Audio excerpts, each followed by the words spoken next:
Michael. Robert. Well, it says I'm live, but it hasn't gone live. Why hasn't YouTube gone live?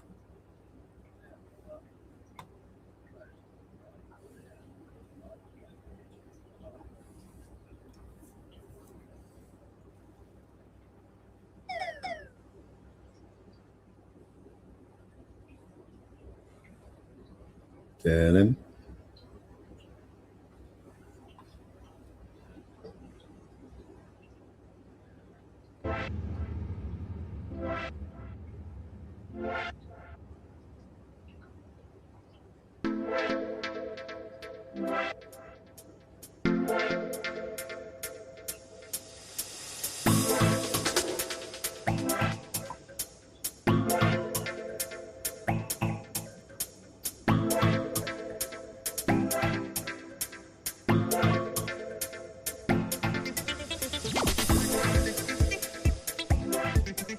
Mimi.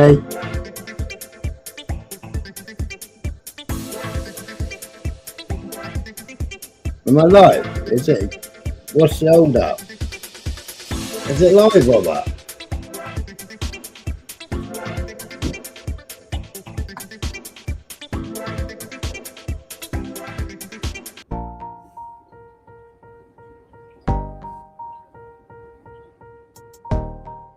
Vega put down the button. You have a motherfucking WhatsApp.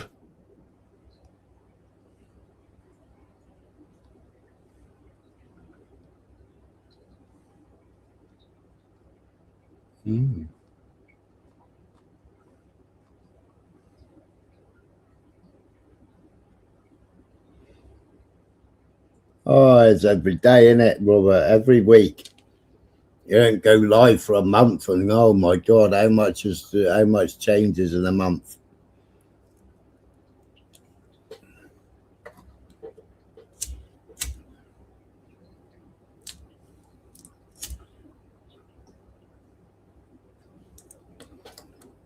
I should have gone live earlier.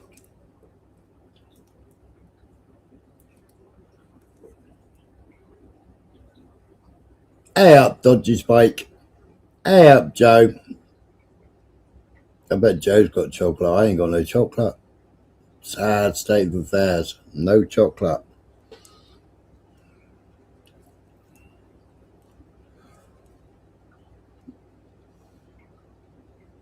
Not even a terrorist chocolate orange. I ain't even got a terrorist chocolate orange. I have to go shopping tomorrow.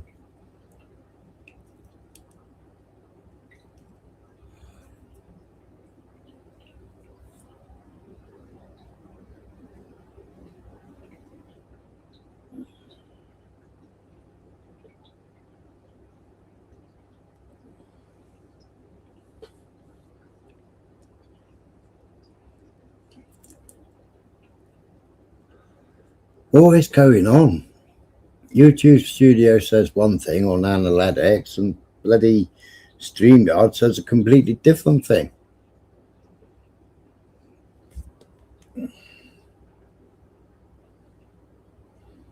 You're fucking kidding. He's a killer and a bully. Oh!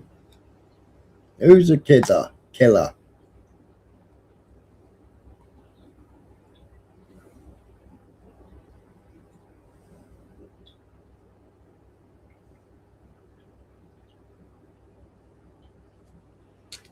Hi, Mark Kelly. Who's a killer?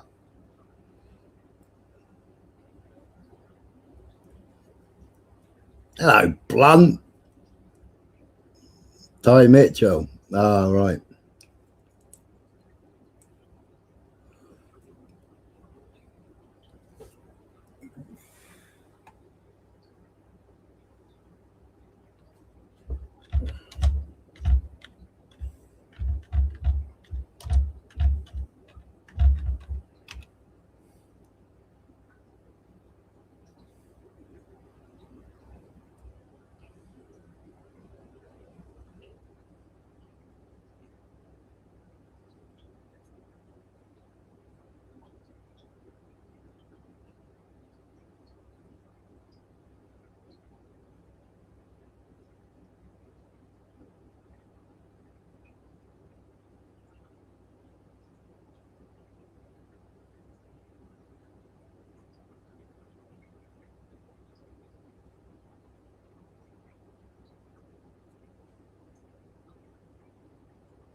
Yeah, mate, his head bounced off the pavement, didn't it? To my mate that was in prison. He was messing around. He was messing around with his mate, and they was having a pretend fight. And he hit his mate. His mate went down.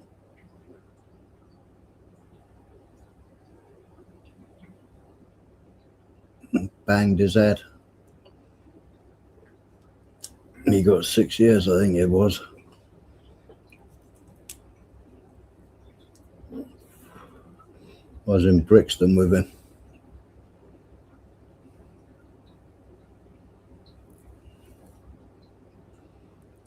Have you ever heard this song? It's fantastic.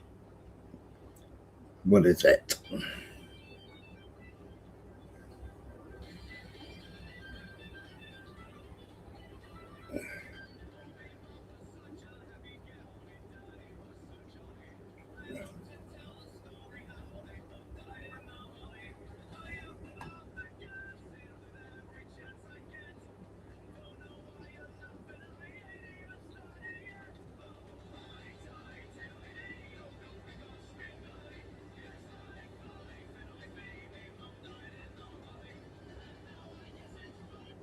Yeah, that's a good song, that, isn't it?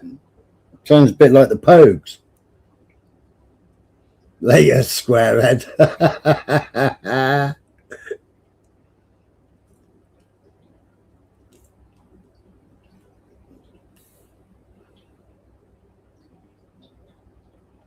Not only with Mark Kelly, Ulick.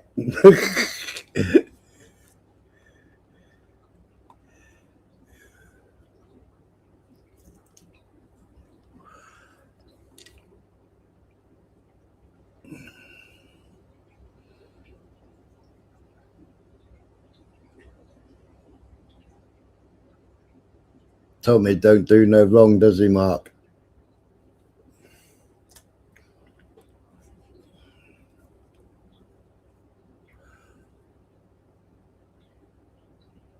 Yeah. Piers Morgan interview with Nick Fuentes and Danny Finkelstein. Piers Morgan and Nick Fuentes was funny. I think I played some of it on here the other night.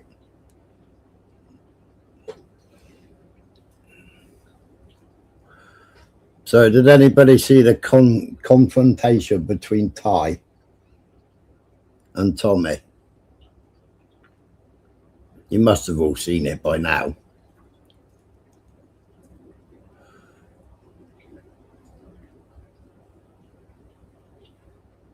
That's what the song is taking the piss out of. Yeah.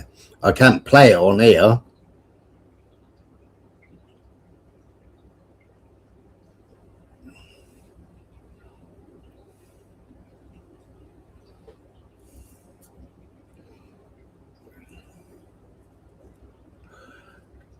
But loads of you have asked me to do some Tommy stuff, to do some of the stuff that Tommy's been outed on, where his money comes from, what he fucking wastes his money on. I haven't fallen out with anybody, Robert. I don't know who's fallen out with who.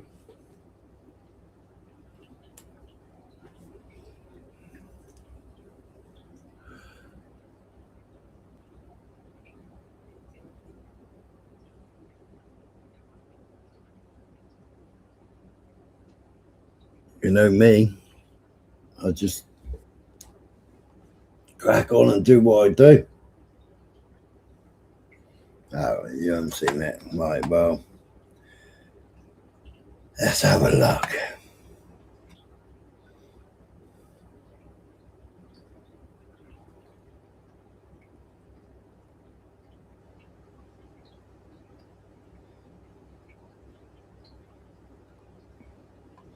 So this is IFL TV.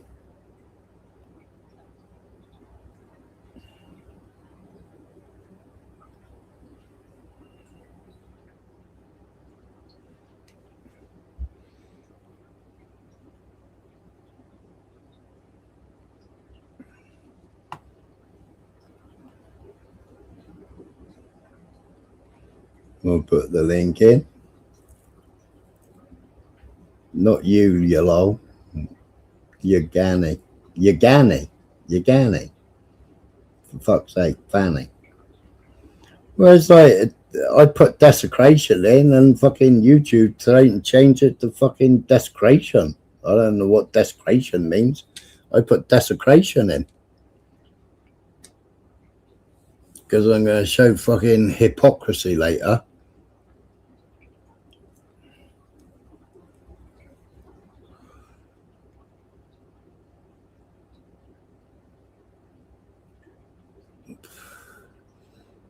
I don't know if Mark's still there. Can Mark give us some fucking videos of fucking Christmas in London? I see in Bradford Christmas has been cancelled by somebody.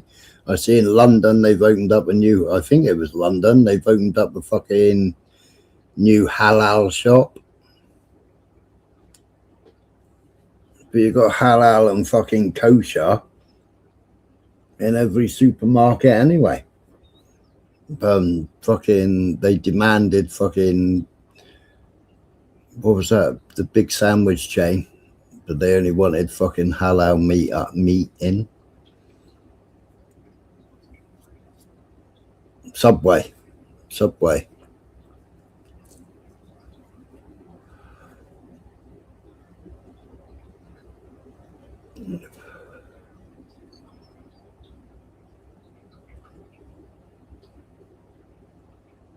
Is my Michael coming up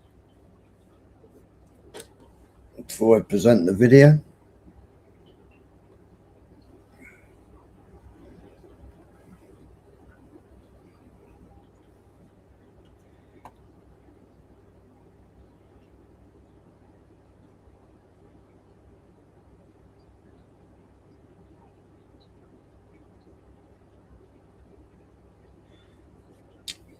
Ty Mitchell gets 7 years in prison for murder.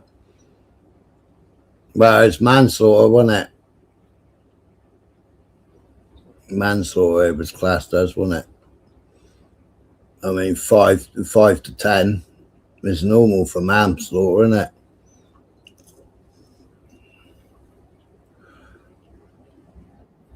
But then Boxing Federation have given him a license, haven't they?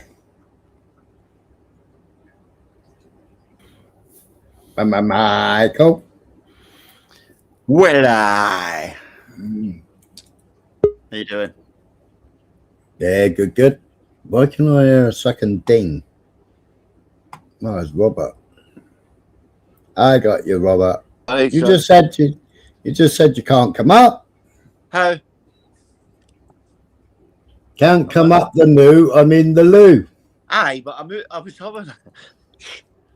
having a one of the funny cigarettes in the loo and a cup of tea. Yeah. I wasn't Hello, getting up the Robert. loft. It's too cold, so I'm in the back. Look, I'm in the back room. Ah, right. Right, It's looking good, Robert. Aye, it's just my console for gaming. All my gaming's in here. I've got a laptop there. I've got my comfy chair. This is my big swiveler for playing. So that's just for playing games. I'm watching that Beyond Paradise. Well, I was before I went to the loo. Right, I finished this room quickly, but I've not finished the fucking hall yet. She's freaking out. I'll need to get it done this week before Christmas.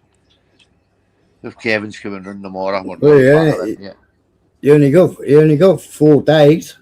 Aye, we'll get it done. No, half of it's done. All right. Right, we just need to finish the rest.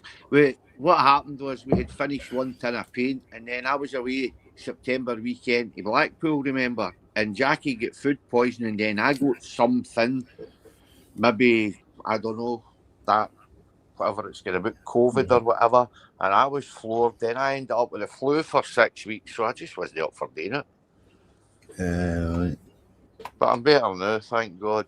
It's fucking went round the full family, pardon the French. Everybody, the Waynes included, all had it. Yeah. So they're definitely pumping chemicals on us now through the air.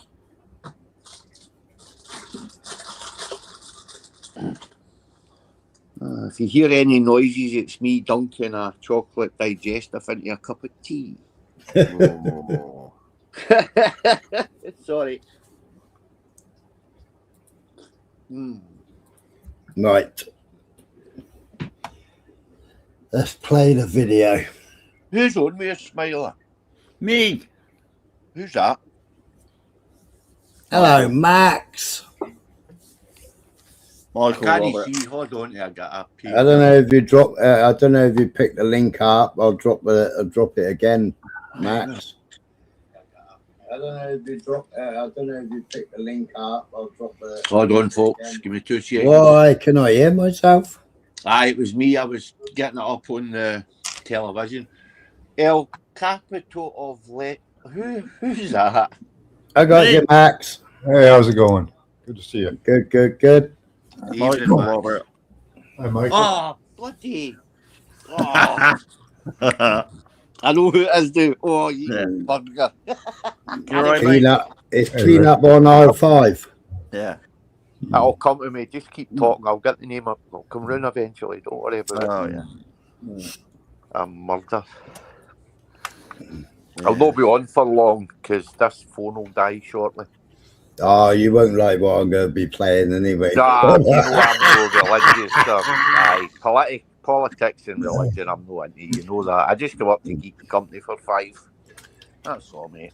Everybody thinks that we've all fell out, but we've never fell out. So I just like to pop in. You're all right, mate. Yeah, Oh, doing you, good. Michael. Feck.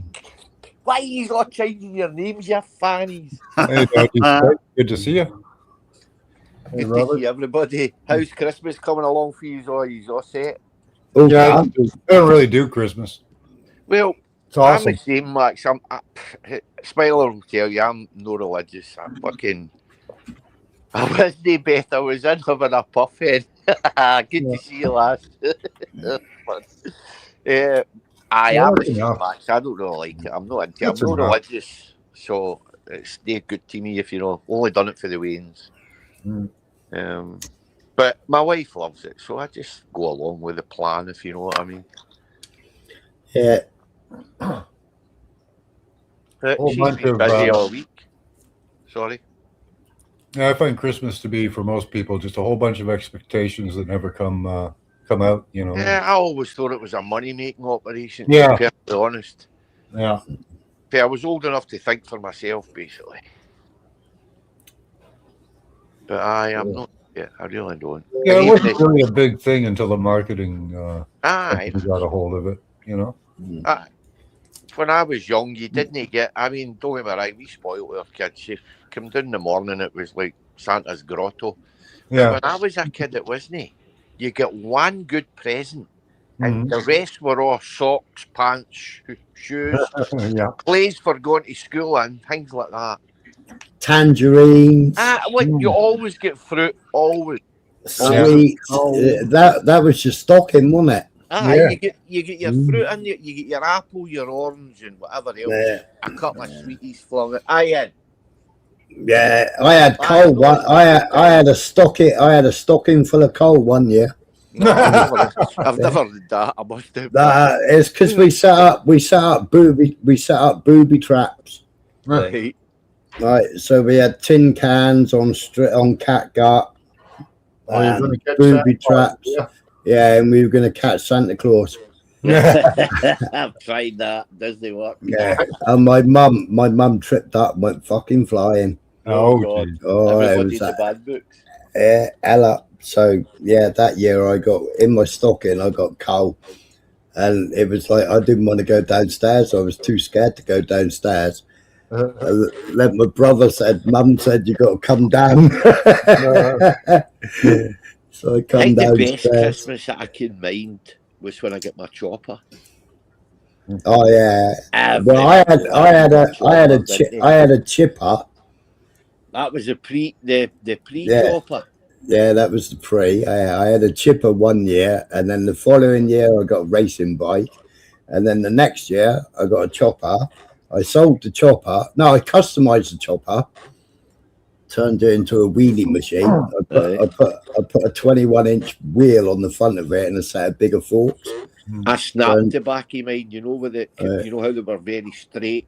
and it went right down onto the back axle. Basically, it was straight, and then the back wheel just pushed into the back axle. Basically, it was straight, and then the back wheel just pushed into it. It's like a, what would you call it? An L shape. I snapped one of them at the left-hand side. I got it welded umpteen times, but it just would never take. So I ended up with a Vindex Speedwing, it was called.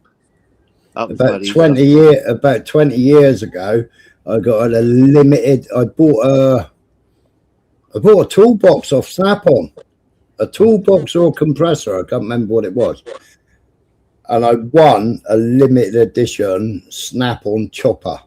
Oh, nice. Yeah, I beat it. I raffled the pub next door to my shop was doing a raffle.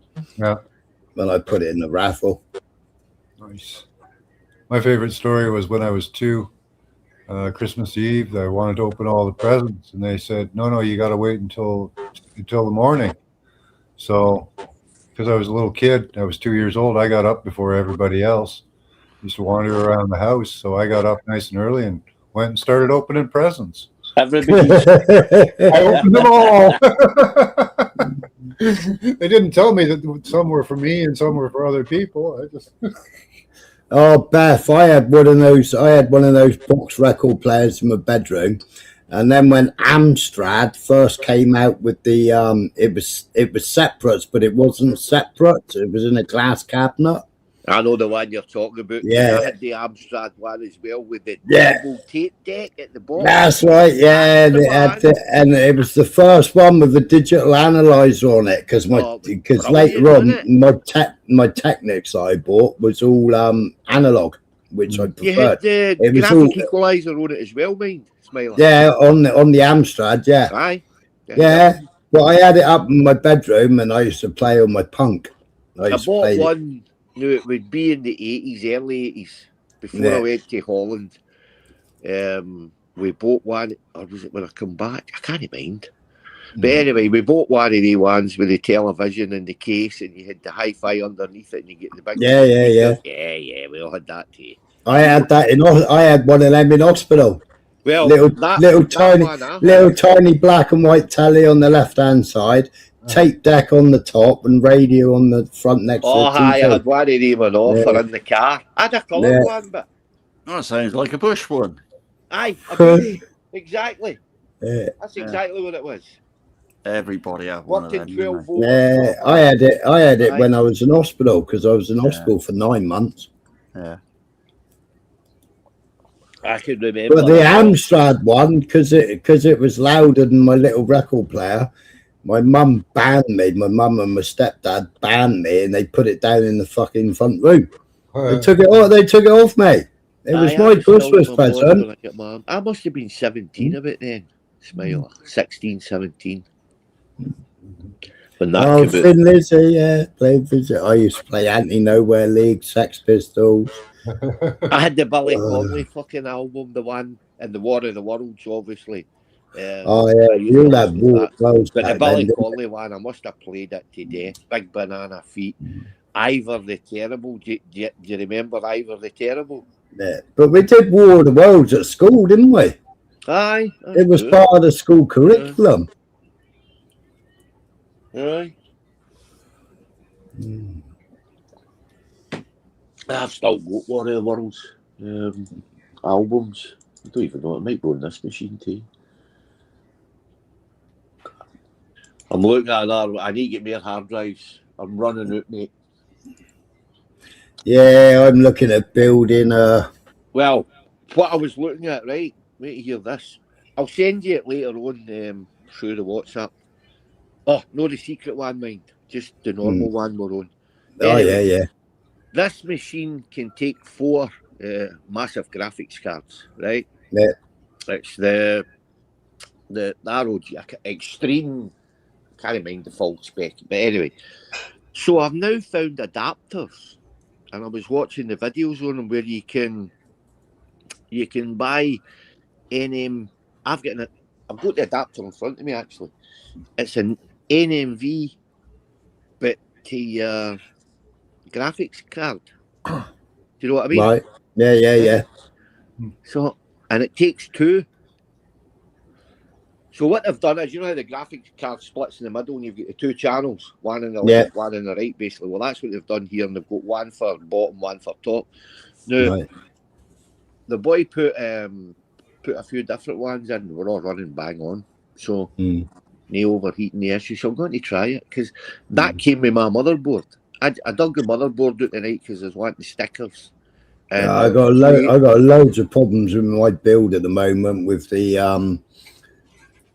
AMD drivers and Windows 11. I know. Well, I know. funny, I've just I know. updated this one to Windows 11. It's fine. Yeah, I noticed that AMD have come out with a patch now because there was loads of people. I can't get AMD Adrenaline. I cannot get the one up the stairs. I can do it if I'm prepared to wipe the full hard drive. It'll let me do it, no bother. But I'm not prepared to do that because that's my fucking games machine up there with all my Steam stuff. Yeah. I mean, this is the big machine, right? This is the Threadripper with the 4060 or whatever I've put in it now. Right? Yeah. It's 64 gig. It goes like fuck. And it plays everything. But I'm not in this room all the time. I prefer sitting up in the loft. And that's my problem. But, and plus the fact I can't get my stuff in this one. I'll need to fund. That's what I'm going to do. I'm going to fund a space. And I'm going to fire in. Do you know something? I couldn't even do that, Smiler. I'm just looking at that. I forgot. I put a water cooler in that bucket. So I've no room left to put. Back to the drawing board. I'll have a look at it in the morning. Yeah, I got to build a NAS. I got all these hard drives here, and I got to put them all into a NAS. 21. I think. Oh, they're War of the Worlds here, boy. I think my hard drive, my motherboard, I think that'll take 4 hard drives, but I can't be bothered. I just want to put them all into a NAS. Aye, it's far easier. Yeah. That's the way we run the IPTV, obviously. Yeah, and then just run everything out, run the laptop off the server and everything else. I've just came across a Wigan Pier, bloody. Well, that's the idea. See what one it is. I need to turn the volume up, so that means I need to turn you off here. Oh, fuck. Right, I'll just pause you there. And right, should we get into Tommy Rubenstein, shall we? What's that little scamp been up to?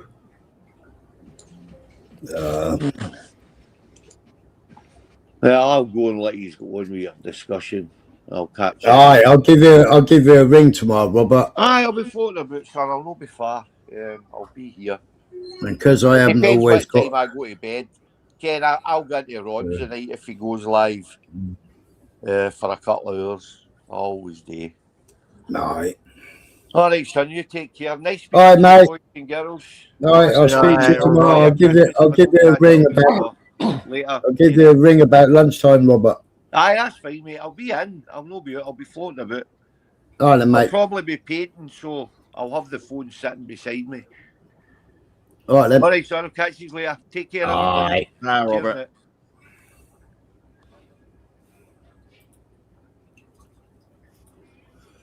Well, he got invited to Dubai, didn't he?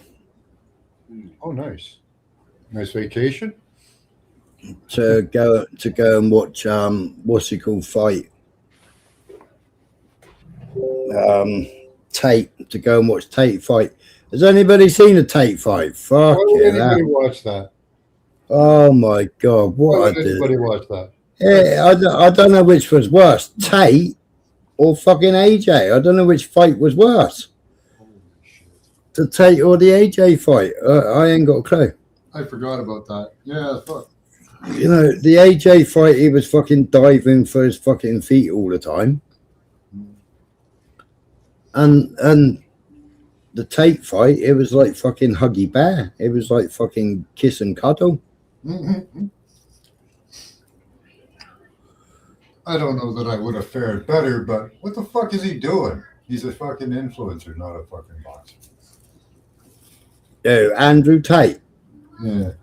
Well, Andrew Tate was good at MMA, Oh, okay. but he ain't very good at boxing. Yeah, that's a different sport. Yeah. Yeah, see, yeah, I mean, yeah, seeing Andrew Tate's, I mean, he come out as a Muslim, didn't he? But he sat there with his cigars and his cigarettes and his whiskey. Oh, what a good Muslim. Yeah, when he come out in his aeroplane with a big fat stogie and a glass of whiskey next to him, or brandy, whiskey or brandy. I don't know which one he was drinking. On his private jet.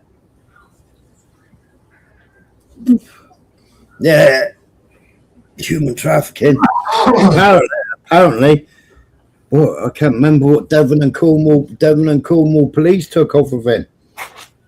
They took millions off of Tate. Oh.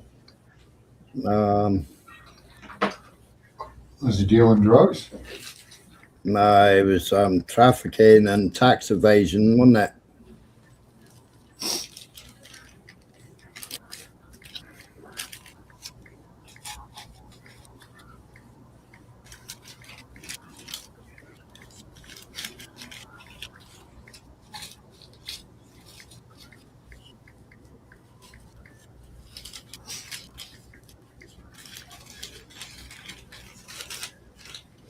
$2.9 million they took off of him. Good chunk of change. What's he worth? Yeah. Hey? What's he worth, though? That could be a drop in the bucket. You know? Yeah.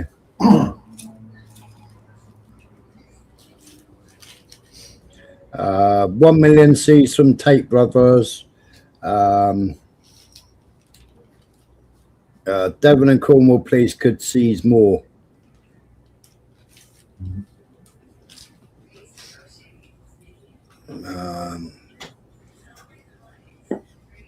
Influencer Andrew Tate and his brother Tristan from bank accounts in Devon will be used to combat violence against women and girls, police have said.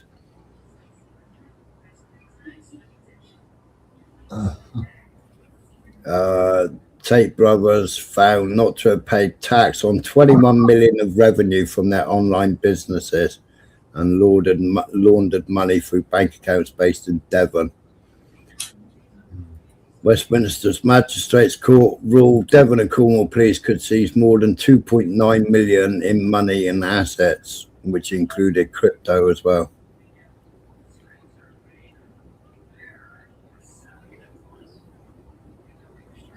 So I wonder how much he got paid for the fight in Dubai.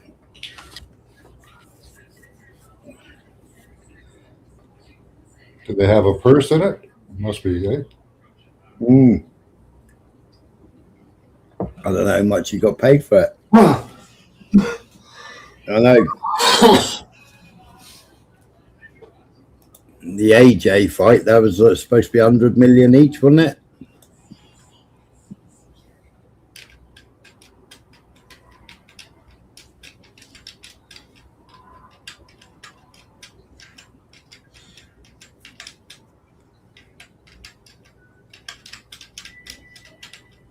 Oh, Rick.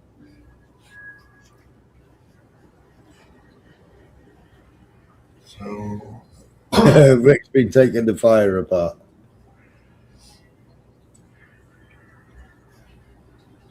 $160. Did Joshua and the other prick get $160 million each? Was it 167? something here about 52 million. Yeah, Jake can buy two. Yeah, will it end his career? You know, they're talking about it ending his career. Well, Usyk cracked his jaw, didn't he? But he still fought. He's set to earn 52 million for his part in the last Misfit Mania event. 52 million he's doing for that misfit fight. It was fucking. dragged. Yeah. Oh, it was terrible. It was.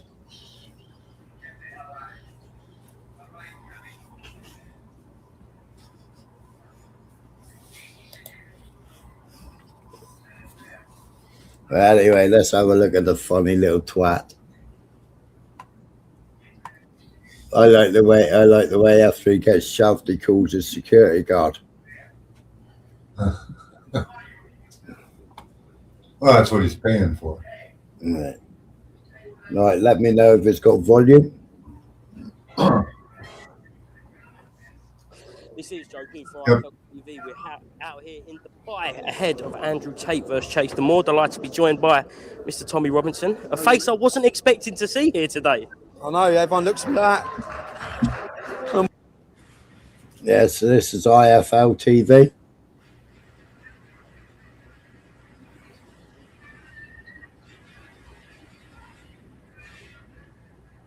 What's IFL? Yeah, I've come here. I've got my children with me. They love Misfits. They always have. So I was given. Yeah, children love Misfits. He loves Misfits, but he doesn't even know who fucking Ty is. Don't interview him. He's a racist prick. Why are you giving him airtime for? They are interviewing me. Why are you giving him airtime? They are interviewing me. Racist rat. They are. Why are you giving him airtime for? They are. Fuck him. They are interviewing He me. hates Muslims, but he's in a Muslim They are country. interviewing me. Where that one at? They are He's a interviewing me. fucking prick. Yeah, he can go to Dubai to go and watch fights, but he can't serve his fucking jail time because the fucking Muslims are in jail. But, you know, it's Muslim this, Muslim that, Muslim this, Muslim that. At least fucking Maya Tusi calls them fucking jihadists. Yeah, Tommy Robinson calls them out as fucking Muslims all the time, doesn't he? He don't call them fucking jihadists. Mind you, he calls them jihadists in this, which is quite funny.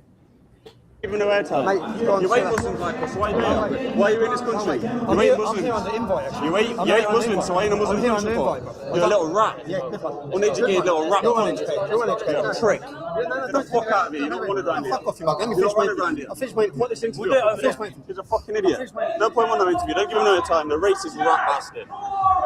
He hates Muslims, but he's in a Muslim country. Where that one at? How the fuck does that work? Do you know how many Muslims I know? That makes I don't like terrorism. I don't like jihad. Neither do Muslims. Stand up against me. I do stand up against them. Yeah, I do. Why don't you stand up against the groom against that are white? I've only ever seen you stand up against. I'm from Derby, England. Yeah. I only see you stand up against the Muslims. I stand up. What do you mean? What am I doing here? I'm a professional. I fight the Misfits. I'm a Misfits fighter. What are you doing here? I'll go against anything that's against Islam. Okay. So Raping's against Islam. Grooming gangs are against Islam. I'm here as a of Emiratis who I'm meeting tomorrow to discuss terrorist organisations in the UK. So that's got not it's got Yeah, fuck all to white do with ones, you. Asian ones. I'm here to meet Is it- Emirati Muslims who Muslims? work Yeah. Muslims from here, Yeah. United Arab Emirates, Yeah. who work against I'm not. terrorists, The problem is, against the let me Muslim tell you the issue brothers. I've got with you. The issue I've got with you is I'm not bothered. I'm not. No, but I've watched you You don't stuff, know and the issue I've got is So what is you're it? only against Muslims. What Why have when I a said? white person does something, What you have don't I question said it? that you disagree with? What have I said? No, I'll tell you what. Give me what I said. You Give me what I only said. push a narrative against Muslims. Give me what I've said. I'm telling you, you say Tell me you what I said. only push a narrative against Muslims. Tell me what I've said. Which is a fact. He doesn't call out all. He doesn't even call out his own fucking mates.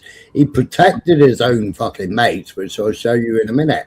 You know, the two lads that fucking abused and abused and abused, and even had intercourse with a dead body, a 15-year-old girl. He protected them. He tried to get them out of the country so they didn't have to face their crimes. Oh, wow. And that 15-year-old girl, her body's never to this day been recovered. And they were two of his EDL mates, they were. And how do they know that's what happened to her? All the evidence and the confession. Okay. I can show that in a minute. I can show all that information in a minute. I think I've shown it on here before. But That's all right. Why do you not? Why? It's probably enough to watch. Why do you hey?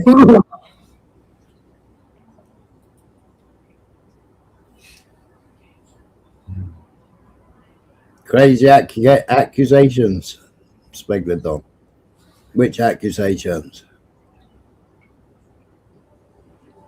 against all the white people that do it and all the Shall I Christians. tell you? In your Bible, Okay, it says let that if me a woman tell you, doesn't let me tell you, pray let when she me shave tell her hair let off, me you tell don't you, put that out there, do let me you? tell you. Go on then. Because 90% of the men convicted for raping young kids in gangs, 90% are Muslims. Most of the nonsense That's not looks my like fault. you, though. That's not my fault. Most of the nonsense look Yeah, like but you. I'm giving you a fact. I'm giving you a fact. The majority of nonsense are white. Yeah, of course. Yeah, In well the- then, so in why the- don't you? I don't see you because pointing that shit because out. it's a majority You've white got an nation. issue. You come out Because there. it's a I know. majority I've white seen nation. you on Yeah. the news It's a majority white with nation. the fucking Quran saying that you're It's a against this majority book. white nation. What against It's a the no, Quran are you I was reading against? things out. Yeah. Out of context. Anyone Out can of do that out of context. context. I can read the Bible out of context. Okay. And the Bible's far worse out of So context go, than the Quran. rather than argue with me, go argue with ISIS, go argue with Boko Haram, go argue with Al I Qaeda. do. So why don't you go? Why don't you go argue with all the paedophiles in the churches? Okay. Why don't you go? Do you believe in free speech? Yeah. How about you So fuck why's off and your let me finish my interview then? why's your free speech? Blunt, per capita is a fucking lame fucking argument. Per capita is a lame argument. The fucking argument is they shouldn't be doing it in the fucking first place. And Tommy's fucking protected them. That were his fucking gang.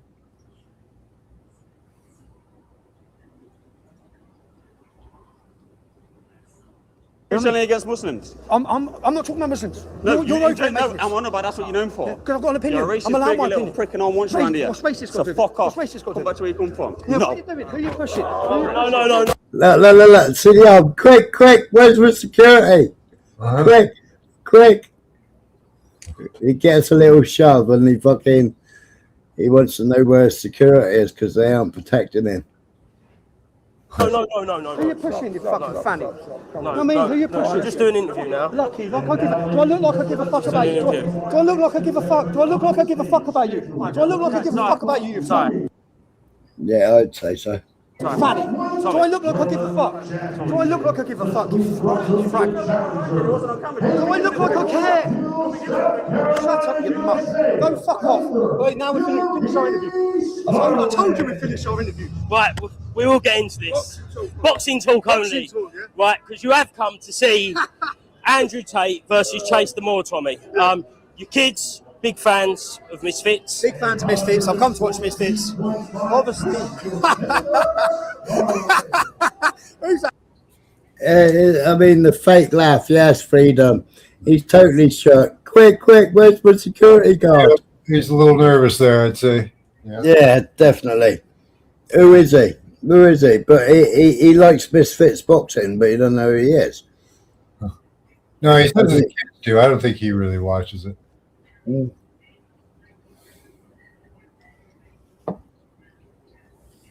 I don't even know why he's there. Probably just for his kids. You don't even know the guy's fucking English for starters. Fanny, anyway. That's Ty Mitchell. Ty who just Mitchell. come up to you. Fanny, what's he, a professional boxer? He is a professional boxer, yeah. Fanny. Total nervous laugh, that. I'm lucky he only shoved me, because if he punched me, he would have knocked me out. Yeah, would have knocked him right on his ass. Yeah. Well, he's a professional fighter. So yeah. I've got my opinion. I'll stand by my opinion. I'm right in what I say. Just for the record, I don't hate Muslims. I've made this point so many times. I have loads of Muslim friends who I have lots of love with that I've been brought up with. But there's a problem, and someone needs to talk about it. Unfortunately, I've took that handle, and I talk about it. And because I talk about it, you get dickheads like this. Wherever I go, everywhere I go. I still go there. A lot of people say to me, why have you gone here? Why are you in Dubai? Because I go where the fuck I want, yeah? In all honesty. Because I'm right. And I am actually meeting Emiratis here who work tirelessly against jihad, against Muslim Brotherhood, against terrorist organisations. There's no terrorism here. Do you know why? Because they know how to tackle it and deal with it. Not like Britain. Do we know why? Because they send them to the UK. Yeah. on Jewish money. They empty their prisons, they get rid of their fucking rubbish, and the fucking Europe go, oh yeah, we'll open our doors. Oh yeah, Barbara Spectre, yeah, we'll have a bit of multiculturalism.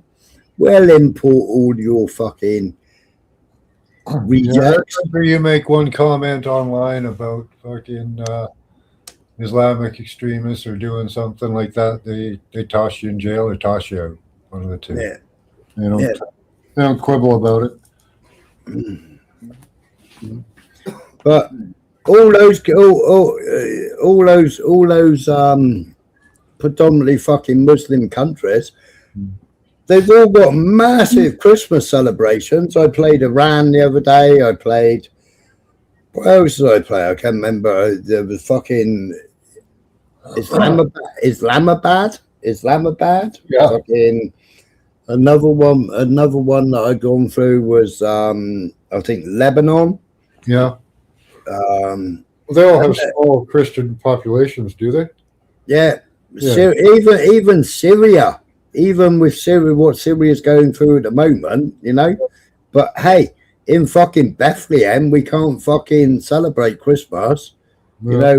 you know, because we all got to buy a pass and get fucking escorted by the fucking IDF, Yeah.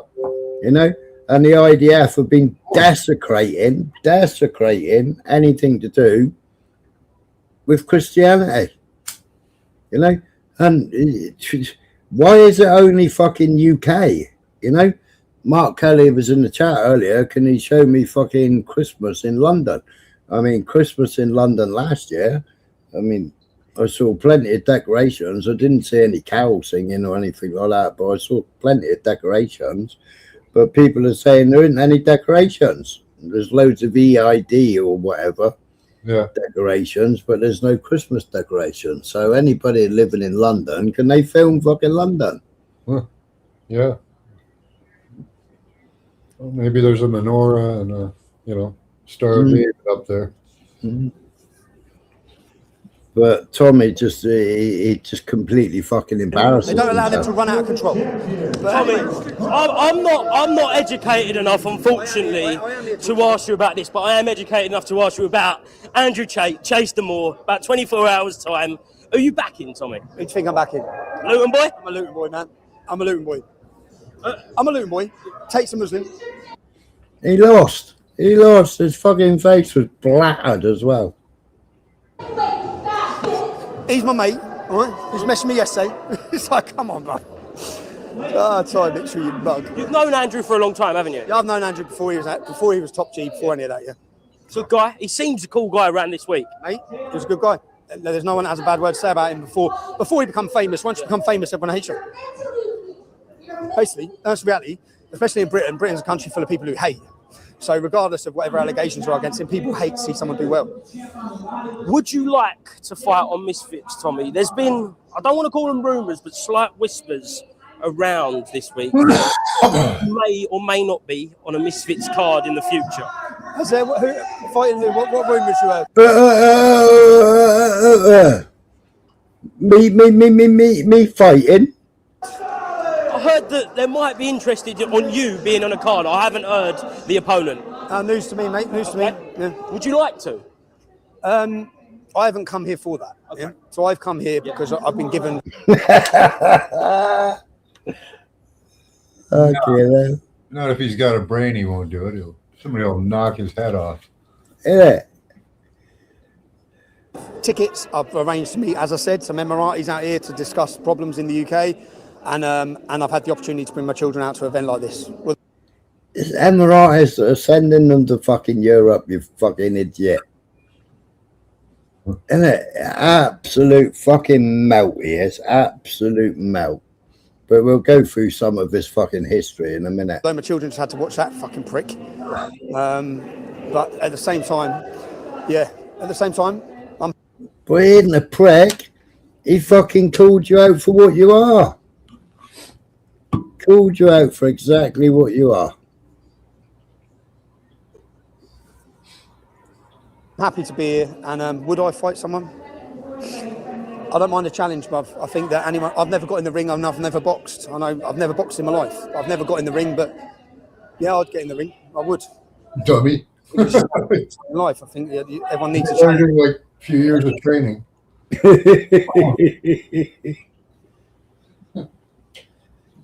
Names in particular that you wouldn't mind fighting on this It's scene? the people I want to fight. In the misfit scene. Fucking if Ty Mitchell weren't a boxer, I'd fight him. So if Ty Mitchell wasn't a boxer, I'd fight him.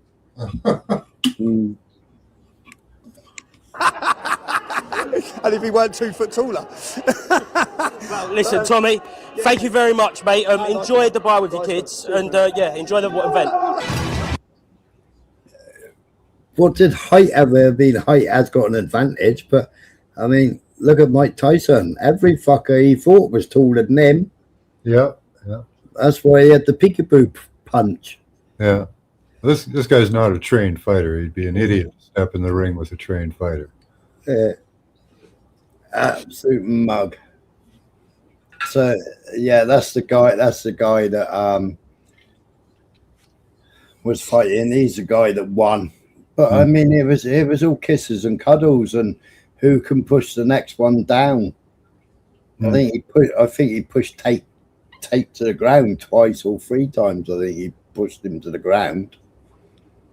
But it's mad. But yeah, what an absolute mug. What a mug.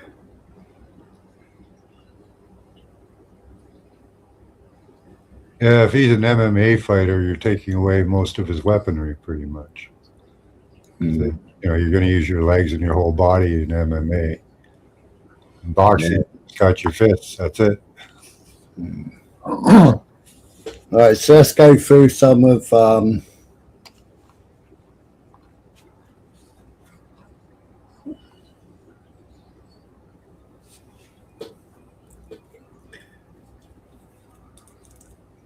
so this was a great thing put out by Fadula Wilmot. Yeah. Tommy Robinson is largely the product of North American Zionist lobby.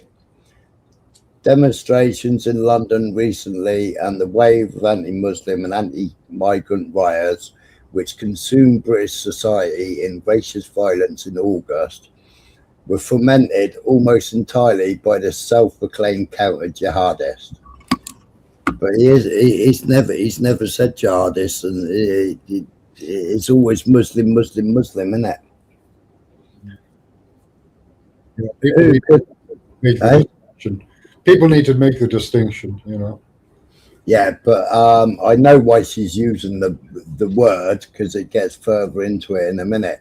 Who could have not have done it without financial backing and political support by an Israel lobby centered largely in Tel Aviv and the United States, which sought to redirect the rage of the downwardly mobile European working class against Muslim immigrants and in support of Western and Israeli military campaigns. Indeed, the State of Israel international lobbying apparatus is deeply implicated in the crusade to assail Muslims across Europe. The strategy originated during the 1980s in Benjamin Netanyahu's marketing of the concept of Islamic terrorism and gained popular currency during the so-called War on Terror. The Zionist-backed campaign has spawned far-right street groups like the English Defence League and the broader activist umbrella known as the Counter-Jihad Movement. While millions in pro-Israel, AstroTurf has produced an array of loudmouth anti-Muslim chaos agents. Few have proven as marketable or durable as the agitator, who calls himself Tommy Robinson. And none have been more loyal to the cause of Zionism as Robinson. Robinson declared in a leaked video, if there was a war and it kicked off, I would be there on the front line fighting for Israel. Well, I think Israel have been at war for 2 years, haven't they? Yeah, well, yeah. Yeah. But sure. Kind of an ongoing thing with Iran. So he isn't on the front line yet, isn't it? No. Oh, where did I get to? Blah,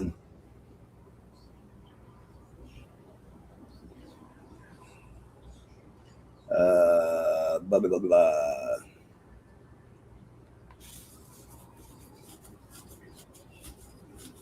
Stephen Yaxley Lennon, violent tendencies in between prison sentences morphed into far-right activism and football hooliganism, adopting a series of aliases including Wayne King, Andrew McMaster, Paul Harris to cover up his criminal past. Tommy Robinson was apparently the name with the most populist authenticity English ring to it.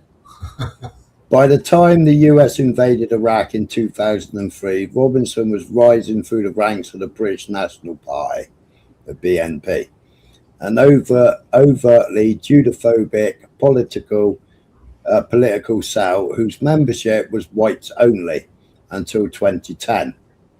However, as the BNP's ranks dwindled, Robinson led an exodus of members into the newfangled English Defence League, or EDL.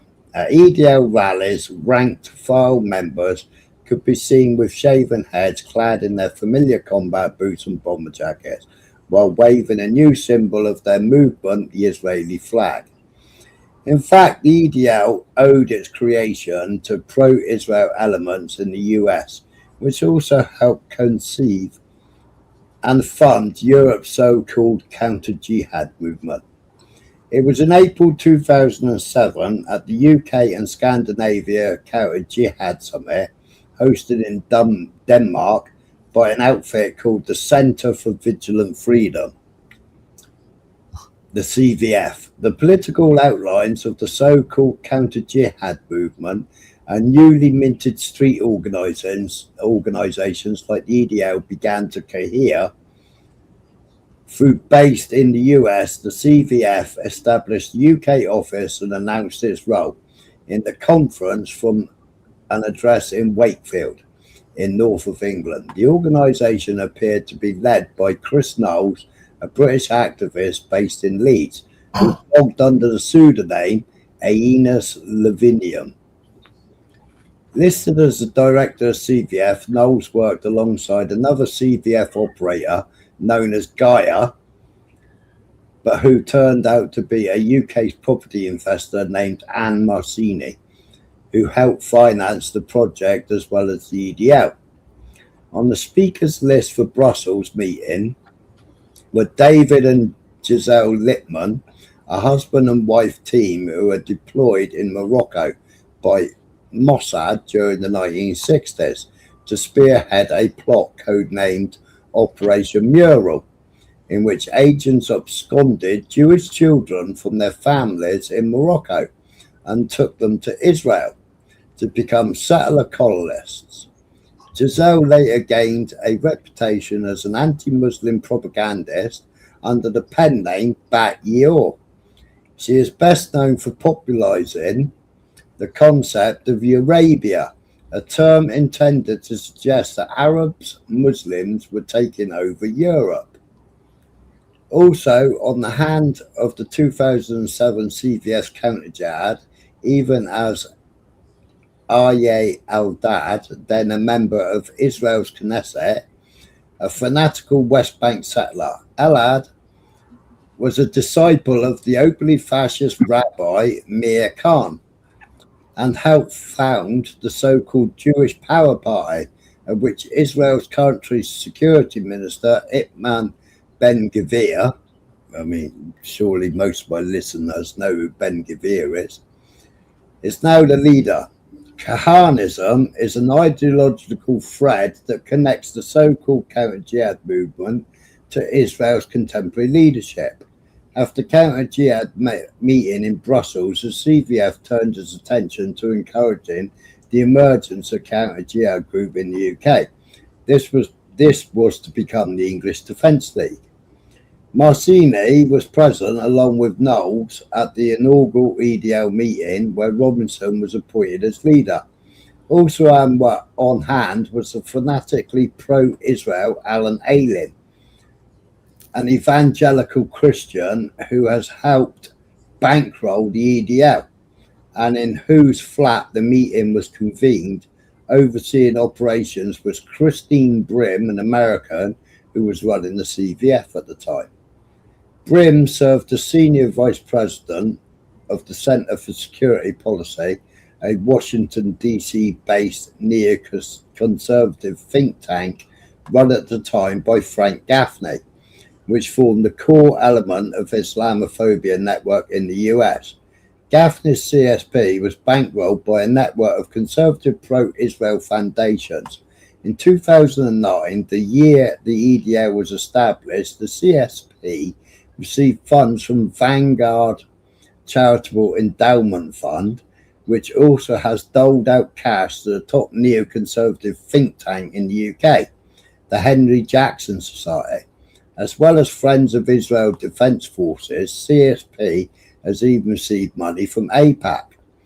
Upon founding the EDL, the American interlopers continued to effectively run the organisation from abroad. Knowles, according to researcher Tash Schifrin of Unite Against Fascism, ran the EDL's media operation and is central to its links with European and US far-right groups. Knowles also ran the CVF website and associated products such as Counter Jihad Europa website at the same time. In other words, Zionist-funded US think tanks finance and ran key elements of the European Counter Jihad movement, including the English Defence League. This illustrates how the fostering of Counter Jihad movement was part of the Zionist attempt to transform the far right, to co-opt it, to advance the objectives of Greater Israel, and to redirect the resentment of British workers against migrants, whether the native-born or from Muslim nations bearing the brunt of the Western war on terror. Early attempts were made to recruit the Front National in France and the British National Party to the Zionist cause, but as the CVF said in 2007, these efforts failed because such parties needed to specifically state pro-Israel positions and take real actions opposing anti-Semitism and disavowing previous positions. So the BNP, they went, we ain't going down your anti-Semitism bollocks, we ain't going to do your Israeli flags, blah, blah, blah. The emergence of counter-jihad movement was a significant opportunity for the Israel lobby to pressure EU societies from below, with apparently autonomous street armies raising the pressure against Muslims. The agenda was spelled out and succinctly. I don't even know what that fucking word is. Succinctly by Douglas Murray, the ultra-Zionist British commentator who called for making life harder across the board for Muslims with this historic break in British right-wing organising. Far-right organisations adopted staunchly Zionist Islamophobic programs while replacing Judeophobia with Judeophilia. Judeophobia with Judeophilia? The CVF eventually rebranded as the International Civil Liberties Alliance, then spun itself off into an outfit called the International Free Press Society. Brim and Ned May of the CVF were principals of the IFPS. The new organisation also featured a roll call of Zionist Islamophobes, including Batyer, Rachel Einfron, Bridget Gabriel, Frank J. Gaffney, Daniel Pipes, Robert Spencer, and Geert Wilders. Well, we've seen what happened to Geert Wilders, haven't we? Okay, now he's bankrupt the country twice, hasn't he? Trump's just bought the country, giving him a bailout. When Geert Wilders got elected, the first thing he did was jump in the back of the pickup truck with all the fucking Star Ramflam flags, wasn't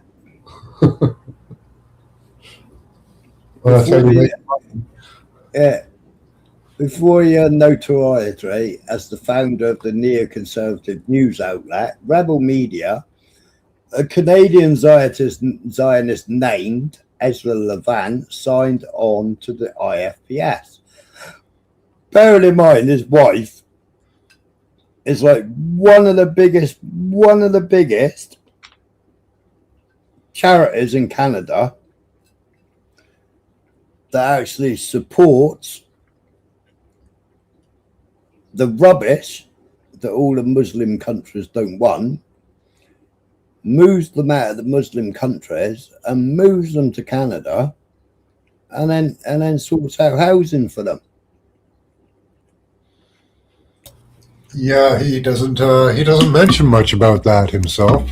Yeah, he doesn't mention anything about the JIAS, does he? Not at all. Mm. It's almost as if he doesn't want you to know what his wife does. Yeah. But hey, we'll put up a website, more donations for Tommy. Tommy's just been pushed. The box has just pushed Tommy, so we need donations. We're setting up a new website. Oh, yeah, they'll push Tommy. Yeah, we're gonna get some more T-shirts made in a Muslim country by Muslim workers called the United Kingdom, and they're all gonna come. They're all gonna come from Bangladesh.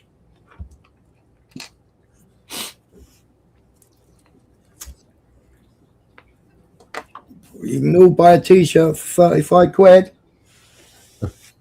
Made in a Muslim country by Muslims.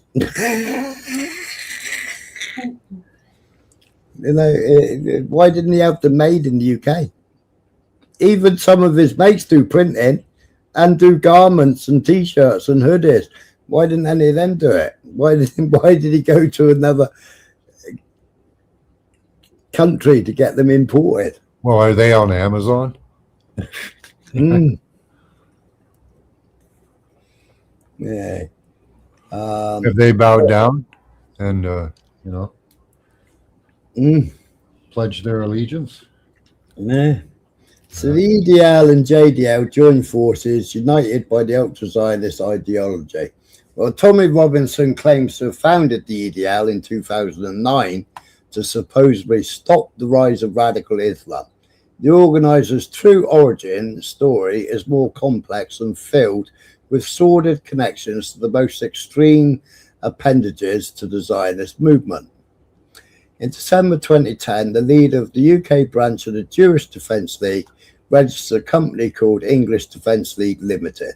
The original Jewish Defence League was designated as a terrorist group by the FBI in the US after it presided over a campaign of bombings and other attacks in the US in the 1980s, including at least 3 murders, such as that of Arab American Anti-Discrimination Committee Western Regional Director Alex O'Day. The director of the company, Roberta Moore, is a follower of Meir Kahan, the fascist rabbi and the former FBI informant who founded the original JDL. Is it Kahan that just caused the riots in Durbank? Now where Urban is. Was it Kahan or was it a different bloke who just done it? He's a Jew and he's standing there with a crown, but he's standing there with a big wooden cross. He was also the one that was whispering on the January 6th, quick, get in the Capitol, get in the Capitol, get in the Capitol. It was him. I got a video of him somewhere. And he was the one that started all the protests and the riots, saying about the Muslims in Durbank. They turned up on a coach. I got the video somewhere. I'll find it in a minute. The director of the company, Roberta Moore, is follower of Meir Khan, the fascist rabbi, blah, blah, blah. Before his assassination, the FBI informant who founded the original JDL before his assassination in 1990. Moore is a former Israel occupation soldier, so he's IDF, and was photographed on a visit to occupied Palestine, toting a weapon in a JDL t-shirt. Oh, so did Tommy, didn't he? Tommy was with his IDF t-shirt standing on a Merkava tank with his weapon in his hand, wasn't he? Roberta Moore left sporting a JDL t-shirt in the occupied West Bank city of Hebron asked by Israeli paper Haaretz if the Zionists in the EDL were not being exploited by the far right. Moore replied, "They think the League is exploiting us. Well, it is really we who initiated the Jewish division. If anything, we are exploiting them."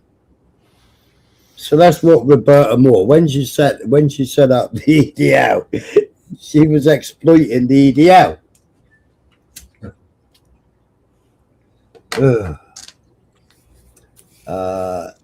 After 3 years, Moore changed the name of her company to the Jewish Defence League UK Limited. Moore served as the head of the so-called Jewish division of the EDL until her involvement proved too embarrassing. This was after she was involved, along with Paul Ray,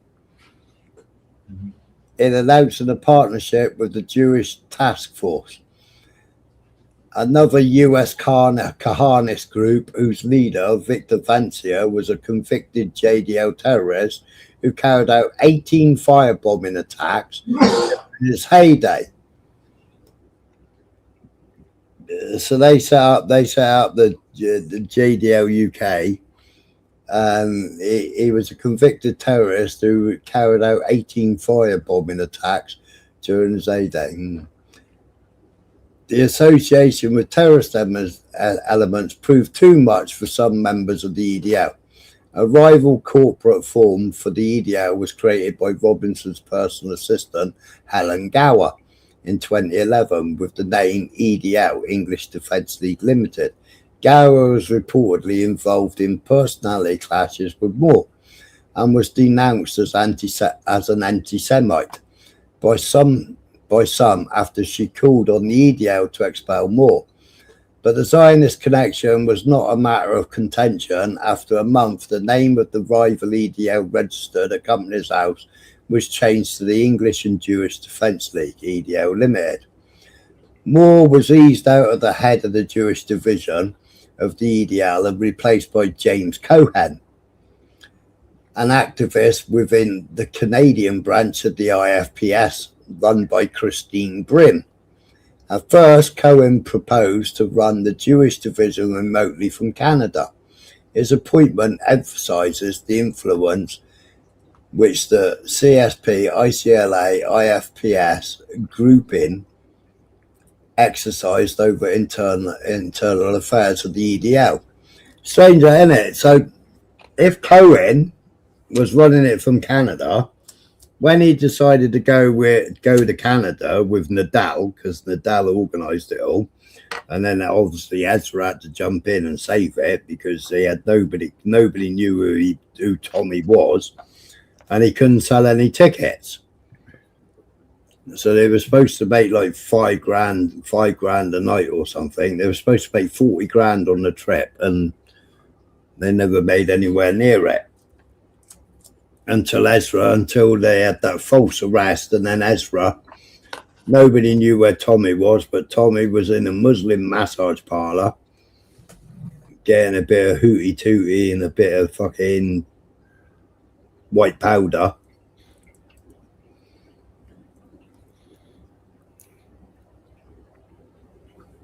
Doing what he's, the girls are fucking groomed in the parlours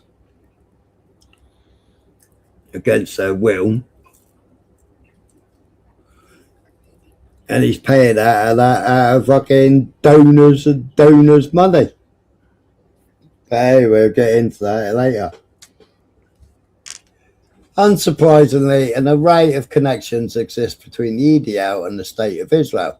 A prominent early supporter and regular speaker for Tommy Robinson-led EDL was the so-called surfing rabbi, Nashum Shifrin.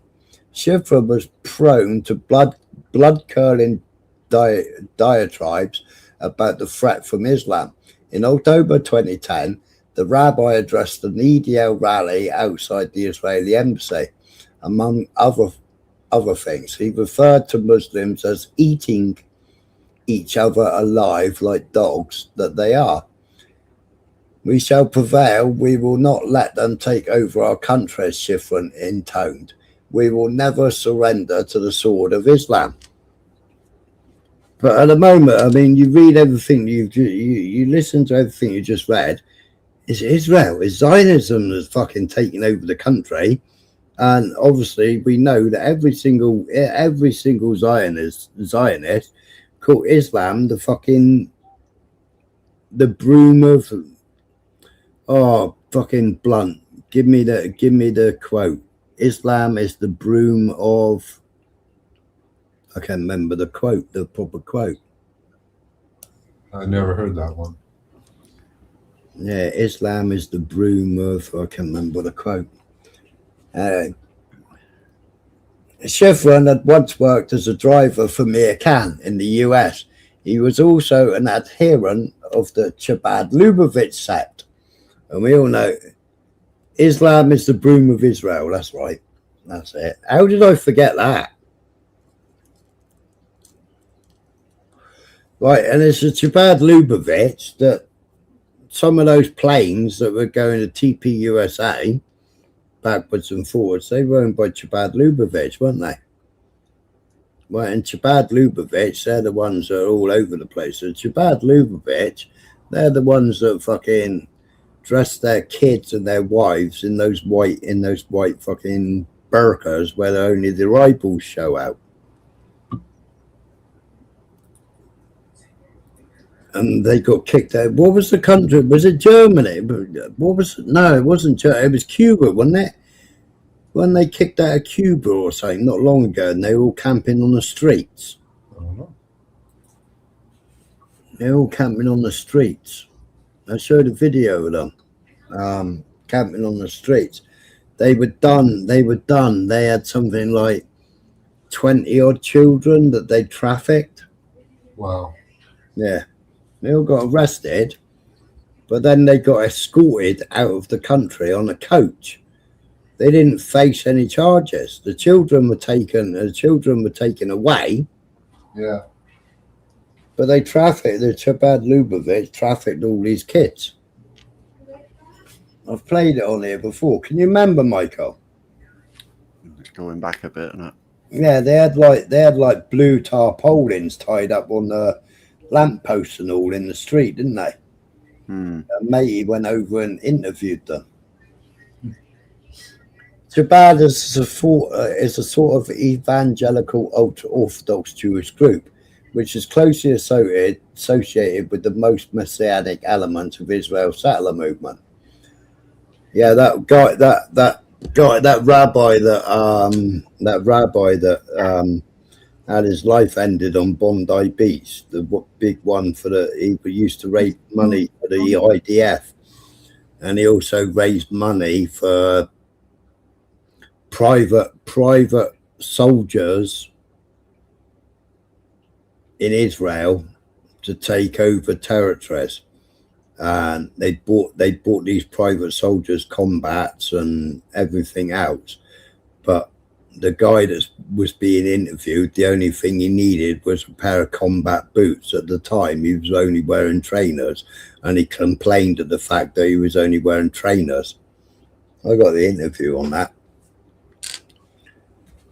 So Tommy Robbins EDL and the Israel Right, that the BBC reported in 2011 that the League began receiving propaganda material on Islam from Israel.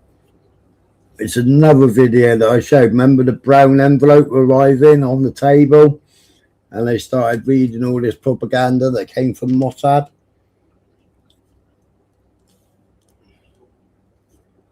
One of the brains from the EDL based in Nottingham showed BBC Newsnight the new intel he claimed to have received from his research in Israel. This was a delivery of quotes from the Quran. He said, according to the EDL operative, it was everything that was more warmongering about Islam and how jihad is the main goal for any Muslim. In 2013, the EDL went into a state of decline following a series of bizarre meetings between Robertson and leaders of the British state created Muslim think tank Quilliam. Hello, Nudie. How you doing, mate? Long time no see. Hope you're well. Hope you're still foraging.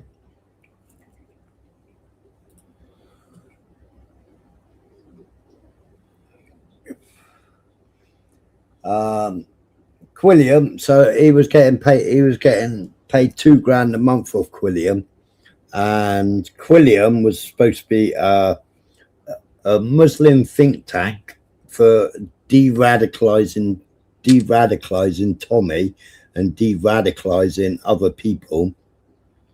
But then obviously he got sent to jail. So instead of getting $2,000 a month, he only got £1,000 a month while he was in jail. And then Quilliam just ended the contract with him, which was an anti-Muslim agitation and pledging to assist police investigations into the EDL. Robertson claimed to be a changed man, but his turning over a new leaf was soon revealed as another grift, as Robinson claimed he was paid £2,000 a month to credit Quilliam with his deprogramming.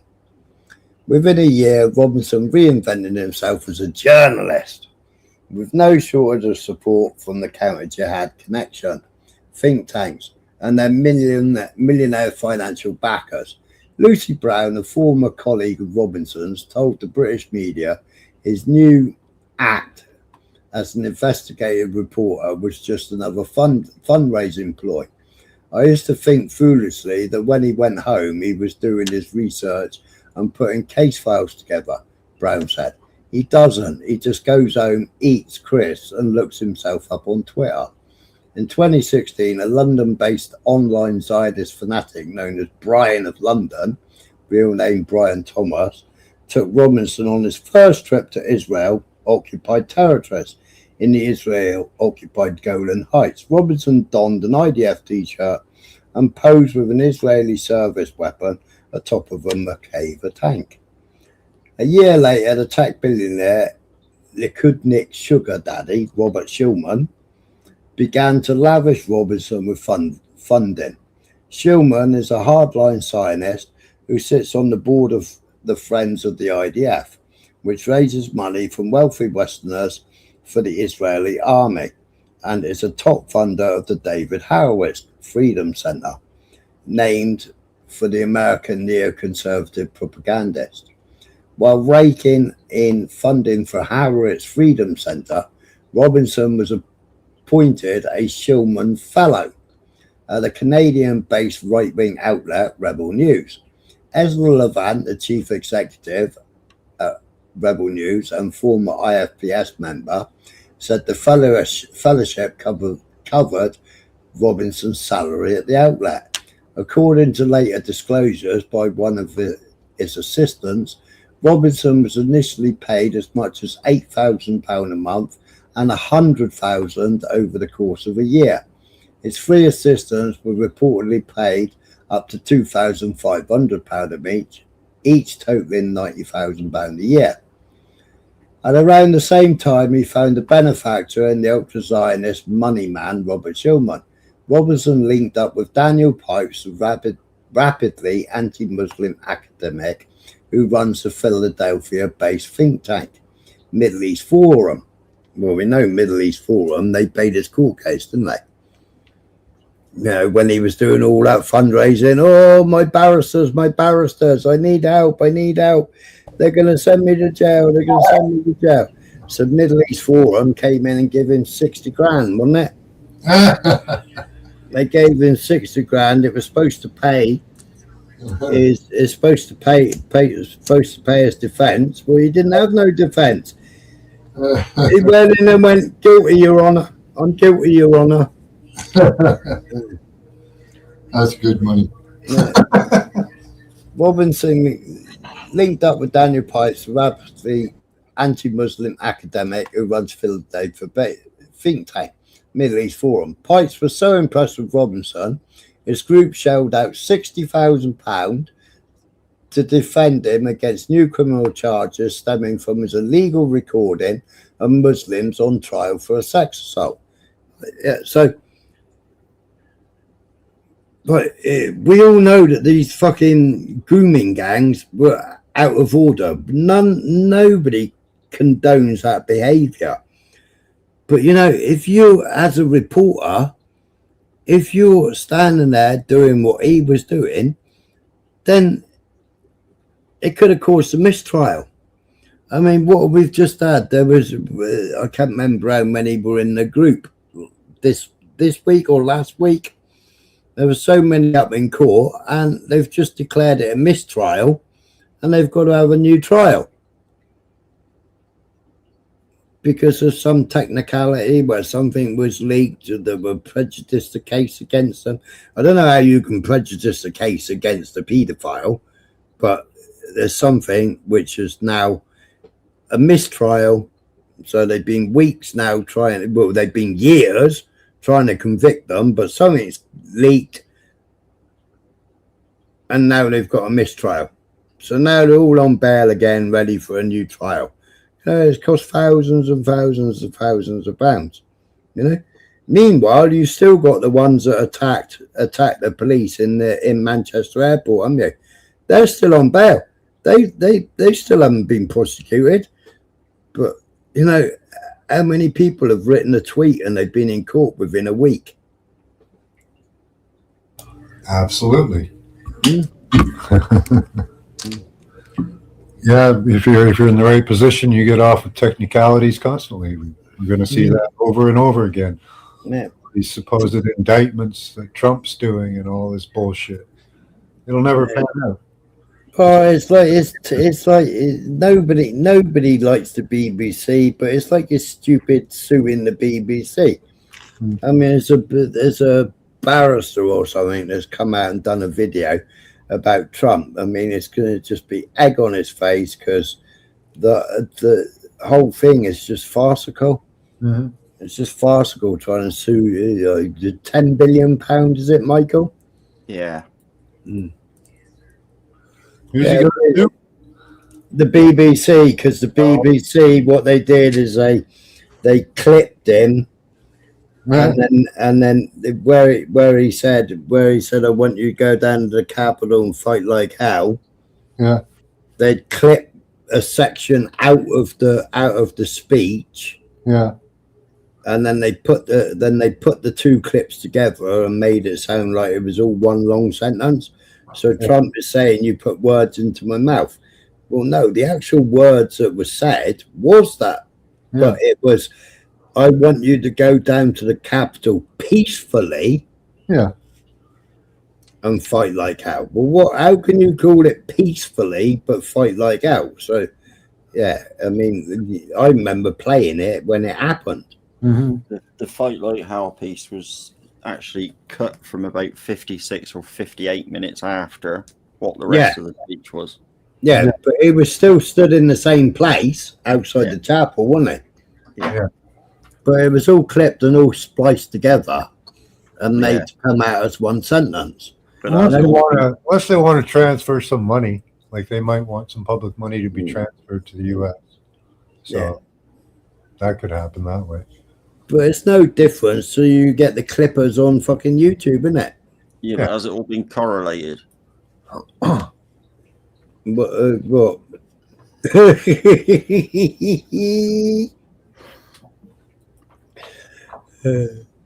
Oh yeah, forever.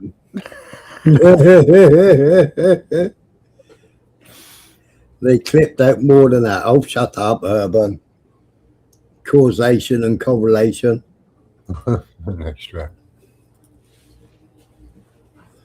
Right, today Robinson maintains a close mutual beneficial relationship with Rebel News, the ultra-Zionist Canadian outlet which launched a campaign to supposedly pay for Robinson's legal fees after he was arrested on his way to Rebel-sponsored event in Alberta this June. Later on in August the 6th this year, Robinson granted an interview with Rebel News correspondent Avi Yemi. Well, we know Avi Yemi. Avi Yemi's ex-IDF, isn't he? A right-wing Zionist personality who previously spent 3 years as a uniformed soldier of the Israel Army, Golani's brigade. Despite having disbanded the English Defence League, Robinson saw a new opportunity for sowing chaos after the Hamas-led attack on Israel military bases in Kibbutz on October the 7th, 2023. It was on that day that he called for a new edict asking his followers, which city shall we hit? and proclaiming we are coming back with a bang. He posted his rant on Twitter, or X, through his media venture Urban Scoop. Then he was still because he was still suspended from the platform at this point. Robinson's Twitter account was restored on November the 6th, 2023, just days before X owner Elon Musk made his highly publicized visit to Israel, where Netanyahu hosted him for a tour of atrocities in the southern kibbutz, which turned out to have been staged. Did you see it when he had the smallest bulletproof vest you'd ever did see? It was like a baby's bulletproof vest on him. It was mad, and everything was completely staged. I mean, all the empty cases, Yeah. were all from the tanks. They weren't from fucking. They weren't 7.62 millimeter. They were all from MacArthur tanks. All that were put in a fucking. They had Elon Musk, and they had a video of Elon Musk looking into a crib, a wooden crib, which had loads of empty cases in it. What? Yeah, it had loads of empty Baby cases. at the terrorists or what? Hey? The baby was shooting at the terrorists, I guess. Yeah. Yeah. Yeah, and the crib didn't have no mattress in the bottom of it. Well, that's because the baby threw it up as a shield. You know how good mattresses are at stopping bullets. No, that was because they'd already taken the mattress out to see whether they could revive a dead person. Oh. Yeah, that's what they were doing under the streets in New York, wasn't it?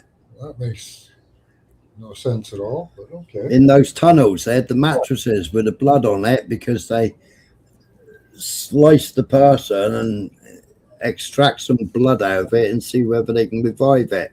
I showed it on a video here where the rabbi was explaining what they do and the book that they use to try and see whether they can bring that person back to life again. Mm. Yeah, bizarre. And they say it's nothing. It's basically the same as us mourning one of our loved ones. Oh, is that what it is? Yeah. Robinson's Twitter account was restored just days before owner of Elon Musk. Blah, blah, blah, blah, blah, blah, blah, blah, blah, blah. Well, they don't believe in heaven or like continuing on after your death. So. Yeah. Robinson was posting videos on social media boosting key Israel talking point, the Hamas are ISIS. Throughout the summer of 2024, Robinson helped orchestrate some of the largest firework demos in 5 years, culminating with July the 27th rally in London, which brought several thousand to Trafalgar Square. 100,000 claimed by Robinson, as he barked warnings about dispatching an army of patriots to Manchester Rochdale, the site of videotaped tussle between police and Muslim men. It was clear the chaos agent was spoiling for action. If he's spoiling for action, why hasn't he gone to, where did I say earlier on they had all the council there and they've all cancelled Christmas? I can't remember where it was. Bradford. Why hadn't he gone to Bradford with a load of Christians saying, what do you mean you're cancelling Christmas? Yeah, there's a judge in New Brunswick wants to ban Christian symbology in the courts. Finally, on the 29th, the spark Robinson had been seeking arrived, but it was not exactly as he and his supporters hoped it would be. As a perpetrator of a lethal triple stabbing attack on young girls at Taylor Swift dance class in the town of Southport, 20 miles north of Liverpool, turned out to be a native Briton from a Christian African immigrants. Well, they were Rwandan, and they claimed the parents claimed asylum in this country, and have been paid by the government ever since because they were involved in the choppy in Rwanda, yeah. Great Britain supplied all the bloody pallets full of machetes. Nice. Robinson was among those who helped magnify misinformation claiming the perpetrator was a Muslim migrant, triggering violent clashes between far-right hooligans and police, as well as an attack on a mosque and attempts to burn down hotels housing migrants. Over the coming days, as the riots spread across the country, Robinson was seen sunning himself at a five-star hotel in Cyprus, where he had fled to avoid contempt of court hearings in a criminal libel case.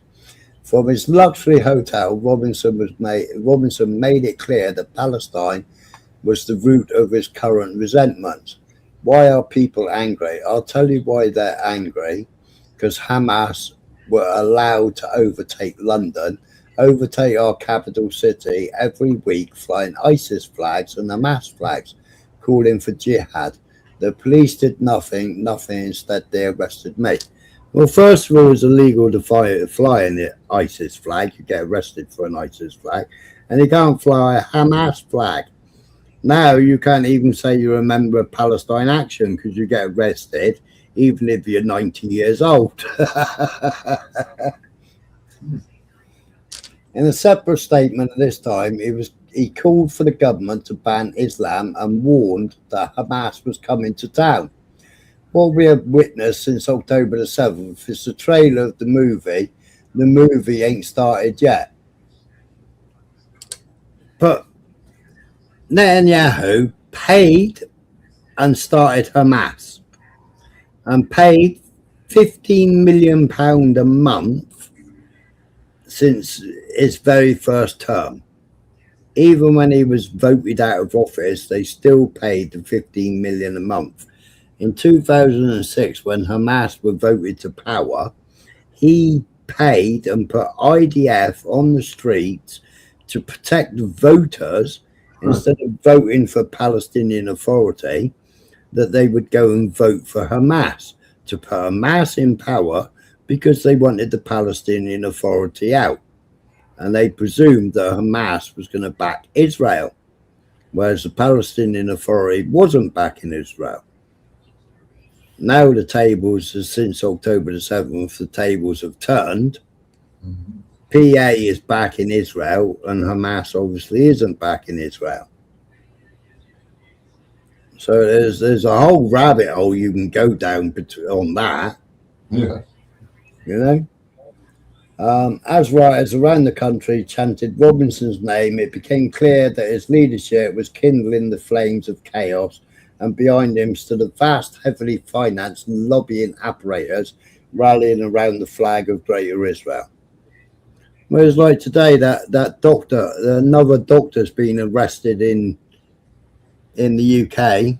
She got arrested today, I think it was, or yesterday. So that's two doctors now that have been arrested for tweets that they made last August. So this doctor now, she's written two tweets and she got arrested for them today, either today or yesterday. I saw the video earlier. Were they hateful? I don't know. They haven't shown us what the tweets were. I'd have to look up her name and go to Twitter to find the tweets. But it's like the other one. Her tweets aren't that bad. I think I said worse on here than she said on her tweets. But I mean, I've said worse on here, but I'm only quoting what the Jewish fraternity is saying. I'm only quoting what the history documents are saying. Yeah. You know, I mean, look at Maccabee. You know, you got the Mongo going, oh, Paul Maccabee. Well, where was it? It was in Germany, wasn't it? Was it in Germany? They kicked up a bit of fuss, a bit, you know, they carried on their little chant that they were chanting in Amsterdam.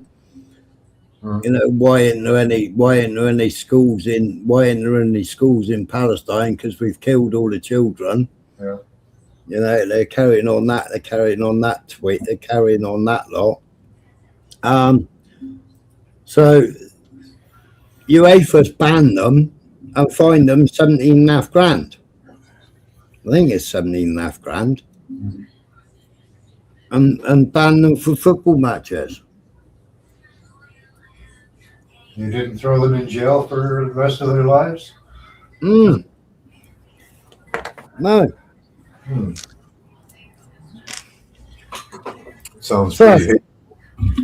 Sounded pretty hateful. So, I mean, that just scratches on the surface of some of Tommy's funding and you know what he's been involved in. I mean, and being involved in convicted terrorists. I mean, you know,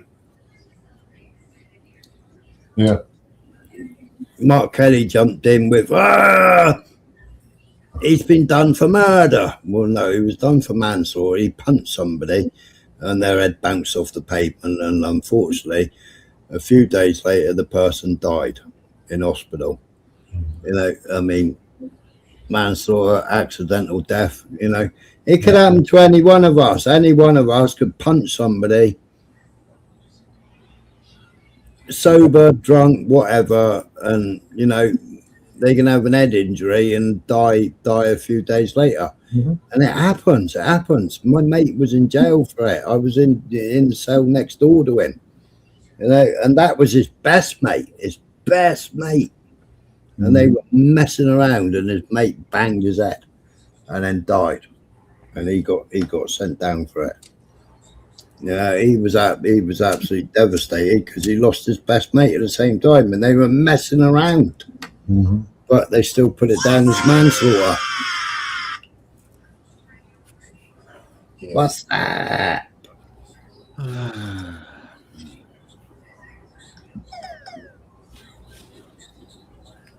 Yeah.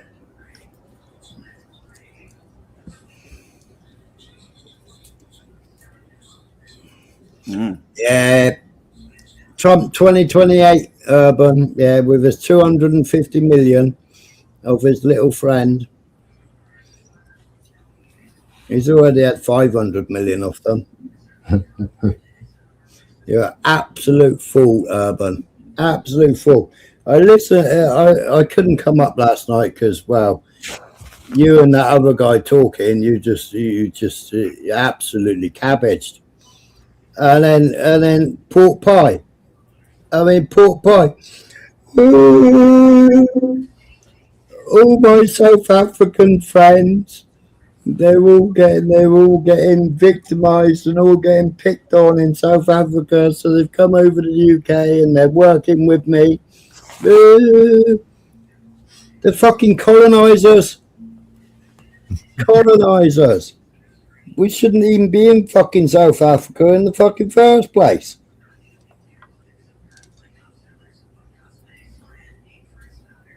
Colonisers, rapists, pillagists. Same as what we did to every fucking nation, isn't it? Colonised it and raped and pillaged. The same as what Trump's trying to do to Venezuela now. And Urban is so cabbaged and he's so fucking fixated on drug routes when it's the wrong fucking continent for starters.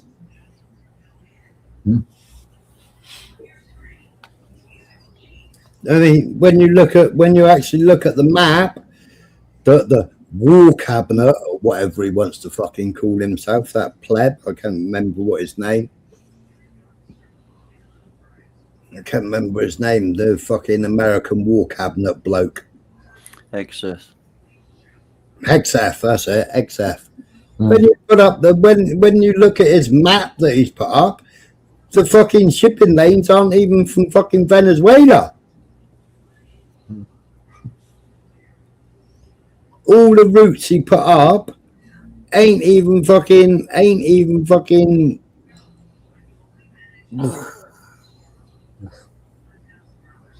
oh, it's mental. That's about the first thing you said that's right, isn't it? What? That last comment Irvin made. The South African are black people.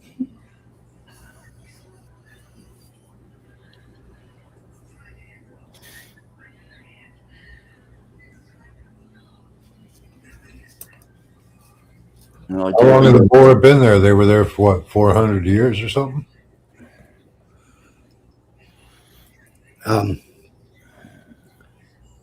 Was Plastic African. What colour is Plastic African, Urban? He was another one that you were talking to on the panel.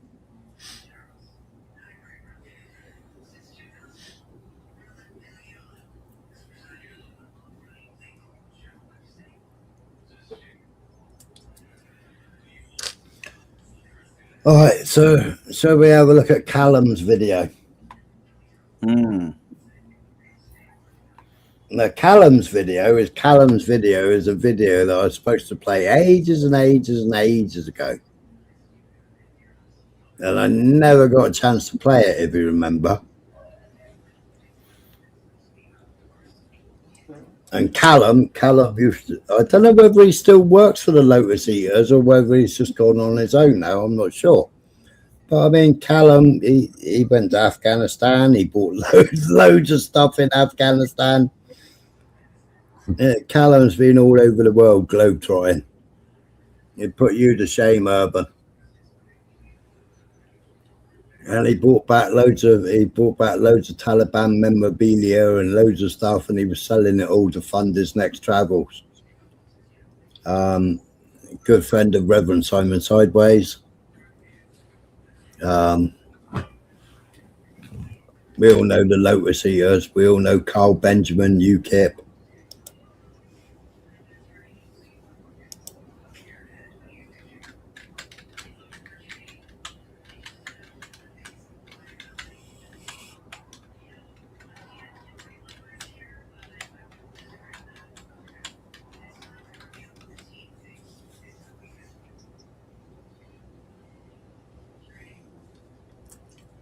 Now look what Traore's doing. And Traore's kicked every fucker out. They ain't even taking the IMF. What's fucking Al Jilani, fucking Al Qaeda, ISIS? What's he doing? He's taking IMF money and selling fucking Syria down the fucking line. Trump fucking took the bounty off his head. Had him in the White House shaking hands with him. A couple of days later, 3 fucking Americans died in Syria.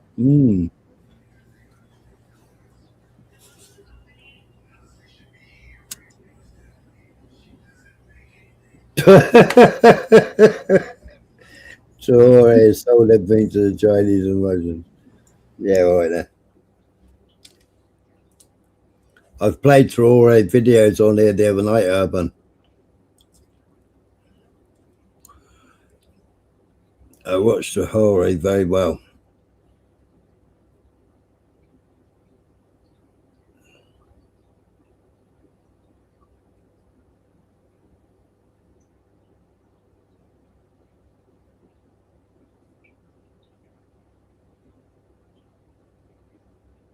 Yeah, they were shit videos.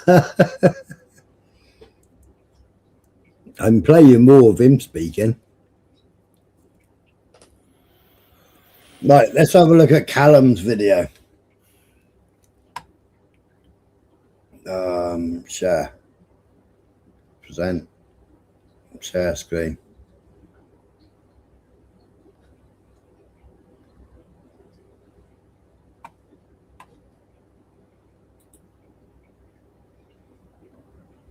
So this is Callum, and he calls himself Just Some Geezer.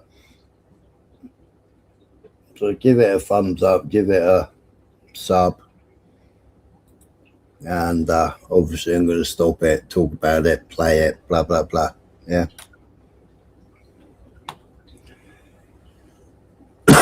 Are we ready?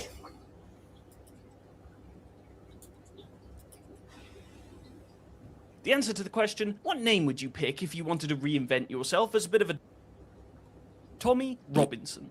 The answer to the question, what name would you pick if you wanted to reinvent yourself as a bit of a double-R bastard, but your real name is Stephen Yaxley Lennon, which makes you sound like a middle-aged tax accountant from Winchester. He's made a bit of a name for himself for being on the front line of the culture wars, which basically makes him a war hero if you think about it. Today, we're going to take a look at the life and times of old Tommy 10 Names, and perhaps we can uncover whether he's the working class hero they say he is, or just another cowardly, lying, racist grifter that's got a longer rap sheet than Eminem. Now let's get started because we've all got shit to do. Tommy grew up in Luton in the early 80s. His mum was Irish and worked at a bakery, and his dad worked at a Vauxhall plant, so a very working class upbringing. He explains that growing up in Luton is basically what made him, with my only real criticism being that it made him a fucking idiot. I watched that video. They really didn't like him, and he was walking backwards, and in the middle of the road, you got those fucking big islands with the white signs on them, the white fucking direction signs. Yeah, he fell over backwards on one of them. It's funny as fuck. As I said, he spent his formative years in Luton around the late 80s through to the early 2000s. In his recent interview with Jordan Peterson, he explains that he grew up in a very multicultural area, which is true. Luton was and remains to be one of the most culturally diverse towns in the UK. Lots of skin colours and religions,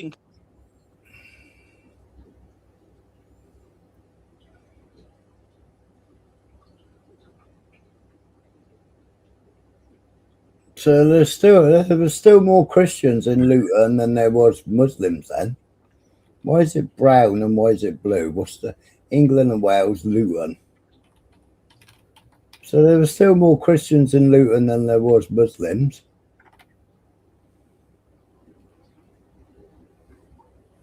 including, he says, Muslims. But early on, he identified a problem specifically with Muslims that had immigrated to the UK from countries like Pakistan, where the religion is intrinsically tied to culture and law.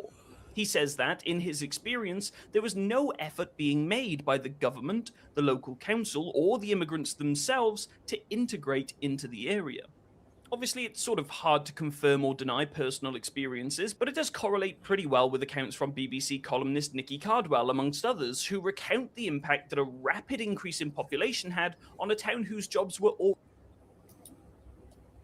20th century saw Luton becoming a boom town. Electrolux, SKF and Vauxhall meant there were plenty of work, and the town's population went from 39,000 in 1900 to 130,000 by the 60s, and close to 200,000 by the end of the century. SKF's good country, SKF Bearing. It was a good fucking company. already in decline. Waves of migrants from the Republic of Ireland, the Caribbean, Africa, India, Pakistan, and more recently Eastern Europe have all made Luton their home. Well, that's it. That's it, Blunt. What was his dad? We know a lot of Jews fled to Ireland, don't we? I mean, his dad was like a professional wrestler, or was that just a joke? No, that there is what's he called that used to make the choppers? I can't remember his name. Oh, okay. Father and son had that YouTube channel that not Canadian chopper. Oh, what was it called? American Chopper or something. Yeah. American Chopper or something. Yeah. Yeah. All right. Saved from seemingly certain bankruptcy in the 1920s, Vauxhall became one of the largest car companies in Britain and Europe. Its decline was set in motion by the decisions of a large multinational with terrible consequences for the workforce, reducing it from over 35,000 in the early 70s to under 2,000 in 2002. This is, of course, also the story of British motor car industry in decline. Yep. Due to deindustrialization. Add on top of it the growth of a particularly conservative religion, then the dawn of the internet era and truly worldwide communication, then a deterioration and defunding of an already strained police service, and you get some not fucking good outcomes. Who'd have thought it? By the early 2000s, the UK was hearing whispers of grooming gangs comprised of almost exclusively Muslim men operating in areas like Luton, Huddersfield, and Rochdale. These gangs... That's it, Orange County Chopper. That's it. gangs were reported to have held close ties to local drug gangs too, also of a similar demographic. Let me be clear here for all of my fellow liberal lefty buddies. Pointing these things out is not conjecture, and it's not racism. It is a factual statement to say that these grooming gangs existed, and they were predominantly immigrants and Muslims. Men are still being convicted decades after the crimes took place, and it's disgusting. Agreeing that this is the case doesn't make you anything at all like Tommy Robinson, and by rejecting or ignoring this fact, you only push people in his direction. The truth is that Tommy likes to focus on high-profile cases like the ones we mentioned earlier, but when you read the Home Office's own investigation into child sexual exploitation, linked in the description, they say that their research seems to suggest that the majority of group-based CSE offenders are white, but also that the data shouldn't be taken too seriously because it's incomplete. They conclude after conversations with police forces on the ground that, while each group tends to be comprised of people of a similar race, group-based offenders come from all walks of life and all religions. As we move forward, I want you to ask yourself, is Tommy really concerned with being principally opposed to these crimes? Or does he only seem to bang the drum when these crimes are committed by people of a certain race or religion? So Tommy saw his hometown become... Well, that's a fact, isn't it? He doesn't call out all. He only calls out one particular type of person, doesn't he? He didn't even call out. He didn't even call out the ones in his own fucking, you know, that subscribed and paid memberships to him. He didn't even call them out. He tried to protect them. Something he no longer recognized. He saw criminal gangs operating in his streets. Oh, no, sorry. No. Not those ones. Not those ones. Those are just regular violent criminals. Yes, exactly. Those ones. God, they really are particularly scary to me, but I can't quite put my finger on why. It really is a mystery. He saw hate preachers like Abu Hamza and Omar Bakri being invited to speak at the rapidly growing networks of mosques in the area.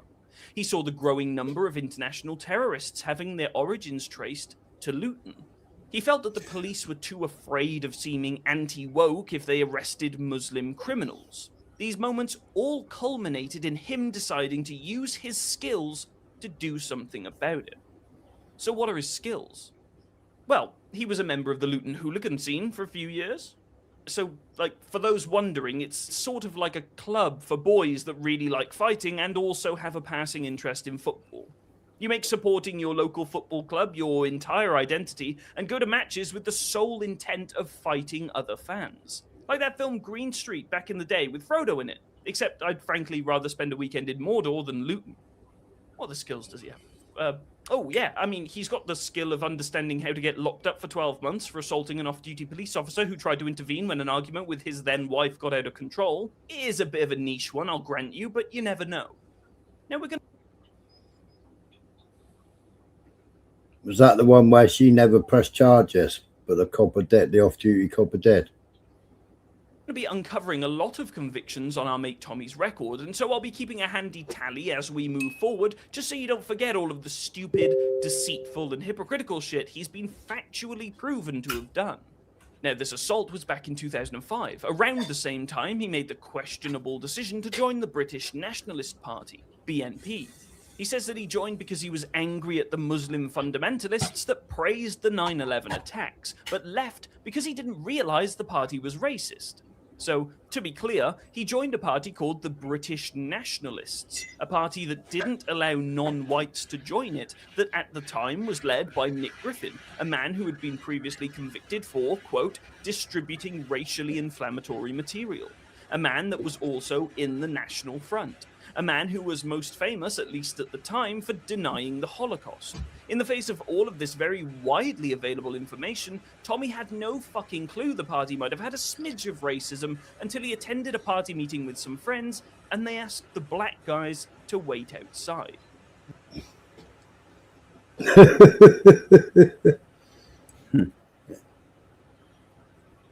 But he didn't call out the dancing Israelis. The ones that were standing on the van waiting for the towers to come down. standing there with their lighters singing their little song.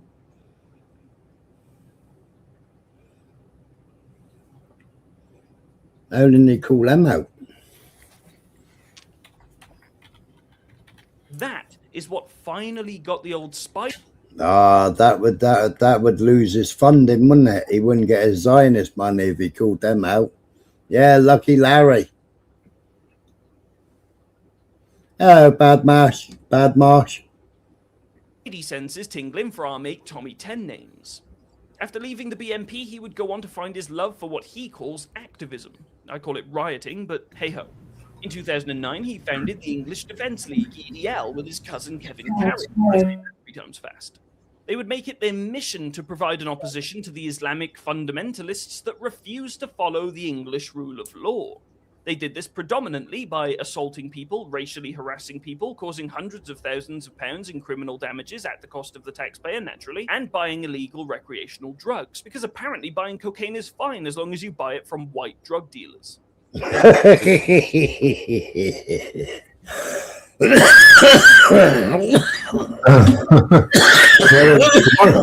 They're busting lots of cocaine in Canada, but no fentanyl for some reason. Yeah, Callum is good. This guy's funny. I like his videos. He's brilliant.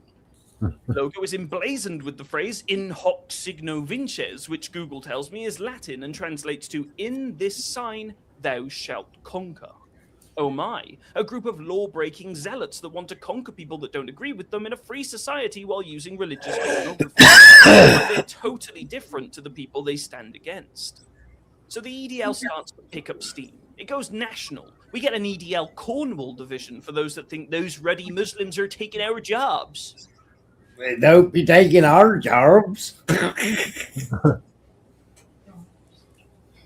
one might not be true, to be fair, but I choose to believe it because it makes me laugh. In August 2010, Tommy led a group of Luton football fans in a mass brawl against a bunch of Newport County fans. Reports say he was at the forefront of the action, taunting the opposing fans and chanting "EDL till I die." He was charged and sentenced to a 12-month community rehabilitation order, 150 hours of unpaid work, a £650 fine, and was banned from the old footy for 3 years because of his ludicrous display. When he left the court, he said that he... Urban, you think everybody's a drip when they produce the evidence, and you can't see past the evidence. You think everybody's a drip. Everybody is lying, even when they produce all the evidence. You call them liars. But you can't bring us anything that proves anything that anybody has stated or anything that's being stated is a lie.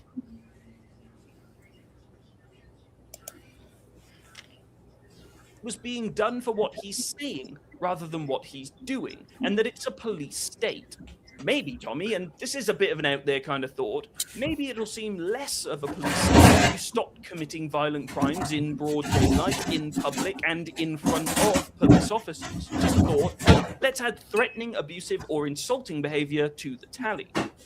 Okay, so 2012. Tommy gets arrested again, this time for traveling to the USA using another man's passport. He entered the US using the name Andrew McMaster, apparently one of his mates, because he knew that if he used his own identity, he would have been refused entry. You know, what with him being a convicted violent criminal and stuff. So he enters into the country via JFK Airport. He gets found out when they take his fingerprints and realize that they don't match the passport. Then he flees the US using his actual passport, which is obviously in the name of Paul Harris, correct? He pled guilty and was sentenced in 2013 to 10 months in prison. For those of you that haven't quite caught the sickly sweet this is... So he goes to America under a false passport, as we've known for years. So he went to America on a false passport, you know, so... and then flees on another passport name, another name. Tommy 10 names. proof that Tommy Robinson isn't actually opposed to people entering a country illegally at all. He's done No, that's it. It's not that easy to get those fake passports either. That's not an easy thing. But he can enter as an immigrant into another country, but 3 years he's been a Spanish. He's had Spanish citizenship for 3 years. He's Spanish, Irish, and Jewish. Spanish, Irish, and Jewish. Huh. Well, he might get expelled soon. But hey, come on, Britain. Come on, Brit shit. himself as a fighting age male not accompanied by family, no less. So let's add entering a country illegally to the tally and move on. After 4 years of leading the EDL, Tommy left in October 2013. He says that he felt the group was becoming too violent, too extreme, and he wanted to put more of a focus on his... There he is sitting down with Quilliam. They were supposed to de-radicalize him, paying him $2,000 a month. Activism by democratic means. In a press conference, he announced that he is thrown in with an organization called Quilliam.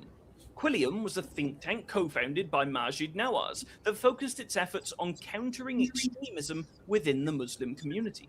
At the time, this was a bit of a breakthrough for a lot of people. I mean, Majid is formerly a Muslim extremist turned campaigner for reform within the religion. Tommy was saying all the right things. He acknowledged the dangers of far-right extremism. It was all good shit. And so the law-breaking, irresponsible Tommy was a thing of the past, and he was moving forward as a responsible, and he's in jail. Again. That's right. In November 2013, just a month after his departure from the EDL, he pled guilty to mortgage fraud. Now, in this interview right here, Tommy plays it off, saying that all he did was lend his poor little brother-in-law a deposit, but the guy lied about his salary on the forms. It wasn't his fault. It's just the system being out to get him. See, I actually defended him on this because I thought they were self-cert mortgages, which when you did self-cert mortgages, you just put an estimation of what you were going to earn. Yeah. Right, but when you listen to it, they weren't actually self-cert mortgages that he was doing. It was actually, yeah, well, I'll let you listen to it. The only problem with that, and it really is a rather nitpicky point, is that he wasn't the only person charged in the investigation. He also told a porcupine that he fraudulently obtained 2 mortgages, not just the one. As the prosecution outlined it, he would provide a loan for a deposit, then point them in the direction of a mortgage broker named Deborah Rothschild. Rothschild, eh? She assisted Tommy's brother-in-law, as well as Tommy's cousin and one other person, by providing them with fake income details and fake pay slips in order to fraudulently claim $640,000. So fake pay slips.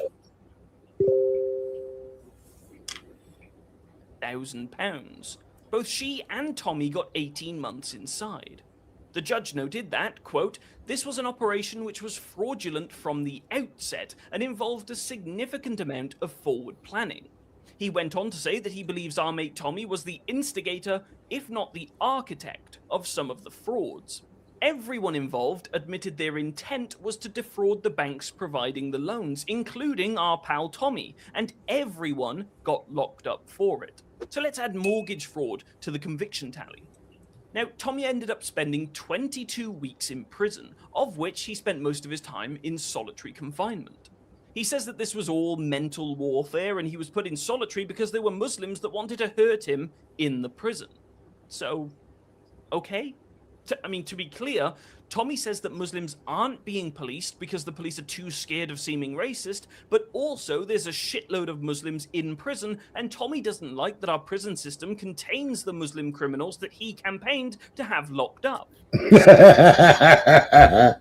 is funny, isn't it? The Muslims are getting away with it. The Muslims are getting away with it. Fucking hell, I'm in prison. There's too many Muslims in this prison. Can I go in solitary, please, sir? Governor, can I go in solitary? Because they're all going to kill me.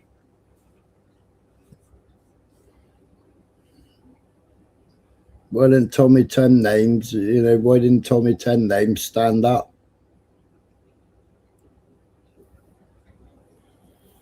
Why didn't he fight them?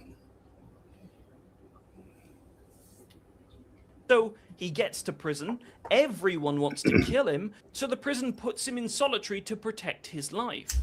What do you expect them to do, Tommy? You want them to fucking stick you in the Hilton or something? Think about it. For 5 seconds, you thick bastard. All you had to do was not commit mortgage fraud. That's it. Just stop being a criminal. Yeah, that's right. Not on normal communal exercise. You aren't a fucking victim here. So, Tommy gets out of prison, and it turns out that Quilliam have halved his payments while he was inside on the basis that, he was in fucking prison and couldn't do anything. After relationships with the think tank broke down, they put out a statement in 2015 distancing themselves from him, saying he'd never been employed by them and that they didn't claim that they had de-radicalized him, blah, blah, blah. Tommy also wrote in his book, Enemy of the State, that they were just using one another and nothing productive came out of it. By 2016, Tommy had established a group called Pegida UK.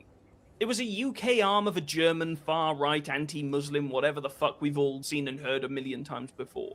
He promised that this time he would take a leaf out of the Germans' book and march peacefully against those...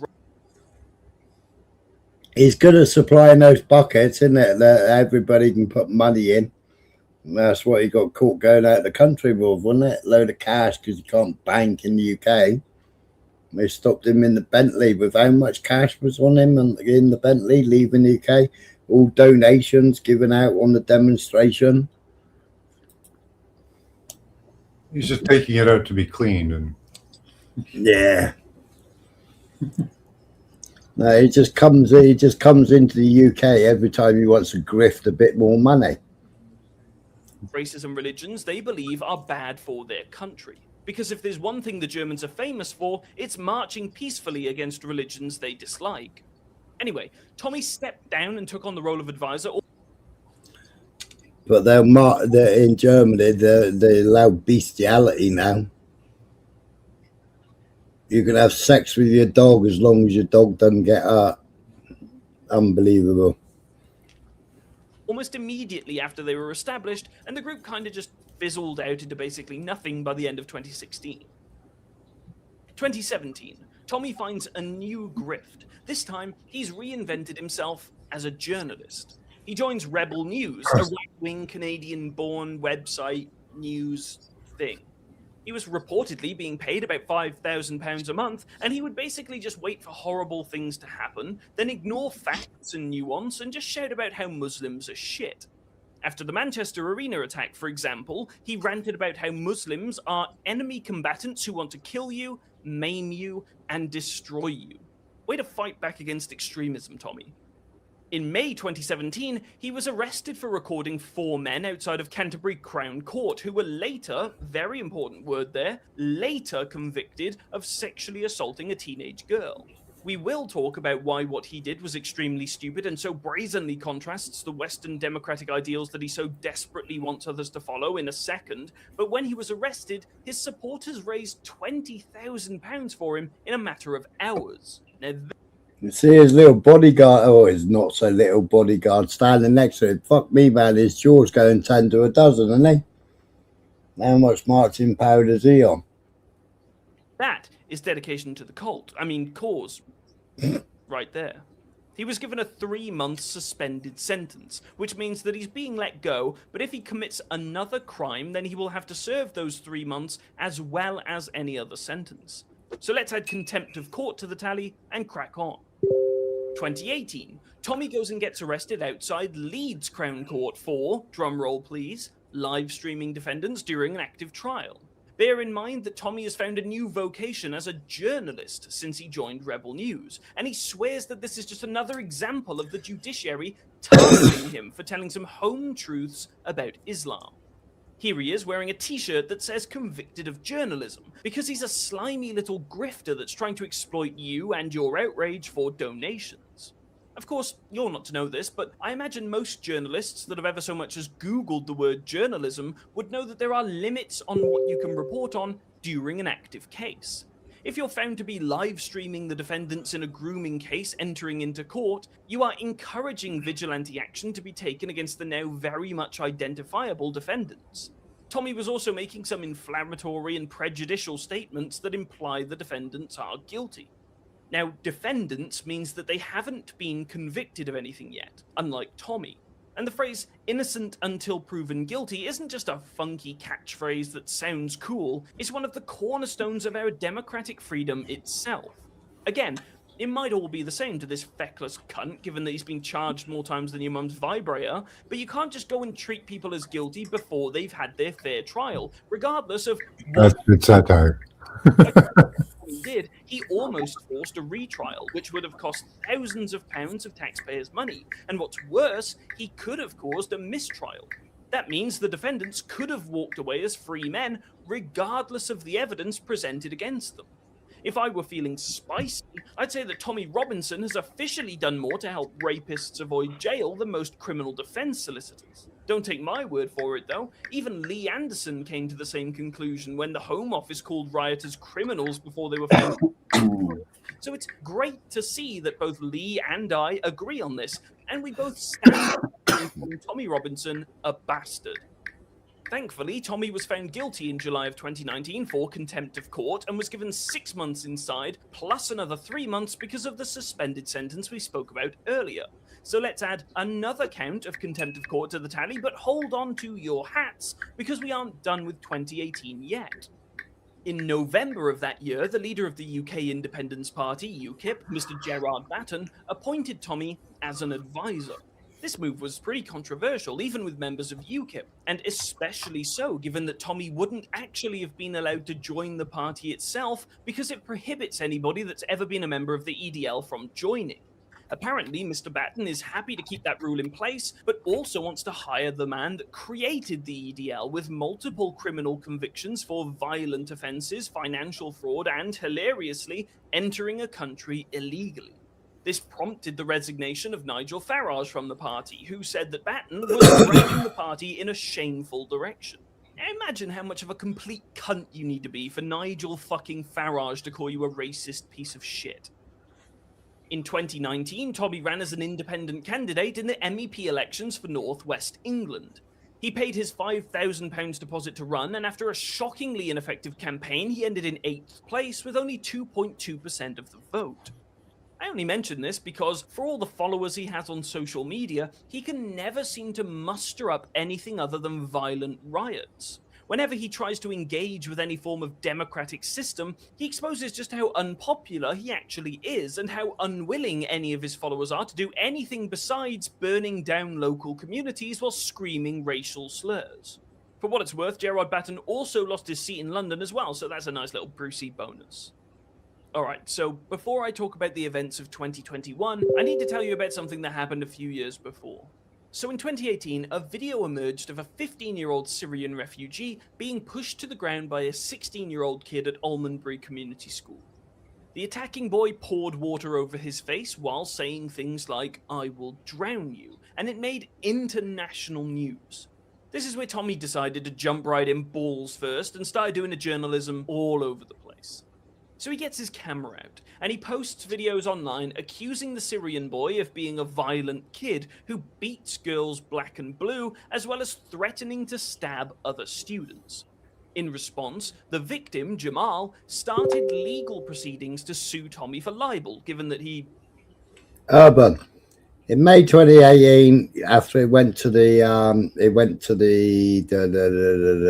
what was he called? It went to the Attorney General's office.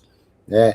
In May 2018, he was jailed for potentially prejudicing a court case after broadcasting on social media outside Leeds Crown Court. He was sentenced to 13 months, 10 months for the contempt of court in Leeds, and a further 3 months for breaching the previous suspended sentence. Mrs. Axley then appealed against both contempt findings. 3 judges quashed the Leeds ruling, saying the judge should not have commenced contempt proceedings that day.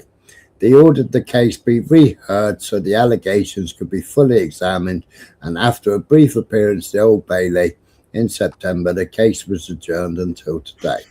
Mr. Axel Lennon says the whole thing is a political witch hunt. So, what you're saying, Urban, is there in black and white. You know, made libelous comments about him. The trial finally kicked off in April 2021.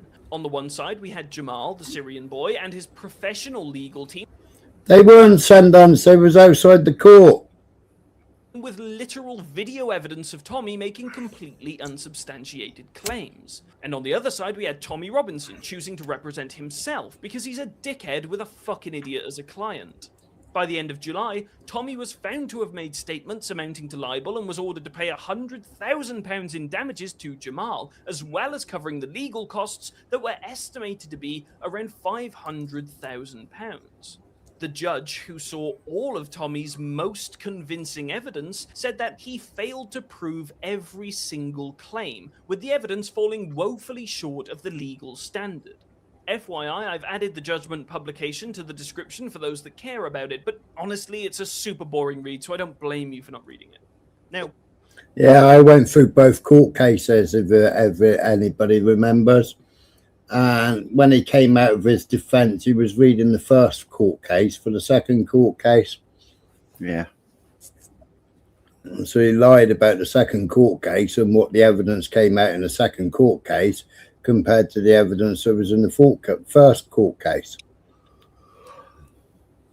And so I showed all the evidence and the hospital evidence, and the girl that was supposed to be on medication for her injuries with Jamal was all a contrived load of bollocks because she'd never even went to the hospital. But she made statements and he made statements saying that she was at the hospital. He was lucky he never got done for perjury at that time.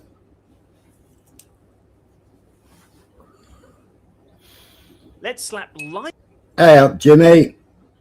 label onto the tally and move swiftly on because this is also not the only drama in 2021. In January, a journalist named Lizzie Dearden reaches out to Tommy for comment on a story she's writing about allegations that he's misused financial donations from his supporters. Here's what Tommy did in response. He turns up at her home at night in a black Range Rover with another man. He calls the building's intercom, tells Lizzie and her boyfriend Samuel to come down to talk. When they refuse, he tries to gain access to the building but is stopped by security, where he continues to shout, "Samuel, I know you're inside. Come out and we'll sort this out. We'll be back every day if we have to."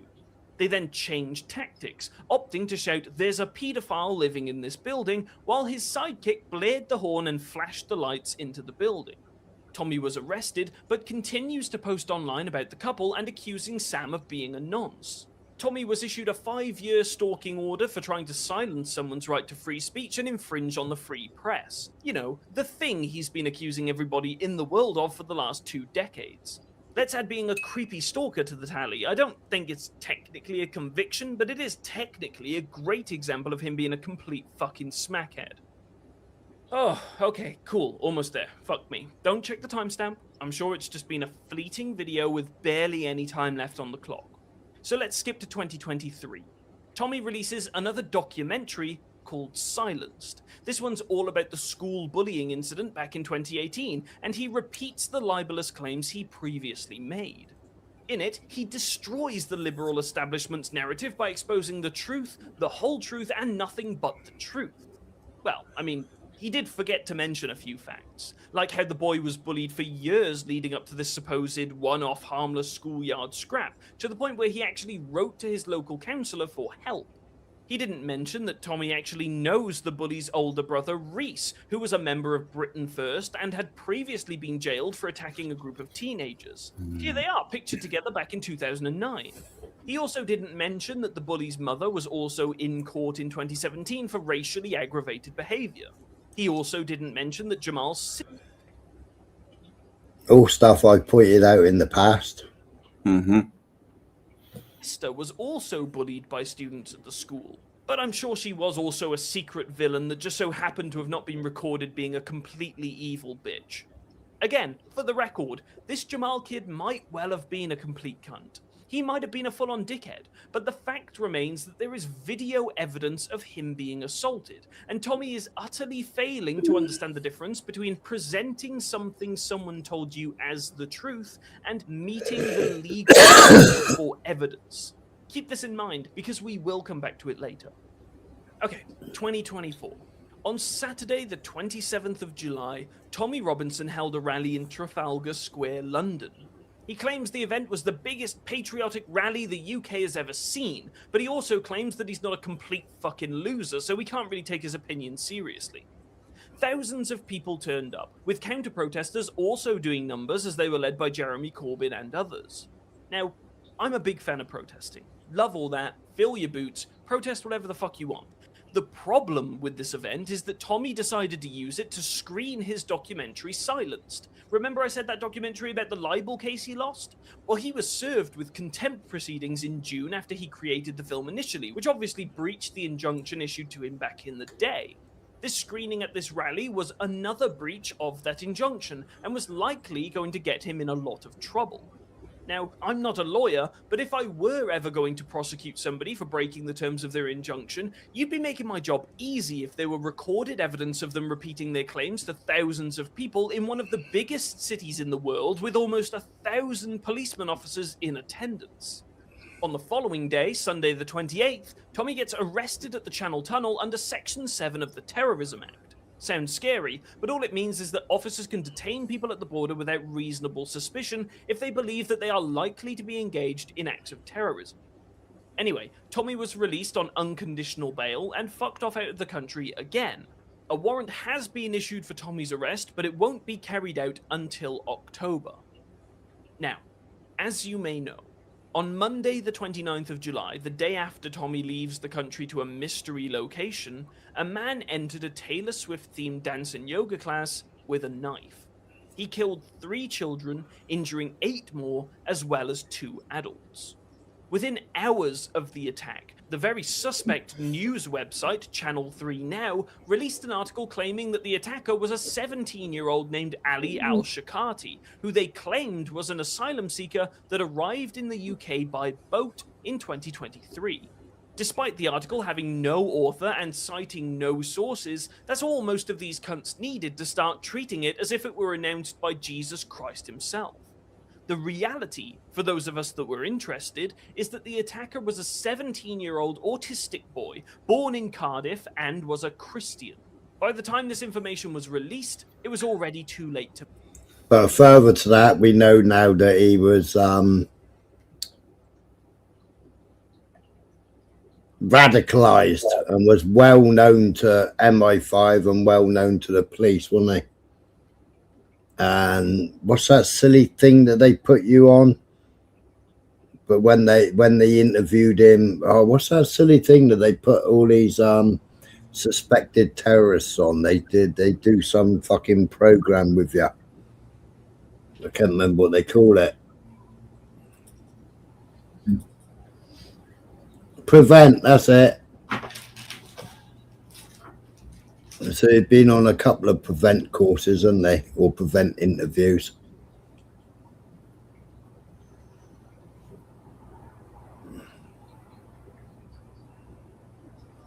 Yeah, we know his parents are Christian. We know why they're in the country in the first place. His father's never worked. He carried on his judo career. Matter. Nigel Farage was stirring shit, Andrew Tate was stirring shit from his Bugatti, and Tommy was starting to get that racially motivated hate boner as well. Riots broke out. They started in Southport and expanded over the following week or so to London, Manchester, Hartlepool, Plymouth, Sunderland, and even so far as Belfast. Rioters, I mean patriots, travelled from... I remember somebody saying to me, show me the broken windows. Far and wide to pay tribute to the victims and defend our country by destroying local businesses, public infrastructure, and assaulting police officers. They destroyed mosques, set cars and buildings on fire, and attempted to set fire to hotels with asylum seekers and staff still inside. Tommy urged his followers to reconsider their approach, to stop the violence, and understand that by being violent to civilians, they are showing that they're no better than the criminals they stand against. Only joking, it was a shit show, obviously. Remember I said earlier that old working-class Tommy Robinson left the country after he was given bail? Well, he jetted off to Cyprus and was tweeting his support for the rioters destroying actually working-class people's communities from a £400 a night 5-star hotel with views of the Mediterranean. He says he booked the getaway to spend some quality time with the family, and I'm sure he probably did manage to sneak a sentence or two into conversation as he glanced up from his non-stop fucking tweeting. Tommy says that he didn't want anyone to know where he was, and that he was outraged that the location was outed by the Daily Mail. He didn't want anybody to know where he was, but every single day he was tweeting and fucking YouTubing, showing videos with signs behind him, etc., etc. You know, just like another YouTuber over on this side. She goes walking downtown and gives all her locations out and everything else. Yeah. You know, well, Tommy was tweeting with signs behind him, signs clearly indicating where he was. You know, you only got to do a bit of ossing and you found out where the person is. Now, is it deliciously ironic that, while inciting violent riots, he is all of a sudden afraid for the safety of himself and his family? Well, yeah, I mean, I'm only human, for fuck's sake. Is it hilarious that the man who doxed a journalist for writing an article about him and accused her partner of being a nonce is now upset that people find it acceptable to expose where he can be found at any given time? Yeah, it absolutely is hilarious. Yes, of course it is. So, I mean, that's where we're up to right now. The riots fizzled out a couple of weeks ago, with around 600 arrests made and 150 charges against people as young as 11. Now we're just sort of waiting for Tommy to get back off his jolly sometime before next month so he can go in front of another judge and we can add another contempt of court charge to our tally. But we're not done. Oh, no, we're not done yet. See, everything up until now was just laying the foundation, an amuse-bouche, if you will. If you're a fan of Tommy Robinson watching this video and you still think that despite what we've uncovered here, he's still not that bad of a guy, this is the part where you need to put on your brown trousers and strap in. If there's one thing that becomes clear in Tommy's history, it's that he is definitely, principally opposed to nonsense. Can't stand them. The abuse of women and children in Tommy's eyes is a moral abomination and should never be tolerated at all. I will travel to Canada and use said groomed girls to have his sexual pleasures whilst charged on marching powder and alcohol, because that night, what's she called, Nadal? She spoke about it all. I played the video on here, didn't I, Nadal? From the Canadian truckers protest. She was the one that arranged it all for him to go to Canada. And then when he decided to dump all them and then go with Esla Levant, that's where Esla steps in, wasn't it? Quick! Let's have a civilian people, Beth Nadal. That's it, Beth Nodwell. Yeah. If there's one thing we know for sure, it's that Tommy would never stand alongside such people. It's not Muslims he hates, after all. It's criminals that coerce and intimidate vulnerable women and children to exploit them. Sometimes foreshadowing is relatively obvious. In June of 2010, back when Tommy was top shag of the EDL, his close friend Richard Price was convicted of possessing crack cocaine, and 4 indecent images of children that he downloaded from the onlines. Tommy, displaying his opposition to noncery, condemned Price when he admitted to 4 counts of making indecent images of children. Sorry, I mean, Tommy campaigned with other EDL members to win justice for Richard Price. When Price was jailed, EDL members launched a campaign urging supporters to write to the Prime Minister and MPs to try to win justice for Richard Price, EDL. Tommy Robinson supported Price after he was convicted of child porn charges. Apparently, paedophilia is okay if it is an EDL member who has committed a horrific crime. Later, Robinson hurriedly issued a statement to claim that Price has never been a leader of the EDL, forgetting that back in 2010 he had published a statement on Facebook naming the management, and amongst those names were Price's, and he was credited for co-founding the group. He supported him even after he admitted that he was charged with creating the images. Here's a post from the EDL at the time telling everyone that it was because he bought a second-hand computer. It wasn't, and that also, images weren't even that bad. As time went on and Tommy's position became untenable, he finally distanced himself because supporting nonces is wrong? Correct. Oh, thanks. Now look, I know what you're saying, and I agree. It was a one-off, a glitch in the matrix. If the EDL was actually rife with criminals, druggies, and rapists, that means they'd be no different to the people they purport to stand against. Just two sides of the same coin, and there's no way that could be the case. Is there? In 2018, senior EDL member Lee McMillan was jailed for 17 years for grooming a 10-year-old girl in the mid-90s. He would buy her cigarettes and alcohol, then assault her. His victim reports that he would tell her that she mustn't tell her mum because she'd be really upset.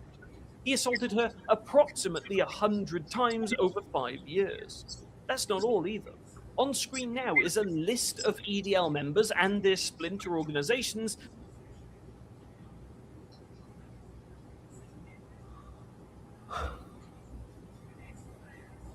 that have been exposed as being sex offenders. Now, I would love to also show you instances of Tommy condemning these people and saying that there's no place for them in the EDL, but there isn't one. Tommy hasn't so much as whispered their names. That's 66 extra examples for those. I think it's up to 109 now, I think it is. 109, he's got 66 people. I think there's 109 people I showed a few months ago, was it, Michael? Yeah. Yeah. Those of you that can be asked to go through and look up the individual examples. If you want more, here's an article from Hope Not Hate that gives similar evidence, a not insubstantial amount of it coming from when Tommy was the leader of the EDL. If you are a supporter of Thomas Robinson, doesn't it feel weird that he's not even willing to post a single tweet to condemn these people? Doesn't it seem weird that he didn't, at any point, introduce basic checks before allowing people to join the EDL? Doesn't it feel weird that he only seems to have an issue with it when it's an immigrant? Okay, I get it. You can cherry pick 68 examples of convicted abusers being linked to Tommy's organizations, but Tommy's a good bloke and I'll still donate to him.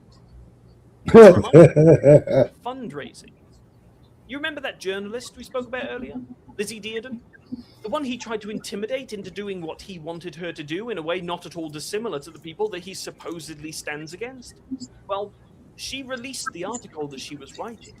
In it, she explains that despite the fact that he had declared himself bankrupt and was listed on the insolvency register, he was receiving hundreds of thousands. Yeah, Daniel, but I think he induced those fears.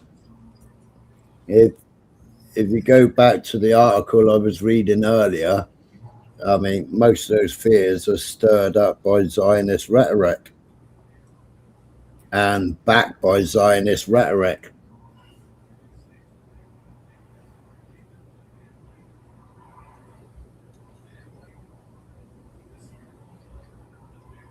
Thousands of pounds a month from his supporters in donations.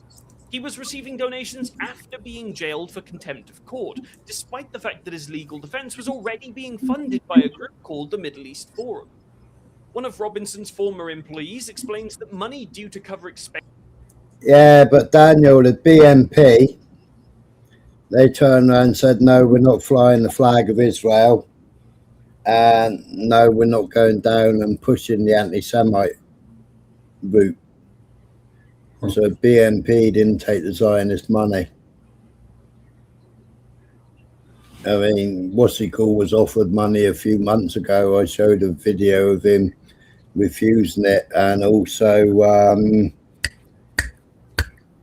Paul Golding's ex-missus, you know, the one that Paul Golding beat up. What's she called? I can't remember her name.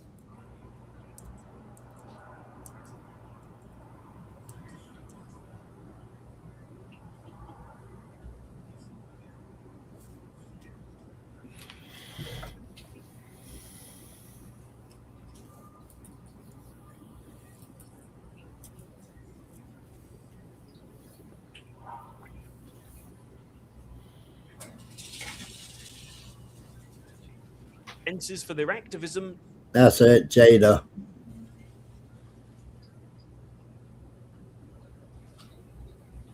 never materialized, and that Tommy was withdrawing tens of thousands of pounds that he says were for mates I've got to pay back for sessions. So cocaine then, coke, the devil's dandruff, Mary Berry's baking powder, sniff, blow, Charlie, booger sugar, Forrest Bump, Frosty the Blowman, Booger sugar. chicken feed, you know the stuff. Turns out that, according to multiple former employees, Tommy was a bit of a fiend for the white stuff. I mean, this certainly explains why he looks like he's just had Shamu in a headlock in this interview with Jordan Peterson. Oh, shit. The fucking Jordan Peterson interview. I haven't even gotten to that bit yet.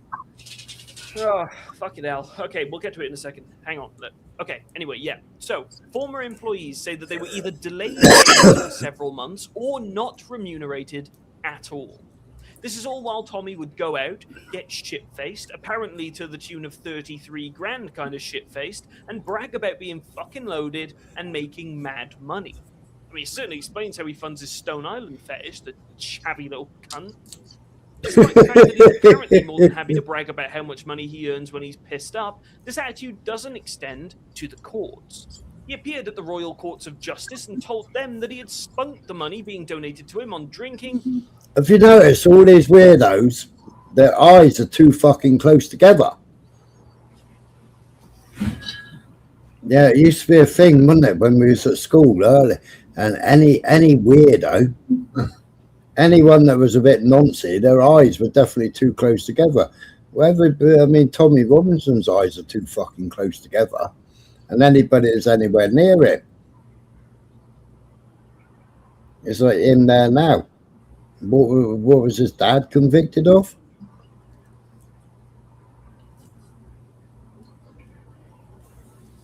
Alcohol and partying. Partying means drugs, by the way.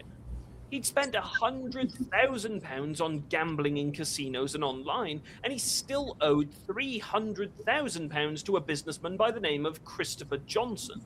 When it was raised that in his 2009 book, Enemy of the State, he said that he owned 7 properties, he replied saying, I like to give off.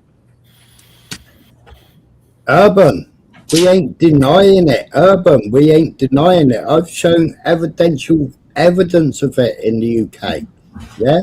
I've shown evidence of where. What's that Prince fucking. What's the Prince leader called? I can't remember his name. Saying that I've emptied my fucking prisons and I'm kicking the people out of my country, and your stupid European governments are taking them in as fucking refugees. We don't want them in our country. They kick them out of their country. They send them to Europe. That's why they're all on the watch list. Who's that thick, Urban? And Israel pays for it. And I've shown proof over proof over proof that Israel pays for it. And the Israeli agenda. And why there's an Israeli agenda. Proof after proof after proof. But you can't get it through your numbskull thick skull.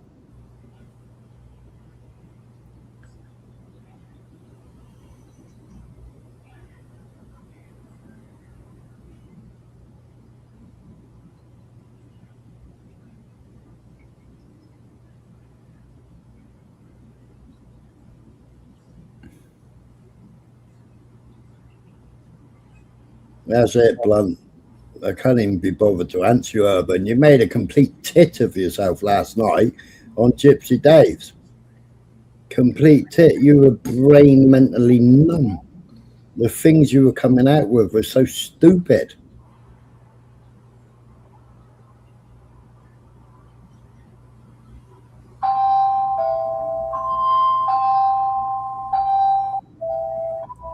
Ding dong. Avon calling. Off that I'm a successful man when I am not. So he's willing to continuously repeat this lie, even as recently as last month. But whenever he's called on to actually pay for something, it's all very complicated, and he doesn't actually own shit all. It's very convenient, isn't it? It suddenly becomes... Yeah, exactly that, Daniel. To be a good British man, yeah, even though he's got Spanish citizenship, he's an Irish man. To be a good British man, we got to empty our pockets and chant Tommy Tommy.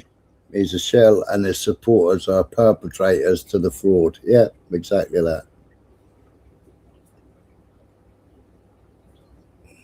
Schrodinger's bank account when he needs to pay for something other than cocaine and 5-star holidays to fucking Cyprus.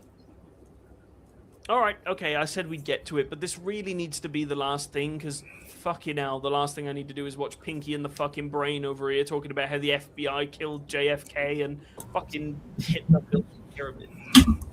One of the stops Tommy made before he comes back to the UK and is inevitably put in jail again was to go to Canada and visit a man called Dr. Gordon V. Teets, or something.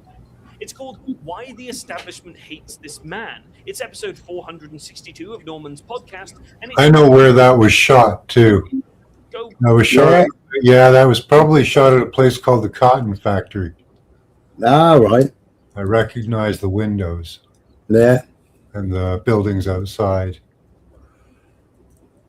That was shot in my city. Yeah. They do a lot of stuff, in a lot of filming here. Yeah.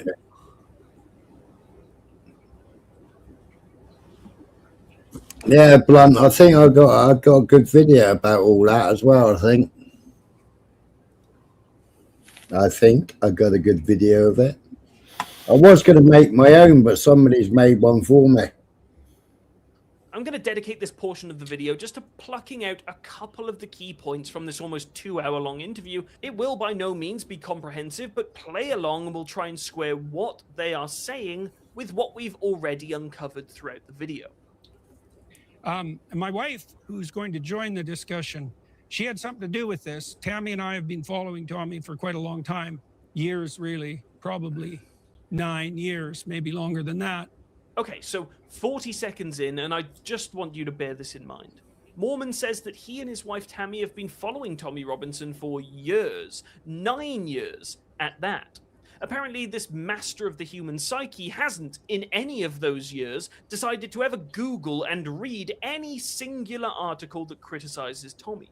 It becomes painfully obvious by the lack of pushback on anything at all that they know the square root of fuck all about him. But it's just interesting that he chooses to frame this interview as him being very aware of his life in any meaningful way. He's either bullshitting or a coward. His school records show 117 disciplinaries. His school records show that the teacher... He meant he didn't like to break them 150 times. But the public were totally deceived on this. And they donated £180,000 to this child, yeah? Yeah. And at the same time as this, the English boy was portrayed as a racist bully. Okay, so here we have Tommy talking about the Syrian boy that sued him. Tommy says that the boy doesn't deserve to be treated as somebody that is telling the truth because he's been accused of lying before. He's been accused of threatening to assault people before. He says that he was deceptive to the British public. The public were deceived into donating to him. This is apparently grounds enough for the boy to never be taken seriously. And he doesn't, at any point, seem to clock that he himself... There is objective evidence that he has assaulted people. There is evidence of him threatening to assault people. He has also asked for donations from the British public with all of these instances on record. And he has also admitted to spending north of £100,000 in donations on gambling, drinking, and partying, which again means drugs, by the way. Even if the guy is a complete cunt, and even if all of these accounts are true, that barely scrapes equal to the kinds of things Tommy has been proven to have done. Never mind what he has been accused of. This isn't a lack of self-awareness. This is calculated deceit by the man desperate to beg for more of your money and more of your pity. So how did they deal with me? They then started legal proceedings. Now, legal proceedings to sue me because they said the allegations I made were lies. Now, so I had to prove. Who was they? The lawyers, the law firm. But then, as a journalist, I can prove everything I. Go and read the court case documents, Urban. Go and read the court case documents. There's no evidence to back any of that up. No evidence to back any of that up in the produced documentation in court.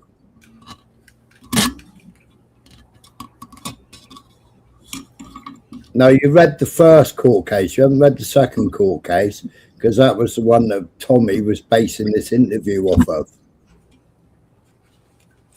Reported is what I was told. I had the messages from a mum who sent me pictures of her daughter's face with bite marks. Yeah?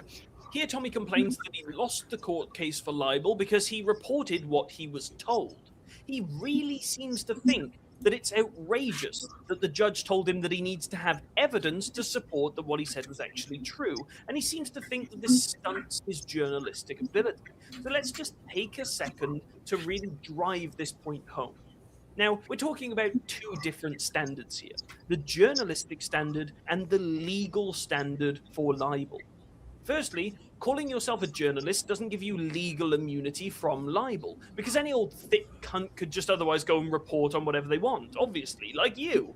Libel is when you produce a statement that can be revisited multiple times, like in a book or newspaper or recording or even posts on social media that defame someone's character.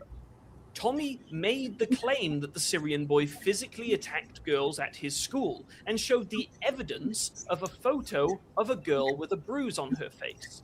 This might be evidence that she had a bruise on her face at some point, but to anyone with more than 2 brain cells to rub together, it's obviously not evidence that the Syrian boy specifically is the one that bruised her face. This isn't a question of morality. This isn't a question about Islam, and it doesn't matter what you reckon. It's a legal standard that must be met, and it's there to protect those that are innocent of a crime. Now, I know Tommy's had very little experience with being found innocent of crimes, though, so I'm inclined to let him off for not knowing. I've read the court documents. Have you watched the whole of the documentary? Yes, I've watched the whole of the documentary twice. And when he started playing the documentary in London, there was quite a few of us. So Gypsy Dave, the panel you was on last night, we was in the live chat. I can't remember who was live streaming it. We was on the live chat, right? And we watched people leaving in droves when he was playing the documentary. They were leaving in droves.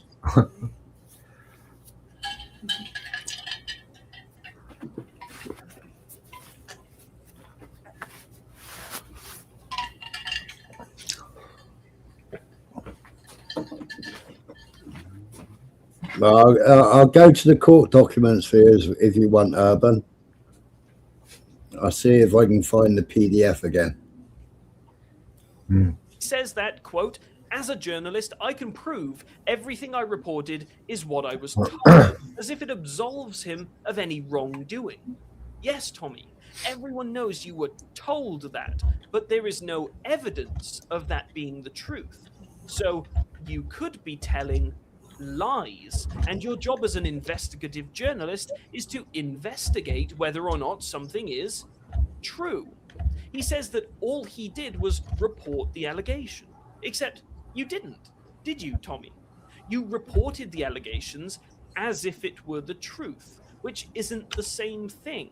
You assumed that the claims made were truthful and presented them as the truth in your documentary without clear evidence to support that it was a truthful statement. Now, if we want to talk about the journalistic standards, of which the most prominent example would be those set out by the National Union of Journalists on screen now, for those that want to pause and read them, you'll notice that point 7 explicitly states that he should protect the identity of sources that supply information in confidence, which he failed to do in his documentary. The man is just a walking contradiction, a complete fucking div. He has simply never bothered to inform himself about anything at all. She had 2 9-year-old little girls with her twins, 2 mixed race little girls were Bailey's little sisters. Oh, yes, right. So That's important. yeah, it's because they're calling them a racist family. So I said to the family, So you can't be racist if you have a mixed race family? It's absurd, which is so worrying. I suppose psychology school doesn't teach you how to diagnose stupidity. After all, how could I hate Pakistanis? My wife is from Hawaii. In the film is not opinion based, it's fact based. It's school records. It's when are you going to release it? So I'm not allowed. So basically, since I've been here, the film was played in America 2 years ago, in a cinema in Florida. General Flynn was there. He gave his account of what he watched. He said it's unbelievable what I've just watched, because what people need to understand is, you see what they've done to me, is exactly the same lawfare that's going on across the whole Western world to anyone who raises their voice. What I managed to do is document every single part of it and show what I call the unholy alliance, the alliance together of the judiciary, of far-left organisations, Muslim organisations. He mentions the lawfare being waged against him and people who speak the truth that comprises the judiciary, far-left organisations, and Muslim organisations that are working together to control the narrative. That's cool and everything, but I'm still wondering why Douglas Murray hasn't been arrested for speaking the truth yet. Why hasn't Suella Braverman been arrested for speaking the truth? Or Katie Hopkins or Nigel Farage? The answer, by the way, if you're lacking brain cells, is because the others are saying stupid shit without taking actionable steps to commit crimes. But when I come out of court that day with the injunction, That's a fact. I was scared, in all honesty. I've been in prison multiple times to do with my work. I've been in prison multiple times to do with my work? Okay, here's more of this pesky evidence stuff that Tommy keeps getting confused by. In this case, it's evidence that he likes to lie to people. As we mentioned earlier, he was imprisoned in 2005 for assaulting an off-duty police officer. He was jailed for 10 months for traveling to the US on somebody else's passport. And let's not forget the 18-month sentence for mortgage fraud. That's 3 separate stays at His Majesty's pleasure for reasons that have absolutely fuck all to do with him talking about Muslims. He is a blatant fraud, and Fraud and Beeferson is either too weak to call him out on it or too stupid to understand that he's lying. The whole interview goes on like this, and it's why I'm struggling between having sympathy for people that follow Tommy's narrative and thinking they're a bunch of dickheads. It's absolutely plainly obvious that he's either an unashamed grifter or a complete fucking idiot. But when people like Morton Deleterson give him the time of day and don't call him out on his bullshit, it legitimizes him in his audience's eyes. As I said earlier, if the establishment wants to silence people talking about the horrors of Islam, why haven't they gone after Douglas Murray, or Suella Braverman, or Lee Anderson, or Nigel Farage, or Priti Patel? These are members of the government, for fuck's sake. It makes no sense. I know that, my Maybe man. Tommy is an outlier because Tommy is a fucking criminal. Okay, let's get some final thoughts. It should be clear by this point that Tommy Robinson is a compulsive liar, a career criminal, and someone that is more than willing to lie to people like you time and time again if it means you'll donate a tenner to his Coke fund.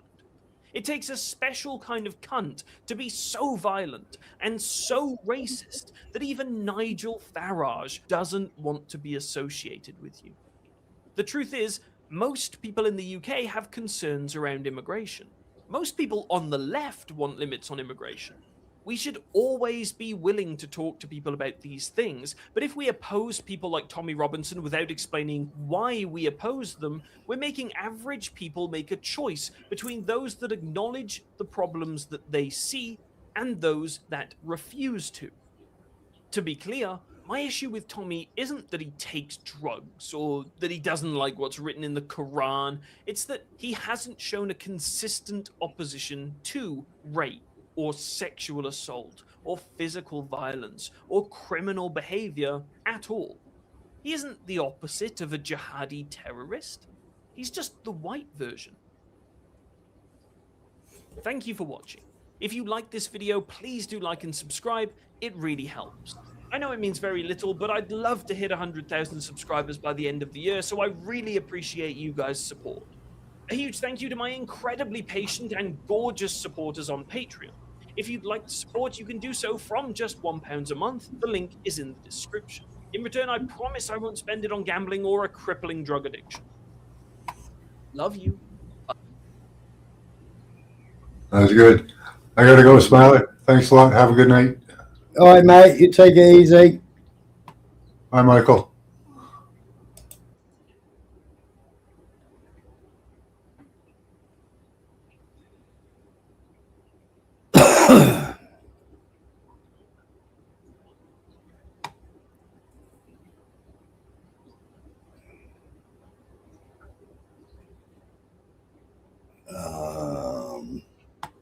You still there, Michael?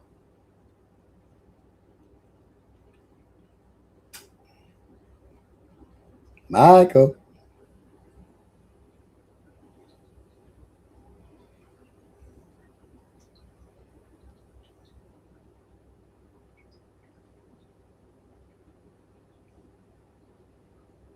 Michael? You gone for a cigarette or have you fallen asleep?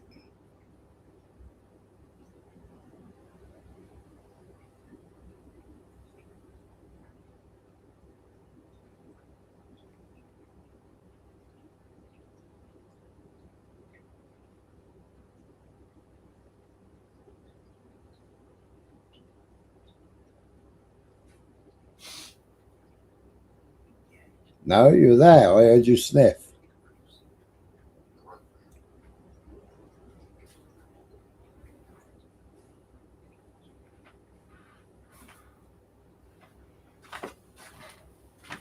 Whoa. We're still here, are we?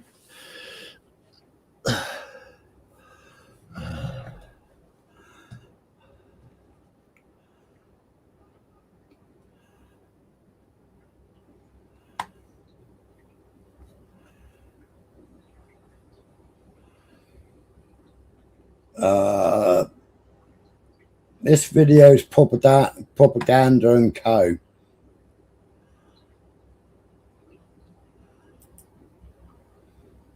This will show you what's happening in near your hometown, Urban.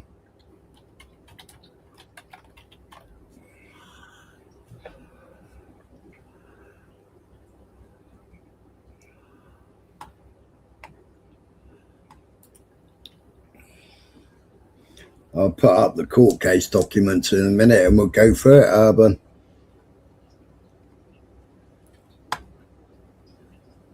This isn't the video I was looking for, but I'll find the other video that I'm looking for while this is playing for a bit. So Zionist psyop to split Muslims and Christians. Propaganda and co.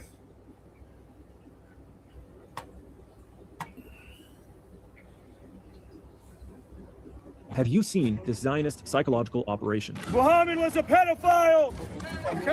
Jesus Christ is king of Dearborn, Michigan! A Jew. A Jew.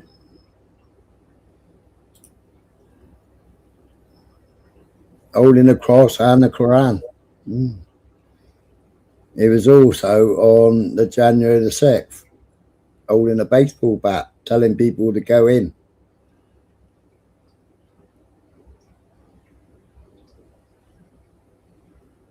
Please copy and paste what it is that I have said to make you come to that conclusion. Which conclusion?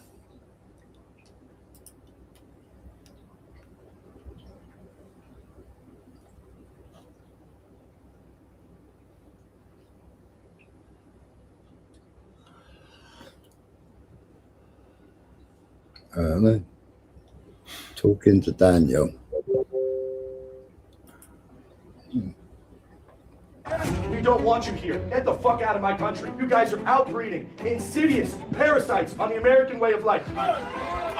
It was an engineered campaign to create chaos, ignite hatred, and divide Muslims and Christians against one another in America. What I'm about to show you is just the opening act in Israel's desperate attempt to salvage its collapsing genocidal ideology of Zionism. Now stay with me, because in this video, I'm going to expose a network of Zionist Jews operating in broad daylight to promote Islamophobia and run divide and conquer destabilization operations across the United States. Last month, paid Zionist operatives descended on Dearborn, Michigan, a city with a well-known Muslim majority, with one very clear mission: to agitate, bait, and provoke conflicts that they could then harvest for clicks and propaganda. They staged a pathetic march and framed it online as a massive anti-Muslim uprising. In reality, however, it was a couple of clowns with cameras. Nearly half of the group that attended were cameramen. This group walked through Dearborn, taunting the Prophet Muhammad, peace be upon him, yelling at Muslims to eat bacon, threatening to burn Qur'ans, you know, all the usual low IQ theatrics. A few Muslims reacted emotionally, but most of them just mocked them or filmed them back. Then these agitators stormed into City Hall, screamed at the mayor and council, which is made up of both Muslims and Christians alike, demanding that Muslim Americans leave the country. Well, we now know that this entire spectacle was a Zionist psychological operation. And here's the thing: the Dearborn stunt didn't just play out on the streets, it played out in the media as well. In fact, the way the story was covered tells you just as much about the psychological operation as it does the agitators themselves. I was able to see how this information was being weaponized by using Ground News, a perfect tool for cutting through this kind of manipulation. I used Ground News to research this video, and it revealed to me just how propagandized this entire narrative was. Let me show you. Ground News tracked 40 different articles about these anti-Islam protesters clashing with community activists in Dearborn, and the split was very revealing. 54% of the coverage came from right-wing outlets. Only 23% came from the left. Now, when you compare the headlines side by side, something that Ground News makes very easy, the narratives are practically from different planets. A left-leaning outlet, Fight Back News, ran, quote, "Racists converge on Dearborn, protesters and community fight back."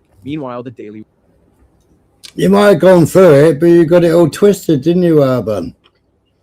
Got it all twisted on why it happened, and it was only one road sign on the top of another 3 road signs, I think it was. They named the road. Wire, owned by Ben Shapiro, framed it as unsettling footage out of Dearborn shows how bad the Islamic takeover really is. Same event, same footage, 2 completely incompatible realities. And this is what Ground News is built to expose. Their features let you see bias, factuality ratings, and even the ownership behind each outlet, which matters a lot when you're dealing with politically motivated propaganda networks. I use Ground News because it makes these psychological ops impossible to hide behind selective outrage and algorithmic manipulation. You literally see the information war in real time. Who's amplifying what, who's ignoring what, and who benefits from the narrative. And that's why I chose to partner with them, because if you're watching my channel, you're already someone who wants to see behind the veil of power and propaganda. So Cam Higbee. These 2 clowns are known propagandists that are funded, Jake Lang and Cam Higbee. These 2 clowns are known propagandists that are funded, trained, and amplified by Israel and Zionist networks in America. Jake Lang was exposed as a Jew whose sister actively serves in the Israeli Air Force. He recently visited the Wailing Wall in Jerusalem and pledged his allegiance to the Zionist state. I'm Jewish. If you say anything negative about Israel, I am Jewish. My sister served in the IDF. I was bar mitzvah on the Wailing Wall in Israel. I am a Jew. I'm a believer in Jesus Christ, my Lord and Savior, but I am a Jew, and I love Israel. Yet he marched into Dearborn pretending to be a Christian crusader, waving a cross like he was resurrecting the Knights Templar. You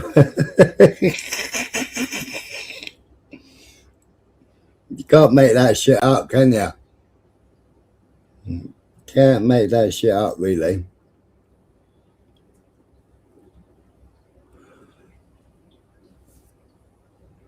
Pick up your crosses and walk, America! Wake Another Hasbara, eh?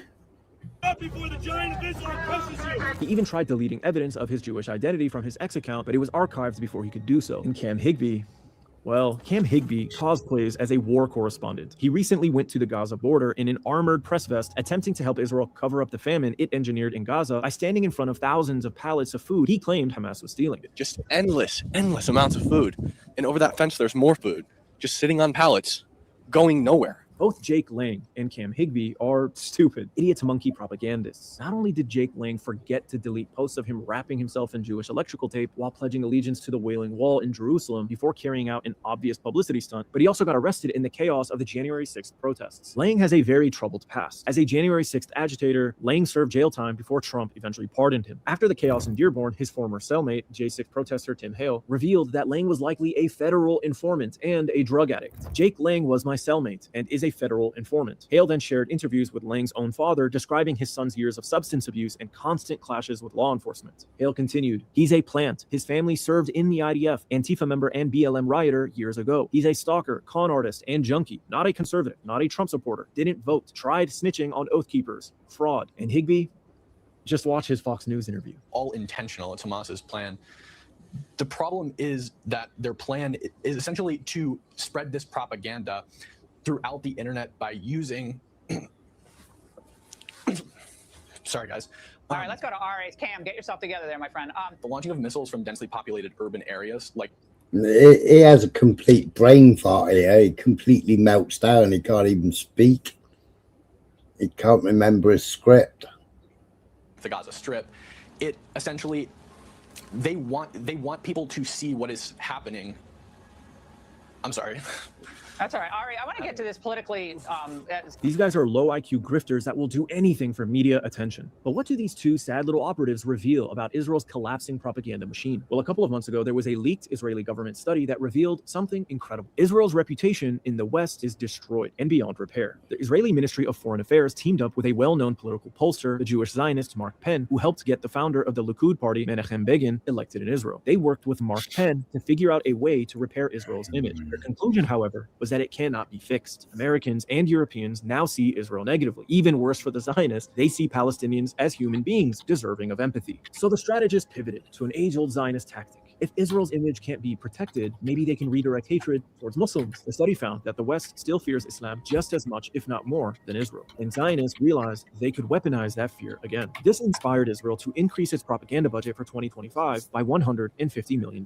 And the other day, Netanyahu bragged in front of Knesset that Israel was spending over $500 million on propaganda. באנטישמיות הזאת בכל העולם.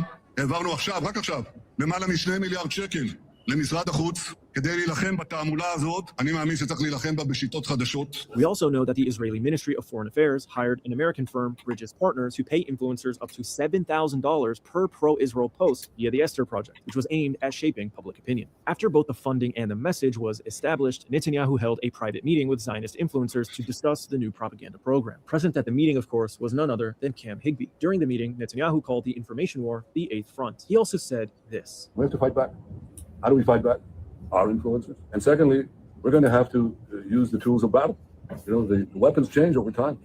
You can't fight today with swords. That doesn't work very well. We have to fight with the weapons that apply to the battlefields in which we engage. The weapon, of course, is Islamophobia. Netanyahu is also quoted as having told the influencers, if you lead, you will have followers. This is very interesting because just 2 weeks prior to this influencer meeting, a Democratic PR firm, SKDK, was exposed for a $600,000 program that included an army of bots to boost Israeli propaganda. The parent company of SKDK is Stagwell Global, which is owned by none other than Mark Penn, the Jewish Zionist who helped put together the research for the Islamophobia program. So to recap, throughout 2025, Israel has been repositioning itself for a new fight in the information war. During this time, their agents purchased TikTok and CBS and are now aiming for an aggressive takeover of Warner Brothers. They conducted their research and determined their new message, which is Islam is worse than Israel. They secured their propaganda budget, their influencers, PR firms, bot programs, and agent provocateurs. So it shouldn't be a surprise that anti-Muslim incidents erupted all across the country. Dearborn wasn't organic. The harassment of Muslim students praying in Texas, Tampa, and Daytona wasn't organic. Mocking your religion because you're bowing towards a stupid pedophile's grave. The designation of CARE, the largest Muslim civil rights organization in America, as a terrorist organization by both Texas and Florida wasn't random. It is all deliberate, it is all funded, it is all manufactured. It is all meant to redirect hatred away from Israel's genocide and back toward the West's old reliable hatred, Islamophobia. But this tactic isn't new. In the 2010s, the Islamophobia Network report exposed that between 2001 and 2012, over $57 million was spent spreading Islamophobia in the United States. The majority of those organizations, donors, and activists are Zionist Jews. Let's take a look at the data. The Rosenwald Fund gave $5 million,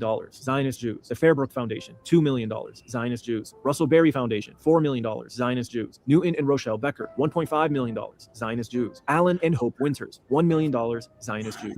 Oh, I know what you're thinking. These Zionist Jewish orgs do not make up the majority of the funding in this report, but then you dig just a teeny tiny bit. And what you find is that the organizations that gave the most money may not be founded or run by Zionist Jews, but their members include Jewish Zionists, their donors include Jewish Zionists, and the $40 million they... Look, Middle East Forum, the same ones that paid Tommy Robinson. David Arowitz paid Tommy Robinson.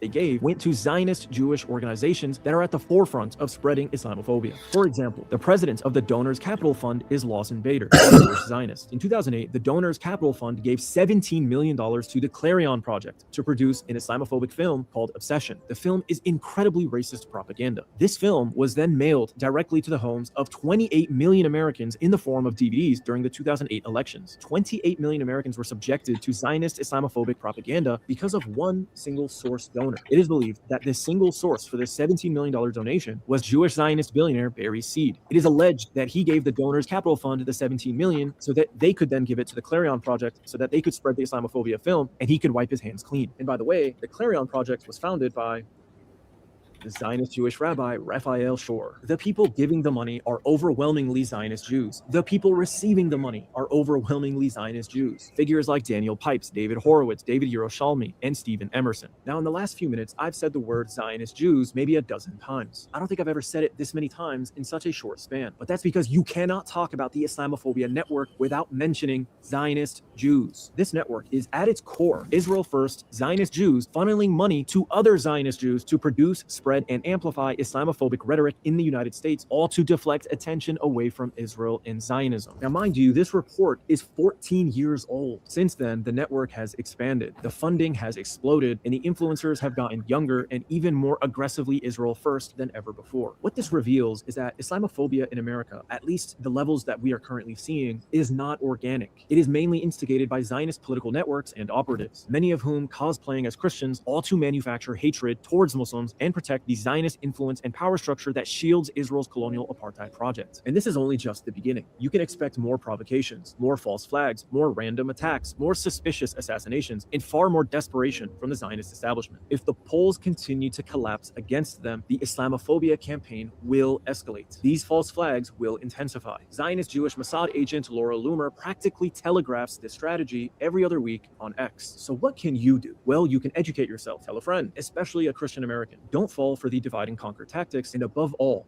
do not be provoked. If you found this video valuable, please like, comment, and subscribe. Let me know what you think in the comment section. Is there anything that I'm missing? And don't forget to use my link for the sponsor of this video, groundnews.com/prop, to save 40% off the Vantage plan so you can cut through the propaganda. Until next.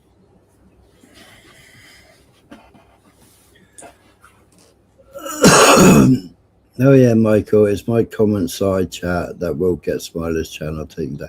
It has done before, Urban.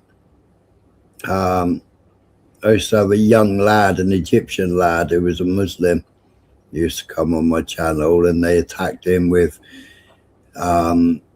pig avatars and all kinds of stuff and chanting Tommy Tommy in the chat, and yeah, I got a 7-day strike for it. And a couple of the guests attacked him, and he was a young lad. He was on a year out from college, wasn't he, Michael? Yeah. Called, oh, what was his name? I forget his name now, but I can remember it. Moswab or something like that. I can't remember his name now.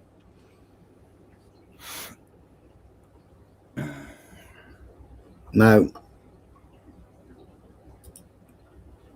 you made a statement that I hate Jews. Well, yeah, but you just said, okay, you've made one comment, though, which was a joke. So, okay, if you'd have made the comment and put joking, of course, fair enough. But you didn't. You left it up no, there. there's plenty of people on this YouTube that think I'm a Jew hater, when I take all my information from the Jews. Like a live that I played the other day, I paid 10 rabbis, all stating Israel doesn't represent them, all stating the flag doesn't represent them, all stating that what the Israeli government are doing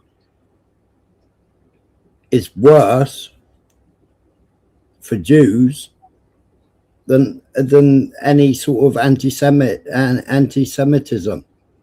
Yeah.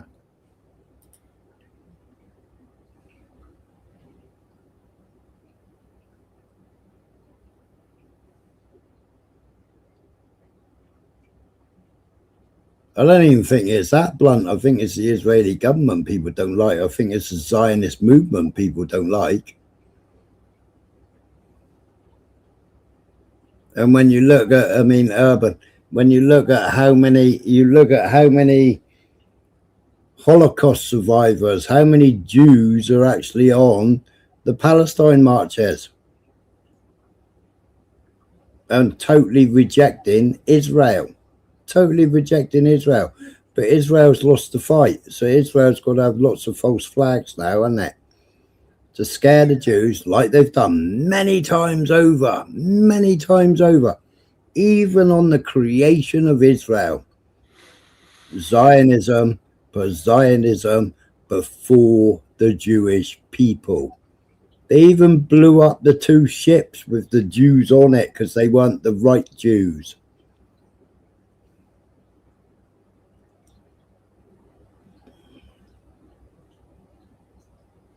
Yeah, you've just made the same statement.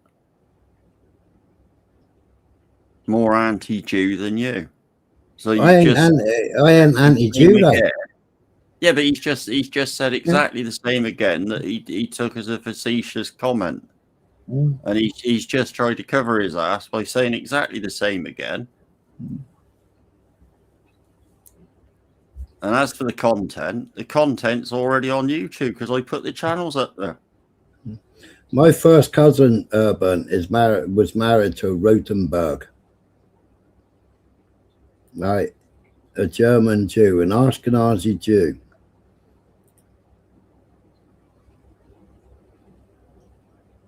Ashkenazi Jew. He owns his own stock exchange, buying and selling shares all day long. He's the one that bought me my first cleaning, my first Karcher industrial carpet cleaner. He was the one that paid me to go on the FOSPOS course, so that when people were selling second-hand cities, etc., and when companies wanted insurance because they had to have fire safety certificates for furniture in offices, he was the one that paid me to go on the FOSPOS course so that I could go and make the furniture and foam not non-flammable.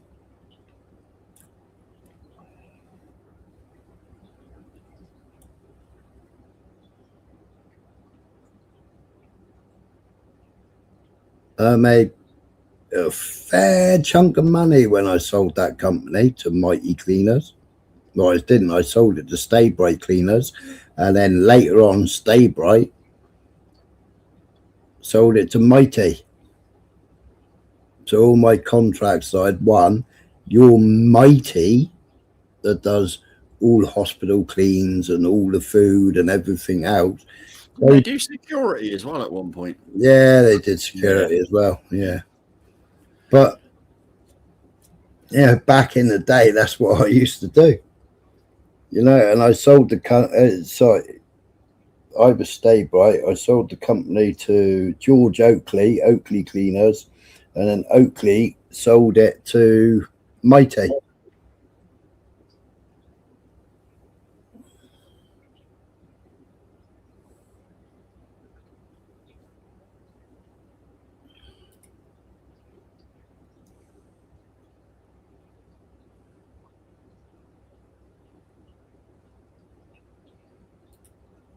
Let's move on. You obviously don't understand being facetious. I understand what being facetious is.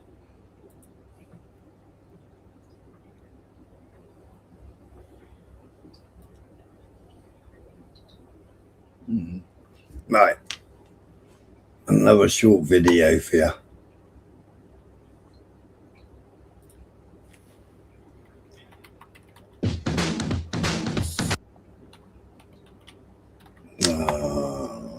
Shut that one down.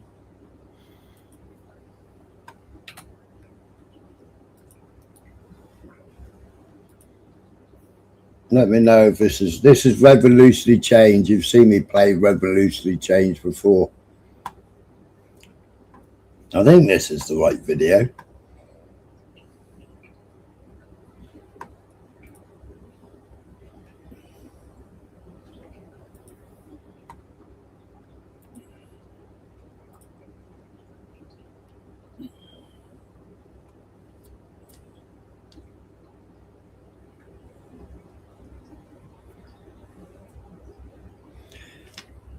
Urban, you're not getting it. You're not getting it, though.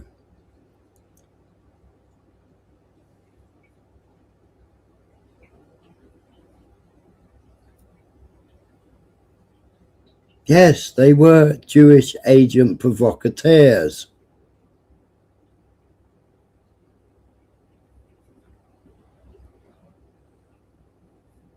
More propaganda, let it play. Good old Buddha.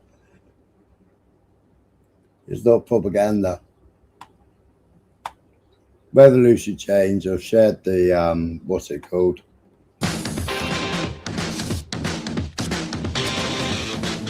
There's also many conflicting reports about the evolving state of Israel prior to the rise of the Third Reich and what happened over the course of that time period, and how this all was aided and abetted by David Ben-Gurion, and how they contributed mightily to the mass killings in the death camps. So brace yourself. 1933, the Zionists were in desperate need of cash and Jewish immigrants. The Germans needed a way to break the boycott. The Jewish agency offered a deal. If the Nazis allowed wealthy German Jews to emigrate and take a portion of their assets in the form of German products, the Zionists would act as the sales agent of those products, in direct defiance of the anti-Nazi boycott.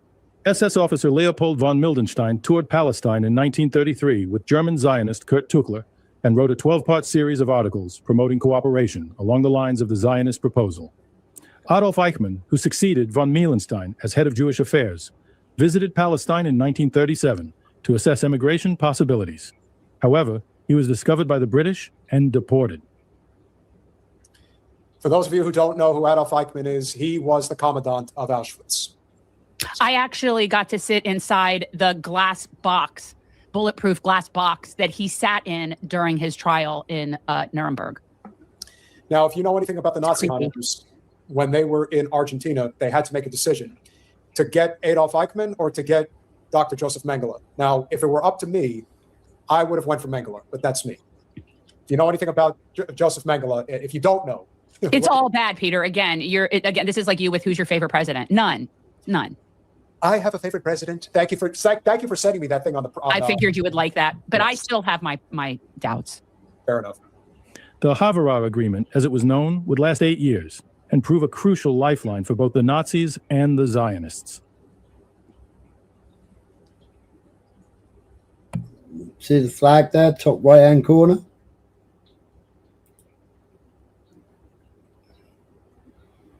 Swastika on the flag.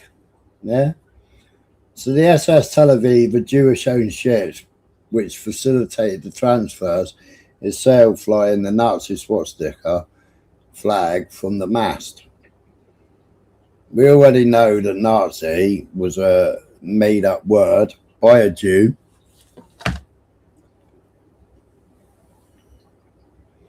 And it was an actual insult against Ashkenazi Jews. The ship's called Tel Aviv.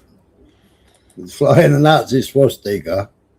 Right, the ship was like poorly maintained and fudged, and Germany actually put two brand new engines in the boat.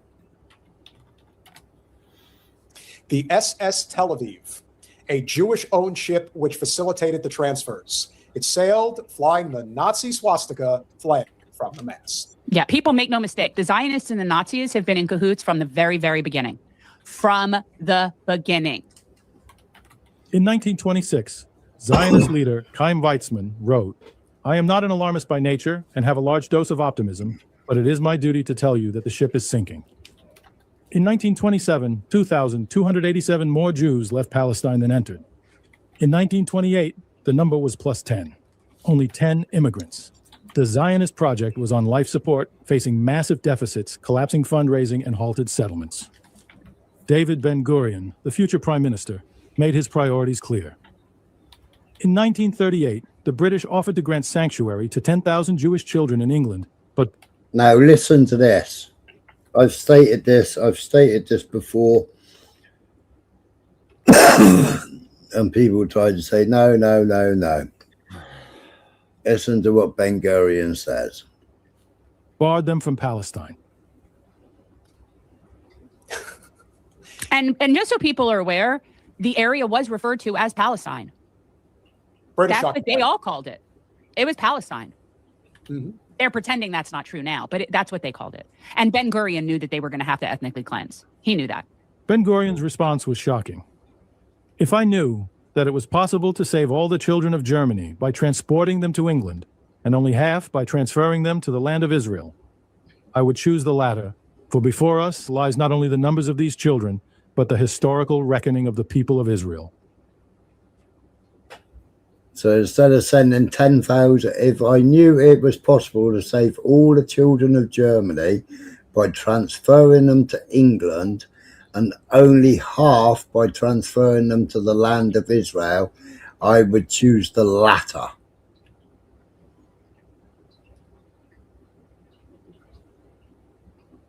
Now, during this time, well, I think it was 1908, I think it was,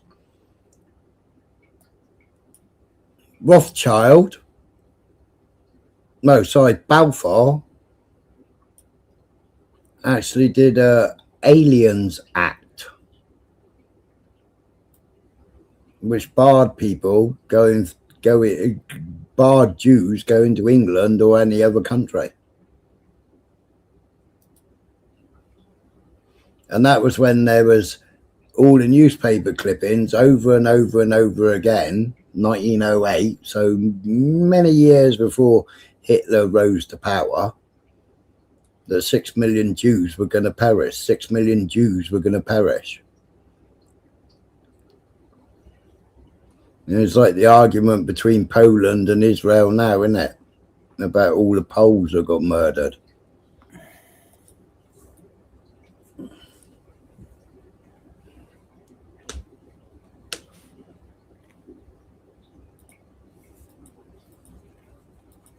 So, yeah, Michael. So if it was facetious, you'd put lol or a smiley face, or, do you know what I mean? If it wasn't supposed to be, yeah, defamatory, then you put a happy face or a lol or a giggle or a smile, you know, you'd put something at the end of the statement, wouldn't you?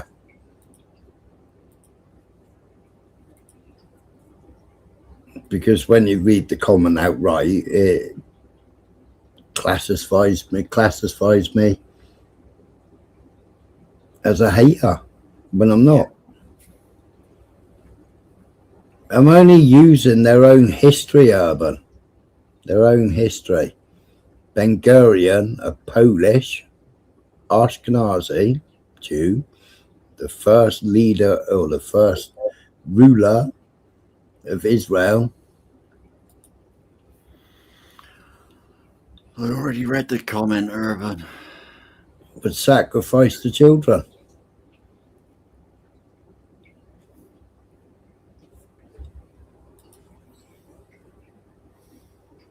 Again, these are people that are very willing to kill their own for the end result that they're seeking. So why would staging some sort of massacre modern day be Hannibal Directive?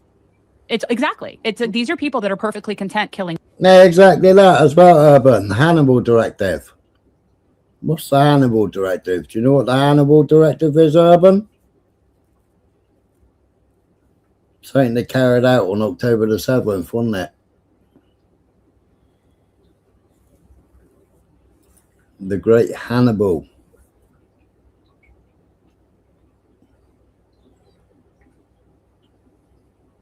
Their own. Oh, yes. Well, again, as it's like you described with the Hunger Games. As long as you are in, what is it, Station 12? No, well, if you're, no, District 12 that's like Yemen and Haiti. That's like, or Gaza. Gaza is District 12. But like, we live in the capital is how I would reference it. You have to watch it. It's like, I feel like you and I cannot discuss this properly until you watch at least just the first Hunger Games. Fine. Fair enough. For Ben Gurion, the goal of nation building came before everything and justified anything. Even sabotaging the boycott, which was the world's best chance of bringing down the Nazi regime. Saving Zionism was deemed more important. When news of the Havara Agreement broke, the Jewish world exploded.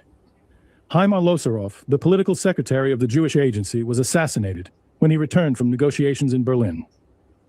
The men accused of the murder were associated with Brit Haberionim, a radical faction of revisionist Zionism. Gee, it almost sounds like a modern-day assassination. You know, Look, I feel like you could put aside, honestly, if you took the Israel flag and you just put like killing world leaders since, 1930, whatever it is, that's what this would be. I mean, like they've been doing this forever at this point. been doing it for a long time, and now it's just becoming more and more clear to the average citizen that assassination is part of their discourse. Very common in modern times, in yesteryear, and they're flippant about it. Now it's a means to an end. That's a shame, but that's how they do it. Zeev Jabotinsky, the founder of the revisionist movement, said, "The transfer agreement destroys the only weapon the Jews have against the Nazis, the boycott. It makes us allies of the beast."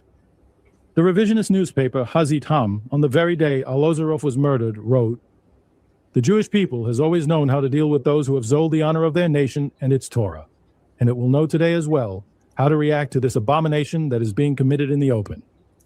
This was seen as an open call to liquidate the traitors who collaborated with the Nazis. Baruch Vladek, manager of the Jewish Daily Forward and leader of the Jewish Labor Committee, wrote, "The organized Jewish workers of America will not be a party to any agreement with the murderers of their own flesh and blood. We will not become the sales agents of Hitler." Samuel Untermeyer, prominent lawyer, president of the non-sectarian Anti-Nazi League, and boycott leader, declared, "This is a treasonable act. The Jews of the world cannot be expected to recognize the transfer agreement, which is in effect a strike-breaking expedition." So point the value of the from the very beginning of all of this, there have been Jews not on board. From the very beginning, there have been Jews that did not agree with anything about creating a Zionist state, and certainly not with teaming up with the Nazis when they were having a successful boycott. And who knows what that might have been able to accomplish, that boycott, had it not been broken by the Zionists. Those are Nazis, by the way. Havara agreement for the Nazis, who collected 25% in their own paper currency when they could have seized it all, wasn't the Havara revenue. That was a cheap price to pay to destroy the boycott.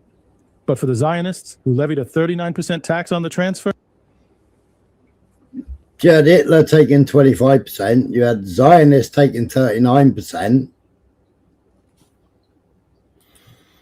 What was left when they actually got there? Why was Chaim Weizmann and Ben Gurion taking 39%? They weren't even paying for the for the ships transporting them.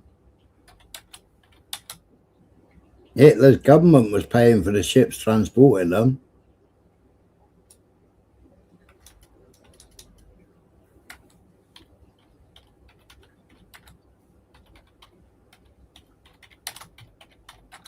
They ain't theories, Urban, it's history. It's history. A state that wanted to sacrifice Jews to get Jews to move to Israel.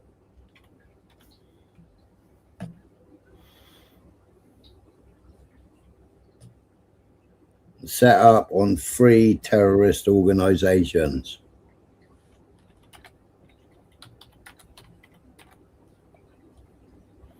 The Irgun, the Lehi, and what's the third one?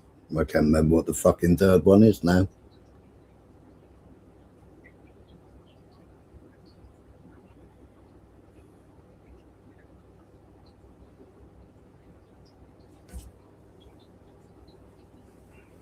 it was about securing the vital capital needed to build a nation.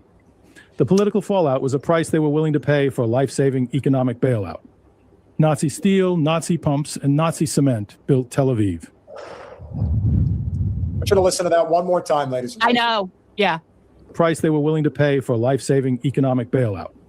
Nazi steel, Nazi pumps, and Nazi cement built Tel Aviv. You know, kind of like how white powder built Miami. Never forget how it really goes down. Yeah.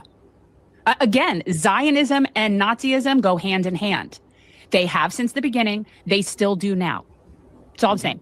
It's white supremacy. And that's, and you know, when I brought up assassination, that's not to say, I mean, you have your issues, as you pointed out, with Yitzhak Rabin. It is white supremacy because, you know, why does Tel Aviv sell so much suntan cream? Why do they import so much suntan cream? Because they aren't fucking Semitic. They aren't of that country. They haven't got the fucking melanin to stop them getting burnt because they don't belong there. They don't belong there.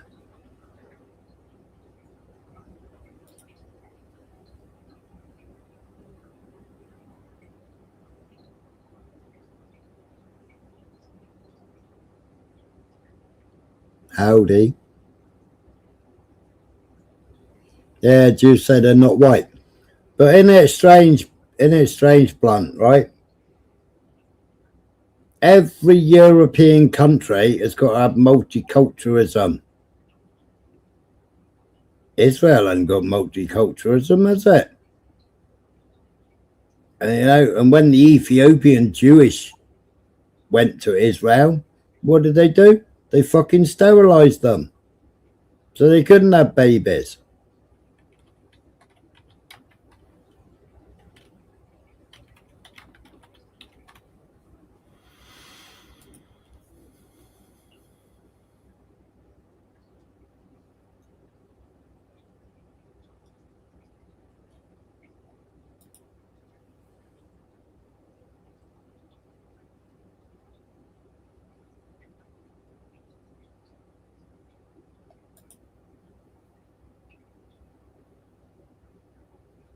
I'm talking about European countries, Blunt. Urban, sorry, not Blunt.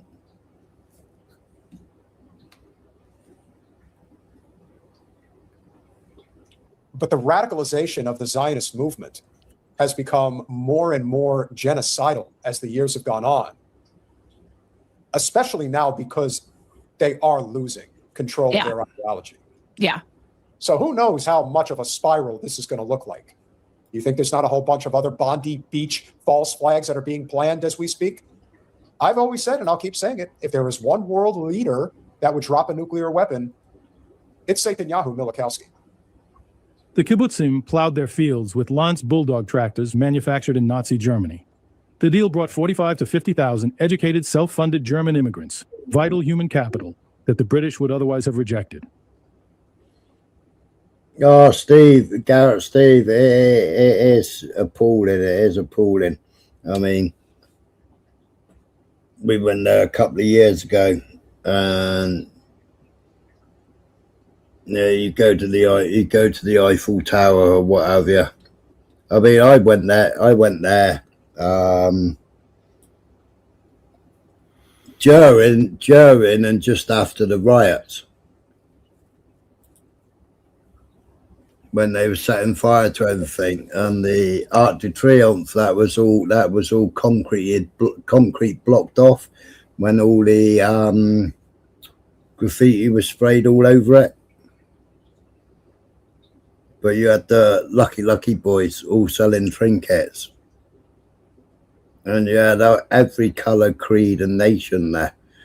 And the luckies, they have all their trinkets, souvenirs, etc. They have them all on a sheet. And as soon as somebody shouts the police are coming, they grab the four corners, throw it over their shoulder, and give it legs.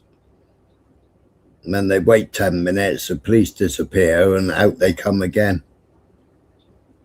But I mean, we spoke to a couple of them.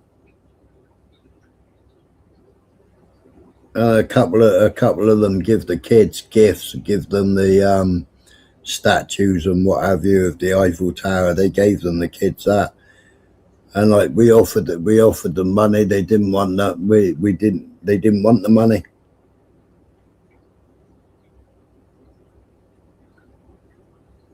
Who are the lucky boys? The ones selling all the immigrants. The immigrants.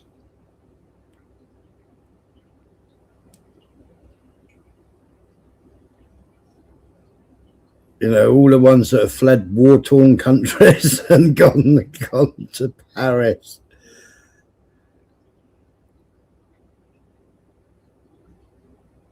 But they're run by gang leaders, and they've all got to buy their wares off the gang leaders, and they've all got to sell X amount every single day because they paid some gang leader to get to Europe. And that's what they're doing. They're going out selling all these gifts. Yeah, that's the ones. The couple that we met, they was all right.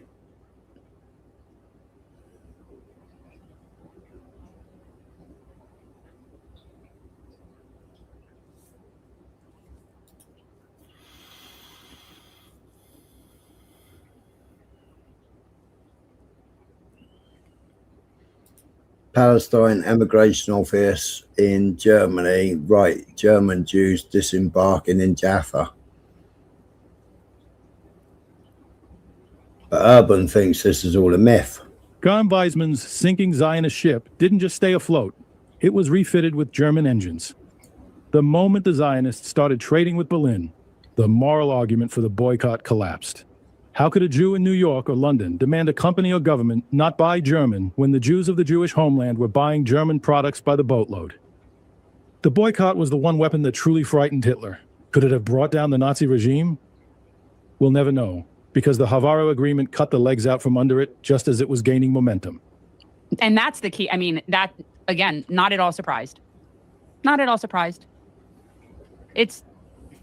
And I see, yeah, you're right. I mean, it isn't just a matter of white supremacy. It's just Western hegemony is really what it is. It's caucasity in a sense. Like, you know, the West is somehow entitled to be in charge of the whole world, not just, and certainly our hemisphere, because, you know, we can't have countries like Venezuela and Cuba trading freely amongst themselves. We can't allow that. That's just crazy. How dare they? Not when little Marco has such a hard on to punish Cuba.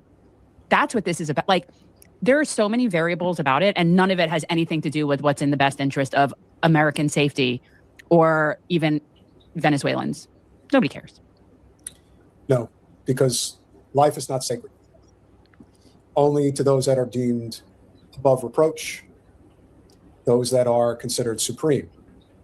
That's why the Zionist ideology preaches the Jews are the chosen people, hence we are above reproach. But as we are learning, day by day, that's not the case.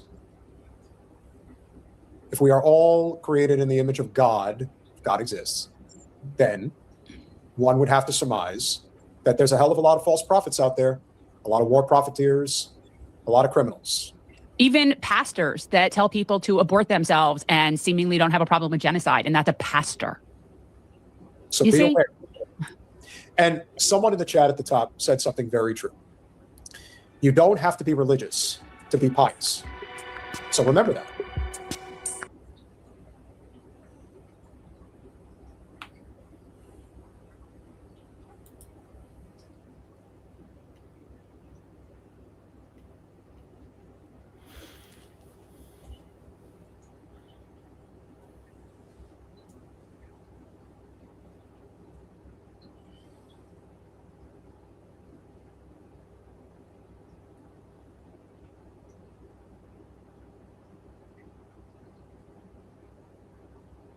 What do you think of that?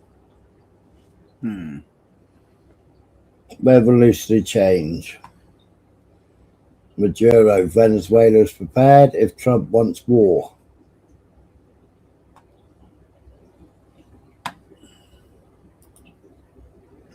There's another thing on it.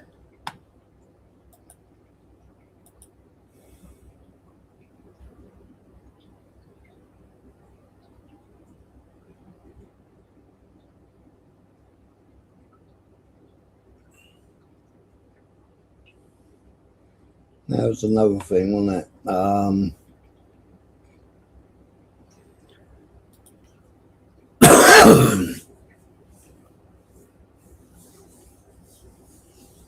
Urban said it wasn't the CIA, it wasn't America importing the drugs into America.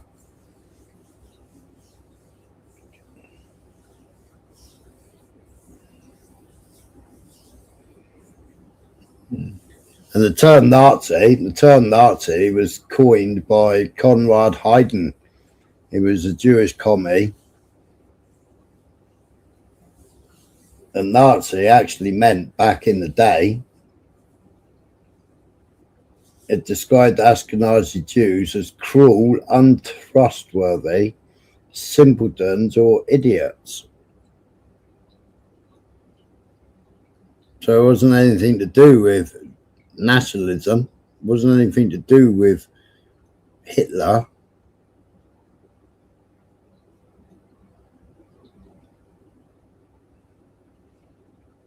Yeah, I reckon so. I reckon so, Blunt.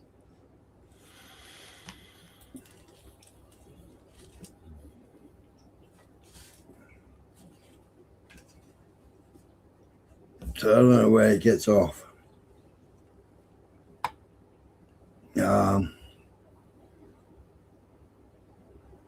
What was I going to find next?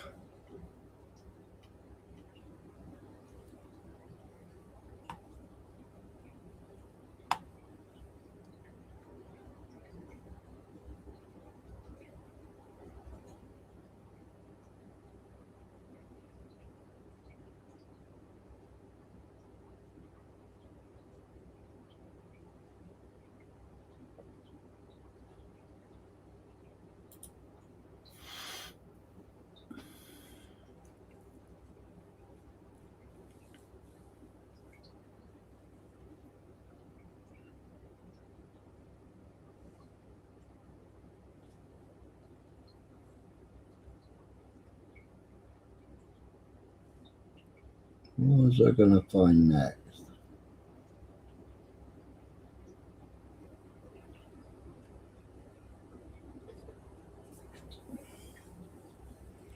Yeah, so no, it was 1905. Arthur Balfour, as Prime Minister, presided over 1905 Aliens Act, which was Britain's first modern immigration control law, and was primarily designed to restrict the entry of Jewish refugees fleeing persecution in Eastern Europe. 1905 Aliens Act targeted immigration. While the act did not explicitly mention Jews, the term alien was widely understood to refer to the impoverished Jewish immigrants arriving from the Russian Empire. That was Ukraine. Balfour's stance during parliamentary debates. Balfour justified the policy by expressing concern about an immense body of persons who remained a people apart and only intermarried among themselves, characterizing them as a threat to British civilization.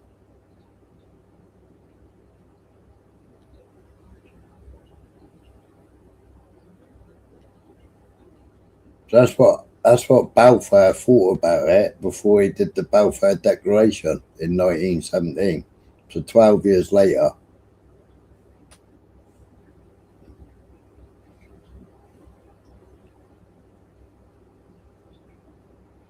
The 1905 Aliens Act is often seen by historians and commentators as being directly connected to Arthur Balfour's later role as Foreign Secretary in issuing the 1917 Balfour Declaration.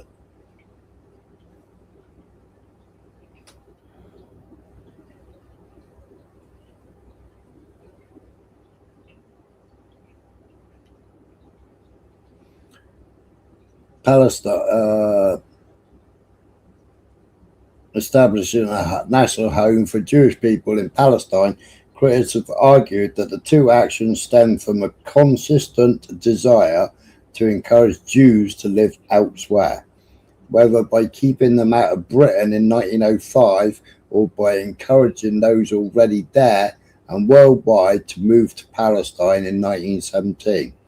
This perspective suggests that Balfour's support for Zionism was compatible with his exclusionary views at home, as it provided an external destination for the Jewish population he preferred not to have in Britain.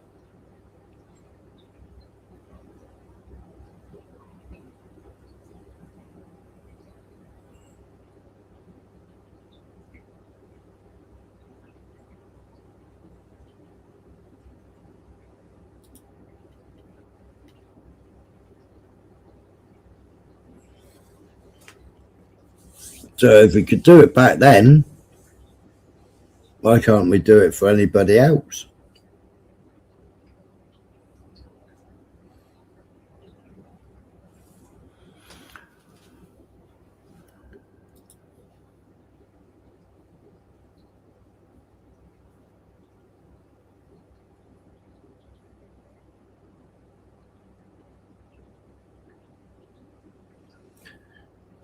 Well, if you had an IQ of 126, you want to go back and rewrite what you've just written. When I lived in China and we had this fucked up head teacher who's naked all employees take IQ tests. My last one was 126.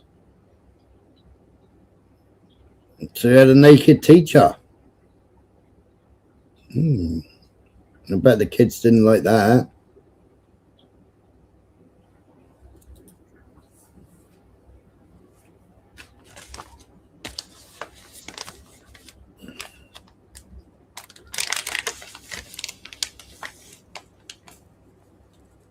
Fancy having a naked teacher making you do IQ tests.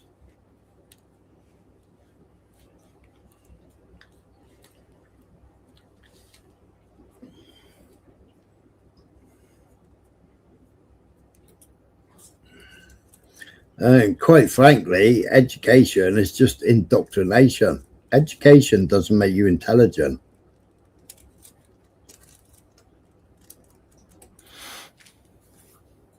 As we see from what you've just written, just because you had an IQ test of 126, you can't even write in fucking English, or you had perverted teachers in China that like to get naked in front of their teachers or their pupils.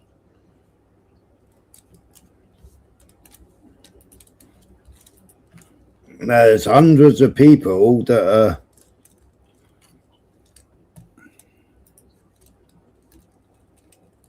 illiterate, can't read and write, but they're millionaires. They're successful. There's loads of people that are good at practical skills and pick up practical skills quicker than they can pick up a written skill.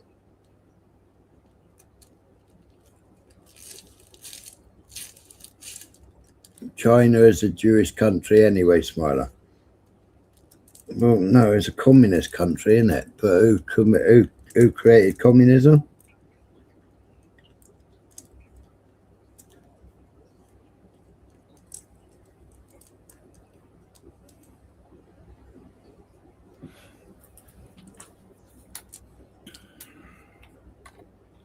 Yes, that's right, Garrett.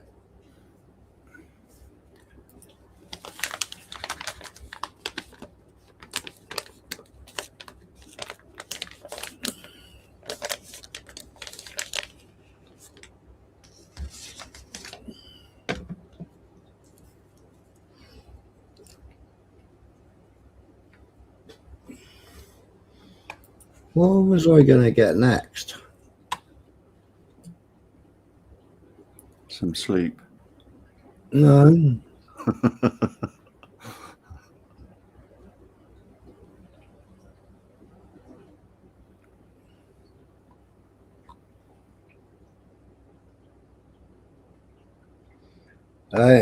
This advert sums Urban up, or not advert, but it's actual piss take. This sums you up to a T, Urban.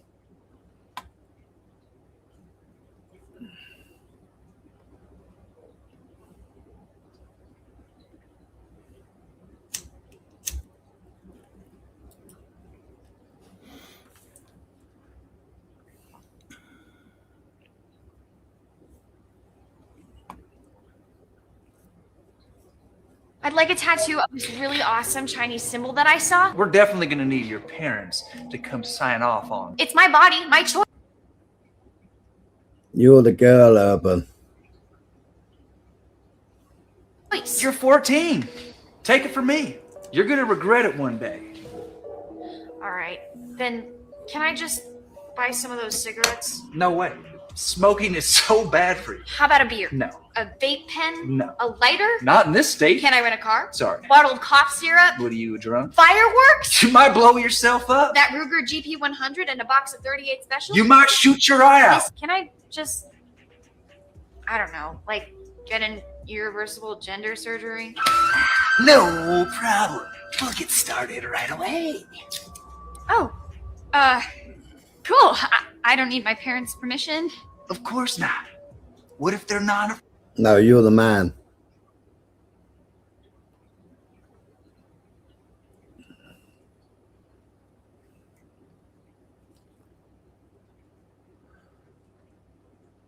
Urban, the thing is like 0.2% okay to do gender reaffirming surgery. And puberty blockers. That's fucked up shit, that is.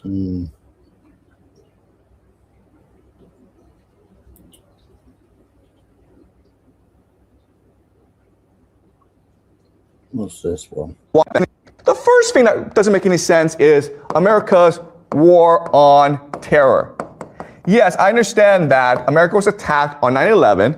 I understand that. But why did they have to go attack Libya and Iraq and all these other places that have nothing to do with Al Qaeda? Okay? And the answer is they're trying to create something called the Greater Israel Project. They're trying to have Israel become Pax Judaica, the grand power in the Middle East, because that's important in all secret societies. Israel must become the dominant power in the Middle East. Okay? So this helps us understand why the war of terror happened the way it did. Number two is, right now, America is threatening to attack Iran. Why would they do that? Because in order for Pax Judaica to come into being, Iran must be taken out of the equation. Iran must be destroyed. Then, if that were to happen, there would be no challenger to the power of Pax Judaica. Is that why Trump has just said that that Israel can attack Iran again? You know, Israel attacking Iran is a bad move. Iran fucked Israel up last time. Patriot system didn't work. Nothing worked. Missiles got through. Okay, does that make sense? All right. The third thing is Silicon Valley and AI. So right now, just going for a slash. Now you have AI, ChatGPT, which doesn't really do anything, okay? It makes cool images on your computer and helps you cheat in school. Okay, that's about it. Doesn't really do anything else. And if you don't go to school, then you're like, why am I using ChatGPT? And you're not gonna pay a lot of money for it. So AI, it's a dead end.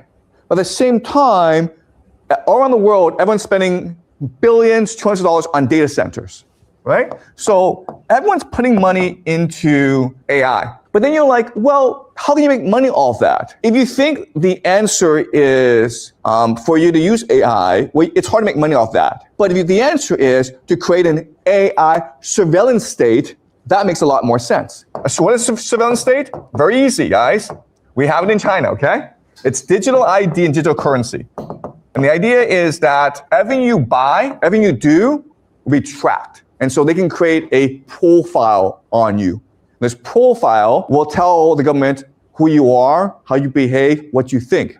Not only that, the government can also manipulate how you think, how you behave. And this is, of course, called the mark of the beast. And so that's what Pax Judaica is. Pax Judaica is a global AI surveillance system. It also helps us explain immigration in Europe, because the war on terror, you've sent these millions of refugees from Libya, Syria, Afghanistan, Iraq into Europe, which is causing a lot of conflict in Europe. Why would that happen? Well, for Pax Judaica to come into being, you need to destroy the world. I'm not saying this is true, but I'm saying that if the goal is Pax Judaica, it does help us connect the dots. It helps us explain why things are happening the way they are. Last thing is anti-Semitism, okay?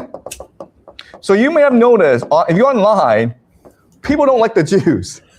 And this is like out of nowhere. After October 7th, you have anti-Semitism all over the internet. Now, I have criticized Israel before, okay? But anti-Semitism is not the same thing as anti-Zionism, right? Zionism is the belief that Israel is a chosen people and the promised land and all that, okay? But Judaism as religion, it's perfectly fine. So why would people not care about the difference between anti-Zionism and anti-Semitism, okay? And you can argue it's all purposeful because remember, the part of the plan is to force the Jews to return to Israel. That's very important for this plan to work out. It's key. That's why you are seeing so much anti-Semitism around the world today. Okay? And the last thing, of course, and this is something we'll discuss, is something called the red heifers. So red heifers are red cows that are perfectly genetically modified. You have to sacrifice the red heifers to purify the ground in order to reconstruct the Solomon's temple, okay? And guess what? They've already sacrificed the red heifers. So it seems as though everything is in place, right? They're moving towards Pax Judaica.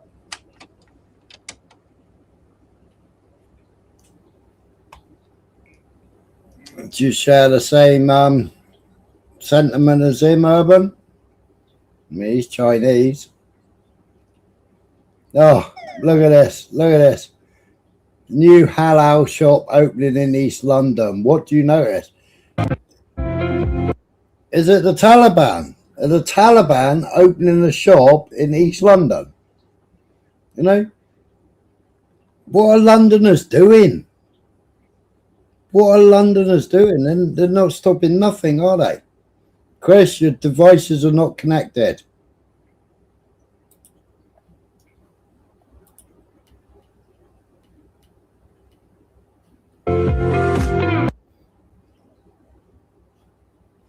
What's going on, man? He looks like he's just walked out of Afghanistan, doesn't he? Yeah. Looks like he's just walked out of Afghanistan.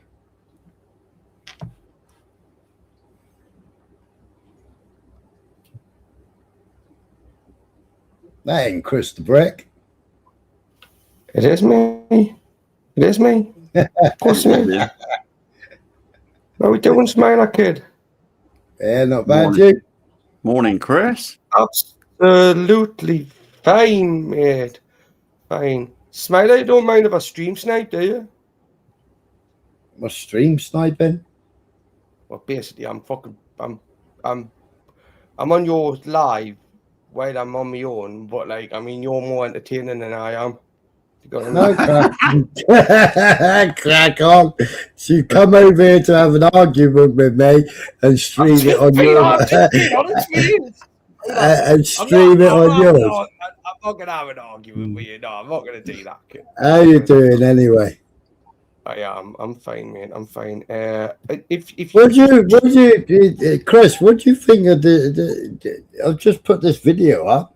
He looks like he's just come from fucking Afghanistan. He looks like a fucking Taliban soldier, doesn't he? Oh, mate, listen, didn't you get me started off on these fuckers, Smiler? You know what I'm like, kid. You know what I'm like. They're opening up a new halal shop in London. A new halal shop in London? Yeah, new shop opening in East London. What do you notice? Is what it says. What do you notice? Well, the first thing I noticed, it looked like fucking the Taliban. Smiler, you know, see stuff like that, you know.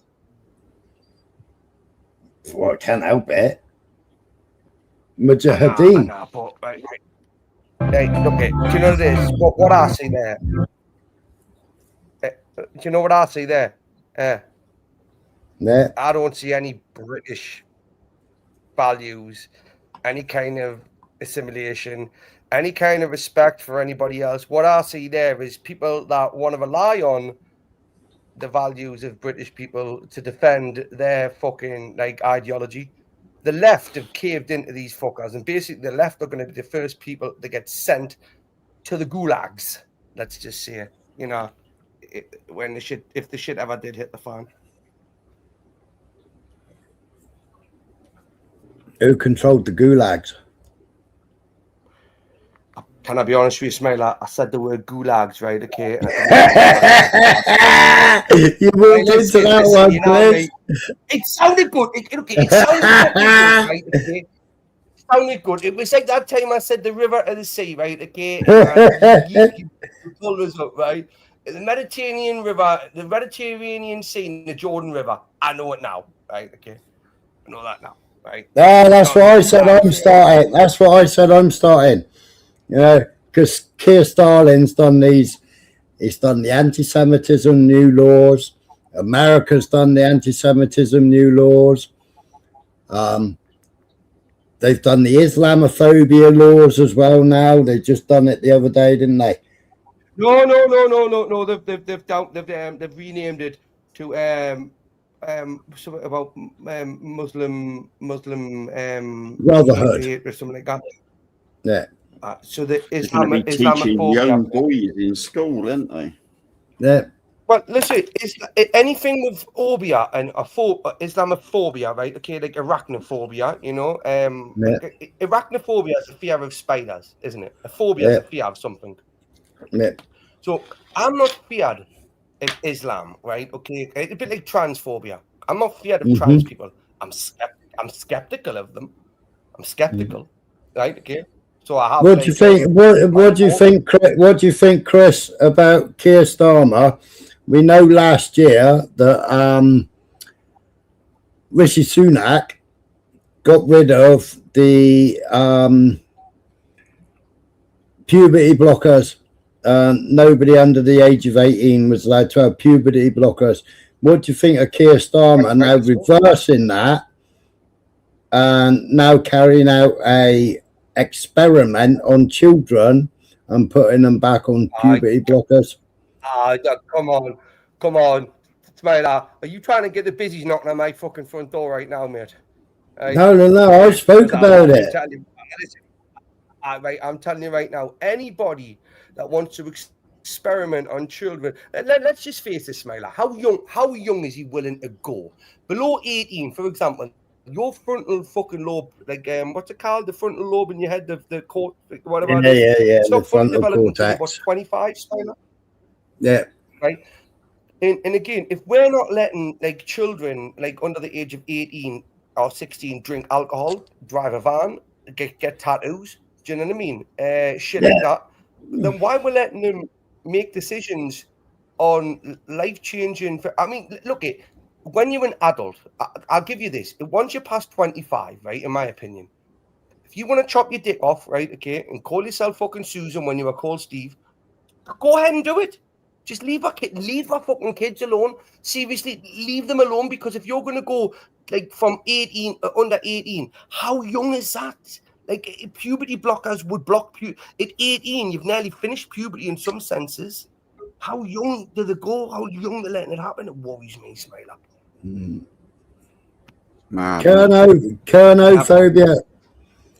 Buddha, there is no kernophobia. You know, Kerno.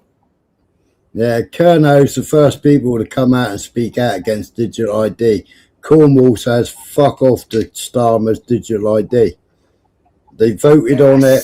They've said, no, Cornwall is not going to have any digital ID, and they put their foot down.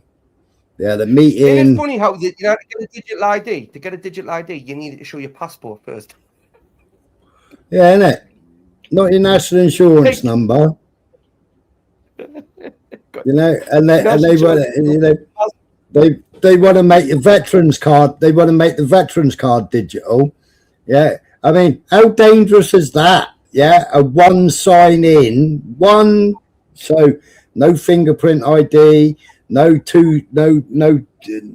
one step verification. Yeah, one step verification to sign in for all veterans to a fucking digital ID to show that you're a veteran. Yeah. And who's handling this information? Who's handling this data? Who's handling the data? Well, the government, but the government has just leaked every single pensioner's details. Massive cyber leak. All pensioners that are on pension All their data has just been leaked. Smiler, look it. They can't even keep track of who they fucking have in prison and who they let out of prisons. Right? Oh, I know. You know. So I how know. the fuck are they going to be like trusted in giving? I'm almost. I was like, it's getting outsourced to the data management is getting outsourced to well, basically. When did Diana die? Well, when was Diana off? Should I say? What year was that? That was the last. That was the last time. That was my last prison sentence, right? Wasn't it in the 90s? It was in the 90s, wasn't it? When did it go on, Michael? Oh, I think it was 90. What, Michael? Come on, Michael, the fucking fact check. Come on, Michael. You need to look after us, Michael. Oh, it wasn't. It was 97. You get paid a lot of carers allowance for looking after 1997, right? We was having a party, right? I had gone round, got all my signatures to say that I handed all my gear back, everything, ready to get decamped out of prison, yeah? So you got to go round every single bit, education, library, blah, blah, blah, and got to get stamped up to say that you've handed all your stuff back, anything that belonged to prison, right? And I'm thinking, I ain't due out, but fuck me, man, they're giving me this and they're telling me that I'm fucking due out tomorrow. Anyway, we had a fucking party. I nicked fucking 2 trays of Duff, yeah, which is fucking a sponge cake with jam and desecrated fucking coconut on it. There was shitloads of us in my cell. Yeah, we had fucking loads of hooch, loads of fucking cannabinoids, yeah. And we had the radio on and we was having a fucking good old party in the cell and on the landing because I was getting out the next day. And I was sitting there scratching my head thinking, I'm sure they got the fucking dates wrong. Anyway, it come to fucking getting behind your fucking door. So we banged the door up. Everybody fucking... Oh, no, there was a couple of people still in the cell. And the screw come up and fucking said, what you two doing in here? Get out. So they got kicked out of the cell anyway. He said, the fucking trays for everybody's supper. You fucking little wanker. You nicked the fucking trays for the supper. Everybody's going mad because they couldn't have no supper with their cup of tea in the end of the night, you know? Well, we nicked it all for the fucking month. You gotta keep your own tray, like. Yeah, we nicked 2 trays of fucking 1s and 2s. We nicked 2 trays of Duff. So, anyway, fucking... I'm sitting there, I'm fucking positive I ain't supposed to be getting out the fucking next morning. And, like, we was fucking pissed up, shit-faced. Listening to fucking Radio 1, what's he called? The fucking white man that sounds like a fucking, what's he called? The fucking white raver that didn't sound white at all. You would swear blind there was a fucking Rastafarian on the other end of the radio. Tim Westwood, yeah, you swear blind that Tim Westwood wasn't Tim Westwood. Anyway, listening to that on the fucking radio, and I bossed out. Fucking collapsed, crashed out, boss. Fucking woke up, man. And all we had was fucking all this somber music. And it's like, what the fuck have I woke up to? So I get up now and I'm fucking trying to tune the radio. No clue what time it is. Trying to tune the radio in. And fucking every single radio station was playing the same somber fucking music. And it's like, what's going on? Then they announced that fucking Diana's died in the fucking tunnel. So it's like every single radio station has gone to that somber music. So I'm fucking sitting there and You've totally lost me on the point you were making, right? We were talking about Dharma letting people out of prison. No. So I thought I got out of prison fucking a week early or fucking 2 weeks early, right? So I gets home, fucking sitting there in the chair, fucking having a drink, looking out the front door. And next minute, this fucking man in a suit and all these fucking police officers fucking turned up my front door. And I looked at my missus and I said, see, I told you they fucking let me out early. I fucking knew they let me out early. But it wasn't. It was because my dad had just passed away. Oh, right. But- so, wait there. Hang on. What, wait there. Wait, just 2 seconds. So you're saying that it was better the fact that you got the news your dad passed away than you were going back to jail. Just, am I getting that right? Well, me and my dad didn't really see eye. Me and my dad didn't really see eye to eye. He was a fucking. It was a fucking wanker and a fucking woman beater and a rapist. So. What Yeah. if it was me, Smiler? What if it was me you got the news about and it was them knocking on the door to say that Ricky's just passed away? You know what I mean? He'd have done an Obviously, extra you have to go 4 back. weeks. Well, we'd already sat there and tried to work out my times, plus the fucking days I lost for fighting. So I'd lost like fucking 7 days there, 14 days there, fucking another 7 days for telling the governor to fuck off and he was a queer. I'd lost loads of days and I'm trying to work out all the fucking days and I'm trying to work it all out. And I'm thinking they shouldn't be fucking letting me out tomorrow. What's going on, like? Oh, that's not good. Are you trying to do maths like Smiler? You're not very good at maths, are you? No. Well, they weren't very good at maths because we were positive I shouldn't have been getting out. They must have lost the paperwork and let me out early. Yeah, but Smiler, you got let out a week early, didn't you, in a sense? It was like a week or so early. You were About due to get 4. released anyway, weren't you? I think it was about 14 days early. Right, okay, but these cunts that have been let out, right? Okay, you know, there was 12 of them, right? And I think the last I heard, it might be different now. 2 of them were still on the loose, okay, and they didn't know where the fuck they were, wouldn't comment. Yeah. But that's still welcoming in all these small fucking boats that come across with, bear in mind, they're all engineers and doctors, you know. By the way, these aren't like economic migrants that are coming over. Yeah, but the real doctors, Chris, the real doctors are getting arrested for fucking tweets. Yep. Did you see that in the paper the other day? Not in the paper, I've seen it online. There was a judge just sentenced a man to 20 months in prison, right? Okay, for a post on X, I think it was, right? But the same judge let a migrant off for rape, right? Yeah. Because he said, I spoke about it on here. Oh, mate, come on, Smiler. You Well, can't tell me. Chris, I don't. Yeah, but Chris, I don't get what the rest of your country, because I call it your country, right?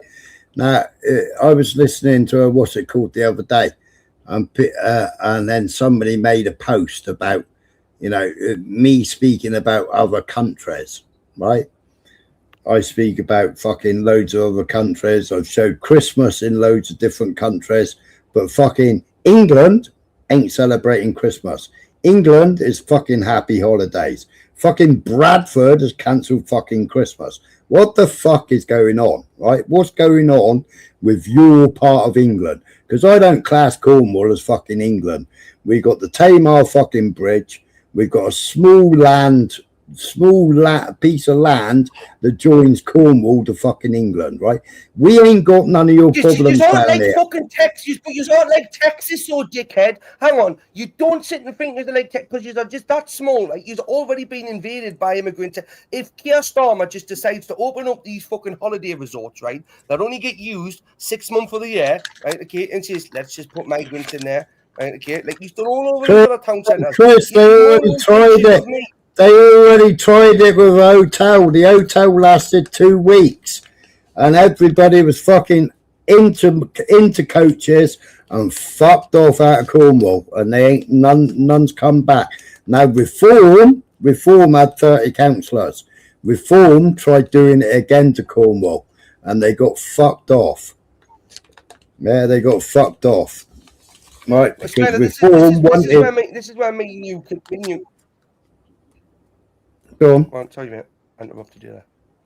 I'm saying this is where me and you can agree, right? In a sense, I don't believe that Reform UK are the actual answer to Britain's problems, right? Okay, I believe that they're the best.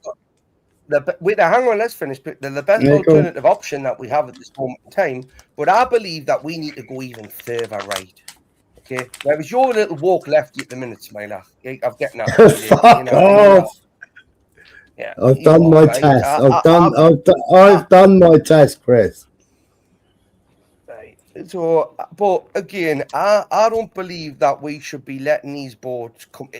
Even like, look at Smiler. We managed to defend British shores, right, for World War II from the U-boats, which fuck me, they were fucking crafty. Right? Hang on, Chris. But World War II was a fucking big farce anyway. We only went to war because fucking Churchill got in bed with the Jews. He was bailed out by the Jews. He took loads of fucking Zionist money. I'm not getting at that point what you're getting at. What I'm saying is, did we or did we not manage to keep the U-boats and the Luftwaffe basic? I know they bombed a lot of places, but what I mean is, we did hold our own in a sense, right? Because let's face it, we have a but we also bombed a lot of our own fucking towns and cities because what went up came back fucking down again. Yeah, but collateral damage is always a fucking matter in wars, isn't it? You know what I mean? Come on, it's called friendly fire, right? But no, but what I mean, Smiler, is how hard is it, right? Yes, we did. Now, Chris, when they brought the fucking Navy in because the fucking Home Office went on strike, the Home Office brought more fucking gimme grants into the country than the fucking RNLI in that time period. I see people every day writing, we should put the Navy, we should get the Navy in. Well, when the Navy did step in for the fucking RNLI and the fucking Home Office, when the Home Office went on strike, the fucking Navy brought more fucking people in than the fucking Home Office brought in on those two fucking boats. Right, because look, if you look at the RNLI boats, my friend, right, okay, they're just about the same size as the dinghies that the fucking migrants come off, right, okay. So they can only house us, but when you've got the Navy, who have been indoctrinated with this woke agenda, and basically being told by the government, because we haven't got a Navy no more, Smiler. But anyway, back to the point, we look at what they do. Right, but when they're coming from France, right? Okay, we give France millions. I think it's actually maybe billions. I'm not sure, but it's millions at least, right? In like fucking deterrence, whatnot. If you look at what they do, they actually, and you can't blame the French for this in a sense, but you can, right? They actually coach them off the shores and get them into, like, they want rid of them. Like, and they know that Britain, with the government we've got. But Chris, France has still got the Dublin Agreement, right? France can still deport them to their fucking point of entry. Right? We can't because of fucking Nigel Farage and Brexit, because Nigel Farage didn't put a Brexit plan together. But why is it Nigel Farage's fault, right? When he's not even in power? Because he never put a plan. He wanted Brexit, but he never put no plans together, did he, for actually getting Brexit? So, yeah, like Israel, when Israel was mandated. Do you agree with me? Smith, agree. We should leave the EU. Of course we should. Of course we should. But not one single government has left the EU. What was Brexit? They haven't put in place. Still, there isn't enough fucking DEFRA. So, like, all farmers used to get SSIs and fucking RPAs, yeah, rural payments. That's sick. Yeah, that's what he's doing to the farmers right now as well. That's another story for another day of that. They've never employed enough DEFRA staff to do it because DEFRA was supposed to take it over and pay the farmers, right? They're fucking majorly in fucking arrears, yeah, right? But for years and years, farmers have rolled over and had the fucking bellies tickled by Europe. And they've had all the European grant money and not fucking hesitated about it. Now they're coming forward because they're getting hit with the fucking financials. So now they're coming forward. Whereas before they were taking the fucking EU money, growing the Monsanto fucking crops, feeding the fucking animals, fucking shitty fodder. As we always do, we're drifting off track here. So it gets back to the immigrant problem, right? Okay. How would you solve the immigrant problem? Like, what would be your plan of action if you were to have power and to rule the government, right? Okay. What would be your strategy for keeping the immigrants out? Right, we've got laws in this country. We got laws in this country. Suella Braverman tried to rewrite the fucking rules, but we already had the rules. If you come to this country as undocumented, you go to jail and you get deported. Yeah? The same as Thailand. They fucking put you in jail for fucking 3 months and then you're deported. The same as any other country. I can't go to France without my fucking passport. Yeah? I can't go to France without going to a fucking different passport fucking booth than my ex-missus. She could go to the fucking European one because she's on Polish ID card. Yeah? I had to go to the fucking English one. So I had to get out of the fucking driving seat, run across to another one and fucking check out of England while they all sat in the fucking car. Well, what I would arrest every single person that comes off the fucking boat would be arrested, right? Now, they were living in France in the woods in fucking tents or fucking bivvies or whatever, yeah? Right? So, only a month of every year is Glastonbury used, and it's got fucking fences all the way around it. Yeah? I'm liking this. So I put up those fucking great tents, yeah, and a load of fucking army camp beds, yeah. And every fucking immigrant would be in an armed fucking bus, yeah, driven by the fucking army, straight to fucking Glastonbury, yeah. They would all be put in tents in Glastonbury with fucking tent eaters, yeah. The food would be fucking army fucking rations cooked for them, yeah, and dished out 3 times a fucking day. Give him slop. No, yeah, but they could have that 3 times a fucking day, right? And every single one that comes in via a fucking boat on a legal fucking thing, they would be in somewhere like fucking Glastonbury. You'd have the army patrolling the fucking big aluminium fucking metal fucking fences, those solid fucking fences, those anti-climb fences all the way around. You'd have the army guarding all those fucking fences, not using a fucking military barracks, not using anywhere else, but stick them all in somewhere like fucking Glastonbury, pen them all in, armed fucking guard, not allowed to fucking leave, go through the fucking immigration process. If you fucking, but you can't even, still haven't signed up to fucking, what's it called, DACPOL or something, where Europe give you all the fingerprint detail and all the biometrics on fucking criminals that are fucking in France. We still haven't got that fucking, we haven't done a deal to get on DACPOL or whatever it is. Right, but every single one of them would be in a fucking camp and they would stay there. Not no 5-star fucking 4-star, 3-star hotel. Not no fucking swimming pool or fucking pool table or fucking gym. And a fucking, Aspen card. Dentist that comes to your fucking hotel, looks after your teeth and shit like that. You know what I mean? All that. No, they would have army medics to fucking treat them. They'd have army fucking medics like we did in the fucking army. We went to the army medic. Yeah, we went to the army dentist. So, wait, I'm going to see. Bless me. Right. So, no signing out, no going into town, no nothing.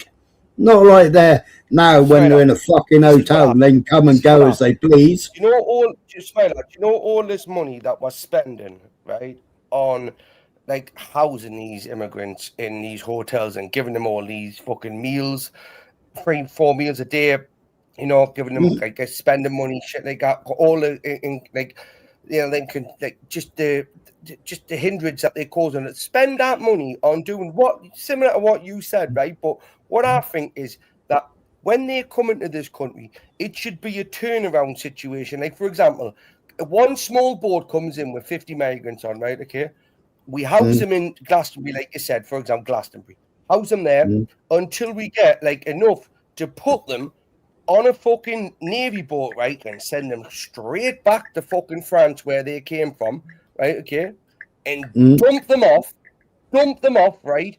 With the dump them off with their life jackets and make them swim back, because obviously the Navy ship's not going to be able to land on shore like a dinghy is, right? So we get as close as we possibly can and we go, right, just like the pirates used to do, walk the plank, jump now, right?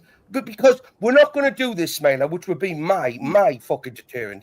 We should put, instead of windmills in the middle of the North Sea, right? Okay, we should put these like points of like fucking like, you know, these like viewing points, you know, and we should have like people on there with rifles that just shoot the dinghies and pop them before they get halfway across. You know, well, that's what they have in Israel. That's what they have in Israel. They have gun towers which are fucking AI controlled. There you go. There's one. Someone said in my chat there, come off the board, right? Come off the board. Army or Navy, 3 years with extra eyes on. See that?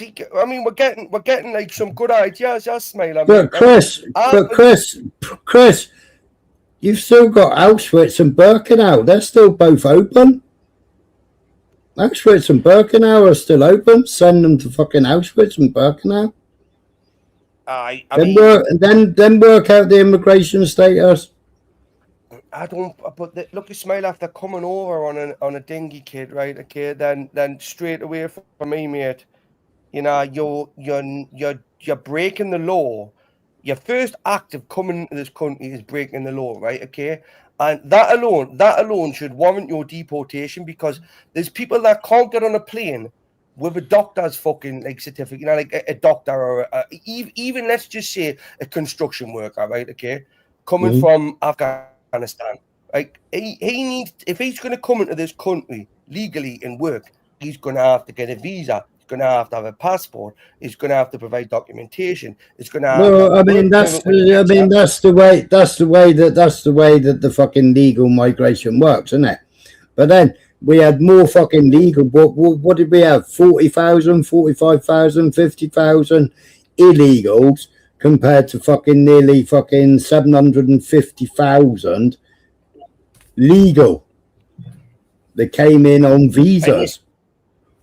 Listen, you know, and what's Starmer just done now, right?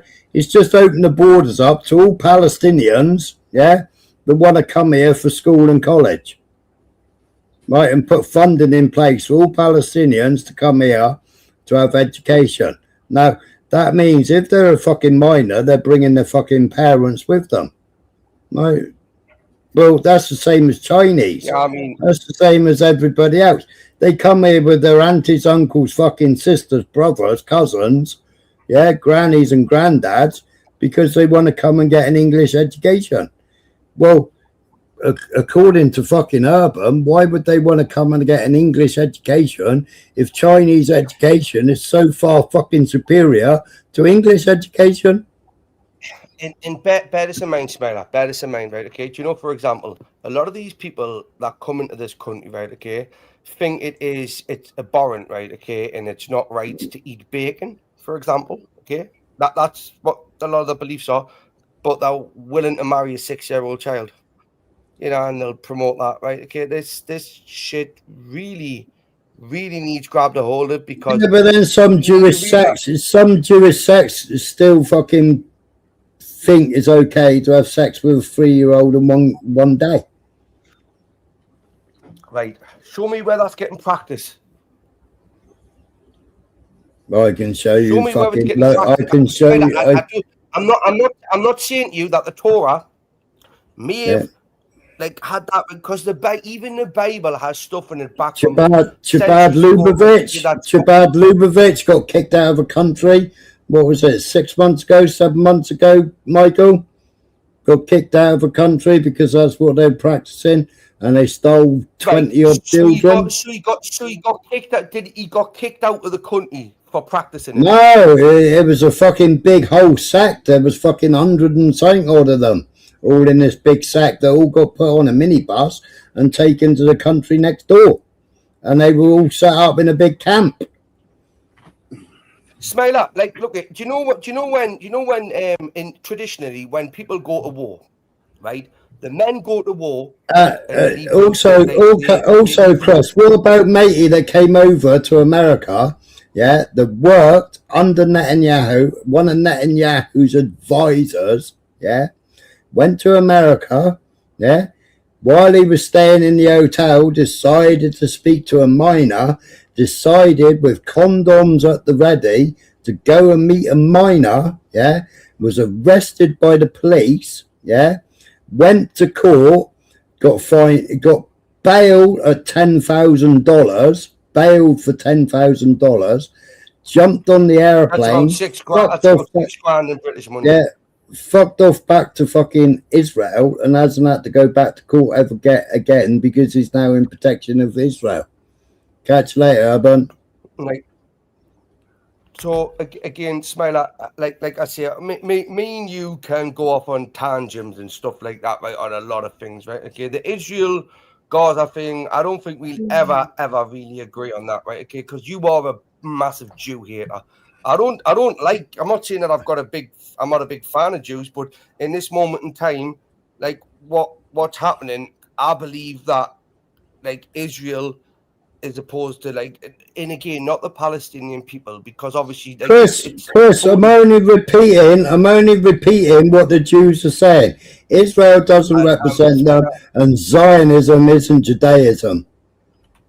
Right, good. Like I'm saying, because what I've seen, right? Okay, what I see as an outsider with what happened is you invade someone's home, right, and do abhorrent things to them and create a conflict, but then when you're getting beat in the conflict, right, because of a reaction to that, okay, you can't then sit and moan and claim the victim.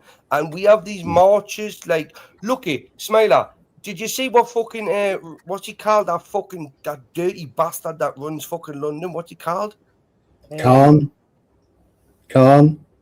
Sadiq Khan, right? Okay, so he's allowed all these Palestine protests every Saturday and every other day of the fucking week, right? Whatever they want to choose to do on, to block roads off and disrupt fucking businesses and shit like that. But the Jewish Hanukkah thing the other week, not long ago, he was Hanukkah's still going, isn't it? Right, but again, Ismail, I know you believe, I know your view on but again, do you think that's right? Do you think that that's actually like okay to do? Catch you later, Michael. See you later, Michael. Well, is that go Michael on, jumping off the panel? Yeah. Oh God, it's just me and you now, Ismail. Right, get interested now. So no, do you think that's the right thing to do? I don't know what he did. What did he do? Well, he was threatening. I don't know if he did do, but he was basically saying that the Hanukkah celebrations that would happen in London normally, okay, they were considering. I don't know if they did it right, but they were definitely considering like cancelling them and putting a hold on them, and it was due to this, what happened on Bondi Beach. Oh yeah, the false flag in Bondi, yeah. What do you mean the false flag? Well, I reckon, and so does fucking everybody else, reckon. Are you denying that two Muslim men, brother and father? And So he tried to block the vigil for Bondi. So he tried to block the outrageous Sadiq Khan attempts to cancel. Yeah. Sadiq Khan tried to cancel Hanukkah vigil in London. Well, he's just a fucking wanker, isn't he? Again, now, like I said, do you think that that is okay for him to even attempt it, even speak about it when all these Palestine protests have been going on for however long? And let's face it, you know, London ain't a fucking safe space to be. I don't care whoever the fuck it's not the safe space that Sadiq Khan reckons it is, because fair enough. Well, Chris, last year I lived in London for 2 months. I felt perfectly fucking safe in London, and the only fucking confrontation I had was with fucking white British. Yeah, but I bet it was a good confrontation. Oh yeah, it was. Yeah. There you go, Smiler. Now, I mean, I'm not even look again, Smiler. Again, because when we get on the whole, like, I know how passionate you have an inner hatred towards Jews, and I'm not even on the same level with you as that I've got a like to them, like you have a hatred, right? Okay, I just say in this conflict, my understanding of it, right, is different to yours, and you have a deeper understanding than I think I have. But again, let's go back to the actual cause, right? Okay, do you believe that it's good, right, for all these pro-Palestine marches cancelling a fucking, like, we're not even allowed to sing certain Christmas songs now because it's offensive? Christmas markets are winter markets now. But Chris, the last 3 lives, the last 4 lives I've been pointing out, right? Why is it only England? Why is it only England? We got Christmas carols. We haven't blocked any fucking happy holidays down here, right? But it ain't down here. It's fucking happy Christmas, right? I'll go out and I'll do some filming over the fucking next 2 days, right? And I'll film it, right? I've asked loads of people in London to send me any fucking Christmassy stuff from London. Nobody has done. I've gone all round the fucking world. Iran, Islamabad, fucking Islamophobia there, weren't you? I was. Oh, fucking loads of fucking Muslim countries, yeah, that you wouldn't expect anybody to be celebrating any sort of fucking Christian thing, yeah. I've gone all round the fucking world looking at different countries that are celebrating. I can't find anything about London. I can only find fucking last year's London, nothing this year's London, right? So, Can you not see what Tesco's doing? no. I haven't got Main Street. I haven't got Main Street TV. I only get stuff from fucking Twitter or Telegram. No. Listen, you know when you would go and buy a Christmas tree. Yeah. Yeah. Oh, it's not a fucking Christmas tree no more, is it? It's not a Christmas tree anymore. No, it's not. No, they call it by the actual. It's like the name of the fucking tree that it would be. Do you know what I mean? Like, I don't know, a pine. Yeah, but why is that only in fucking England, Chris? Because it ain't anywhere else. It's like Look, this is why it's like Richard just said. Even Syria and Iran are celebrating Christmas. They're having street parties, Smiler. It's because of the leftist, liberal, fucking self-justice warriors that fucking reside in this country, okay? The little fucking... These people, honestly, these are the ones that are like, you know, all these little young fucking blue-haired fucking bull-nose ring warriors, you know, that stink, and, you know, they can't fucking tell you what the day of the week it is, you know, because Chris, getting like... who is the worst religion in the world that hates Christianity? Who's the worst country in the world that wants to get rid of fucking Christianity and Jesus? Who believes Jesus is who believes that Jesus is fucking boiling in fucking excrement? That's the Jews, isn't it? Yeah. Who wants to get rid of Christianity? Who is stopping people going to Bethlehem? Right. Look, what context is it? Because let's face it, right? Okay, the Muslims. It's Muslims, a Jewish construct to get rid of Christianity. It's a Jewish construct to cause fucking Christians and fucking Muslims I've never seen a Jewish terrorist go on the street and blow people up and shoot people, right? Oh, I can show you. I can show you. I can show you loads of videos of Jewish terrorists doing it. So, like, I can show you from the inception of Israel when Ben Gurion, the first fucking leader, when England offered sanctuary. I'm not Jewish. England. No, but you're saying you don't see it. England offered sanctuary for 10,000 children. Ben Gurion would rather see those 10,000 children perish rather than come to England. The only place they can go is Palestine.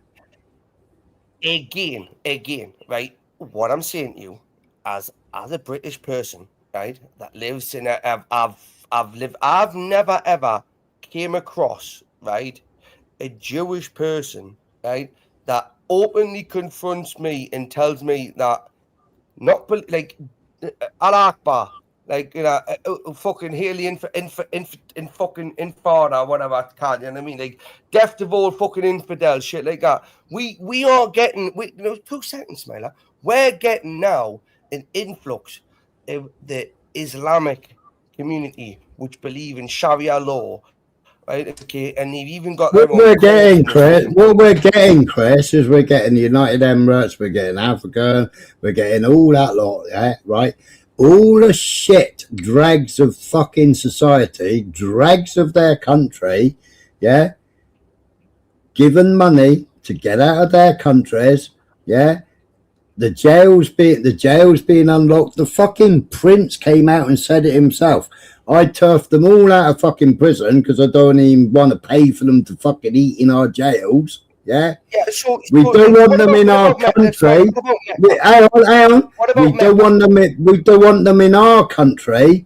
And you stupid fucking European governments or European parliaments, I think he said, are fucking deciding to take them all. We don't want them, but you idiots are fucking taking them. What about Mecca, right? Okay, if you went to Mecca, right? Okay, with a Bible, right? Okay. Yeah.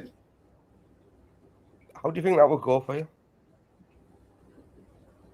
I don't know. I've never tried it, but I mean, Mecca. I mean, to me, Mecca is it's supposed to be a place for all 3 of these main religions. Like you've got the Bible, the Torah, and the Quran, right? Okay, you know, you've got the Christians, the Jews, and the Muslims. No, you've got 6. You've got the Tanakh. You've got the 6 books of the Torah.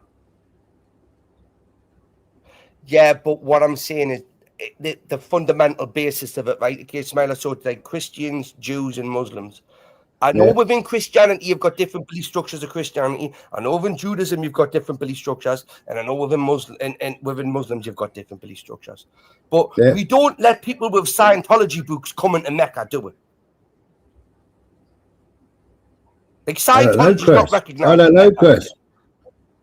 I don't know. Come on, stop being a fucking. To me, you know, Mecca. Yeah, Mecca was somewhere that fucking Muhammad went and fucking offered fucking 10 fucking camels to save his fucking son's life. It was a fucking. They worship the fucking meteorite stone. They kiss a fucking stone from a meteorite. And inside that box was loads of fucking false idols. Again, what religion do you follow, if any, or because I'm not even sure. I don't even. Well, Chris, lately, no, I've never been religious, right? I've never been religious. I've looked at the Quran. I've looked at the fucking Talmud. I've been looking at some of the Torah, right? And I've also been listened to a lot of Christianity, a lot of the NIV Bible, and all the different scriptures in the NIV. I think it's called the NIV Bible. Yeah, and I've been listening to a guy called Sam, yeah, that gives you all the scriptures and gives you all the explanation of Christianity.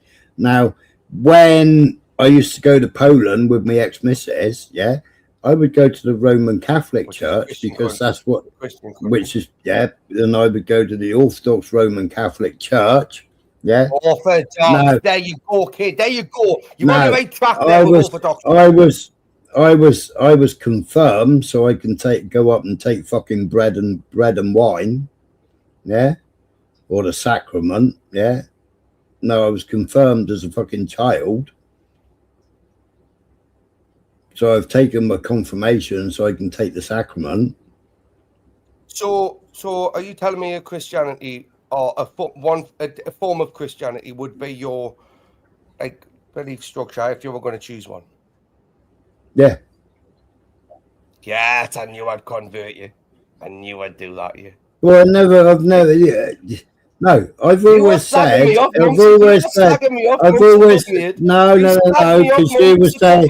No, you was talking about the fucking Trinity. We was arguing about the Trinity. Nothing. Yeah, the Trinity's real. Well, that's the Trinity. If you in Orthodoxy, the Trinity. Come on, Smiler. What? But the Trinity. The church is within. Circumcision is circumcision of the fucking heart, not the fucking knob. Yeah. No rabbi should be wrapping his fucking lips around the fucking baby's tinker. Or twinkle or fucking whatever. But that's like Judaism, right? Okay, different different belief structures, right? Okay, but again, even with Muslims, my friend, right? Okay, this is what I'm saying. Soul glow. People aren't legally allowed to preach in the UK, right? There was a guy in Manchester a couple of weeks ago, standing there. Now, like if you're a street hawker, which is somebody that goes. You have to get a hawker's license, right? So if you're on the streets in towns, you know, I've got a couple of mates, you know, they go down to St. Ives every year. They do face painting and hair braiding and all that lot, you know. Now, if you're a street hawker, you've got to pay for a street hawker's license, right? So you've had a guy a couple of weeks ago that normally stands there quoting the Bible and he reads Bible text, yeah? Yep. He was taking his Bible off of him and they tried to arrest him, and just behind him, not 10 feet away, was a big fucking gazebo stall where they were handing out fucking Qurans free to people, and they had the music playing in the background, whether it was call to prayer or whatever the fucking the wailing noise, whatever it is. They had that playing in the background. Yeah. But the guy preaching from the Bible, reading Bible scripture, was fucking arrested. He was accosted on the streets. Then you've had women, or the woman, praying on the pavement, praying, standing there silently praying, arrested and fined and taken to court for silently praying, because that area where she's praying has got an exclusion zone because of an abortion clinic. So I've brought you over to the belief structure of what. Look at Smiler. You do realize when I first met you, my No, friend, Chris, I was confirmed. Yeah, we went to fucking church as children. You know. Thankfully, no vicar or priest fucking nonced me. You slagged me off. I could be coming closer to God. Right, okay, and you were laughing at this, and you were like, whatever. And look at me, I've got no problem with you doing that, kid. But when you look, no, you asked me back then, am I an atheist? And I said, well, I don't know whether I'm atheist. I don't know whether I'm agnostic. I said, but I believe that there is something after death. I'm not sure about everything else. Yeah, but on this journey now. You know, as a child, you go because your fucking parent tells you to go. your parent drops you to Sunday school while they all go in the fucking pub and have pub lunch and everything else, and you're all at fucking Sunday school. Yeah, they're all at, and then you come out of Sunday school and then you go to the pub and you used to have a fucking bottle of Coca-Cola with a straw in the top and a fucking packet of crisps, you know, and you was with all your cousins and what have you. Yeah, and then you go fucking go and Yeah, run a but wait, mob. hang on a second. At least when we were with all our cousins, we weren't sleeping with them, right? Okay.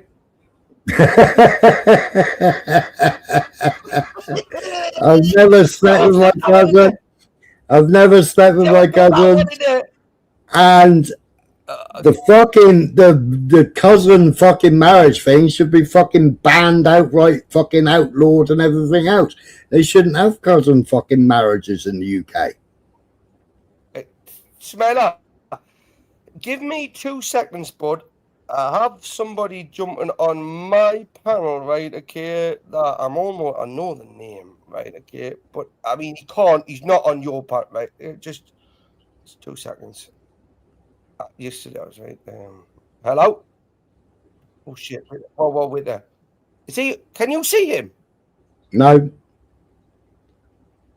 Can I see him? Can you? no. Nemesis.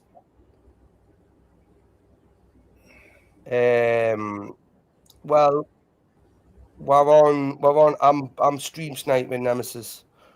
Right. So, Smiler, can you still hear me? Yeah, Can you hear Nemesis as well? no. Can you? Nemesis. Right. I'm gonna. What? How are you doing for Christmas, kid? Are you all right?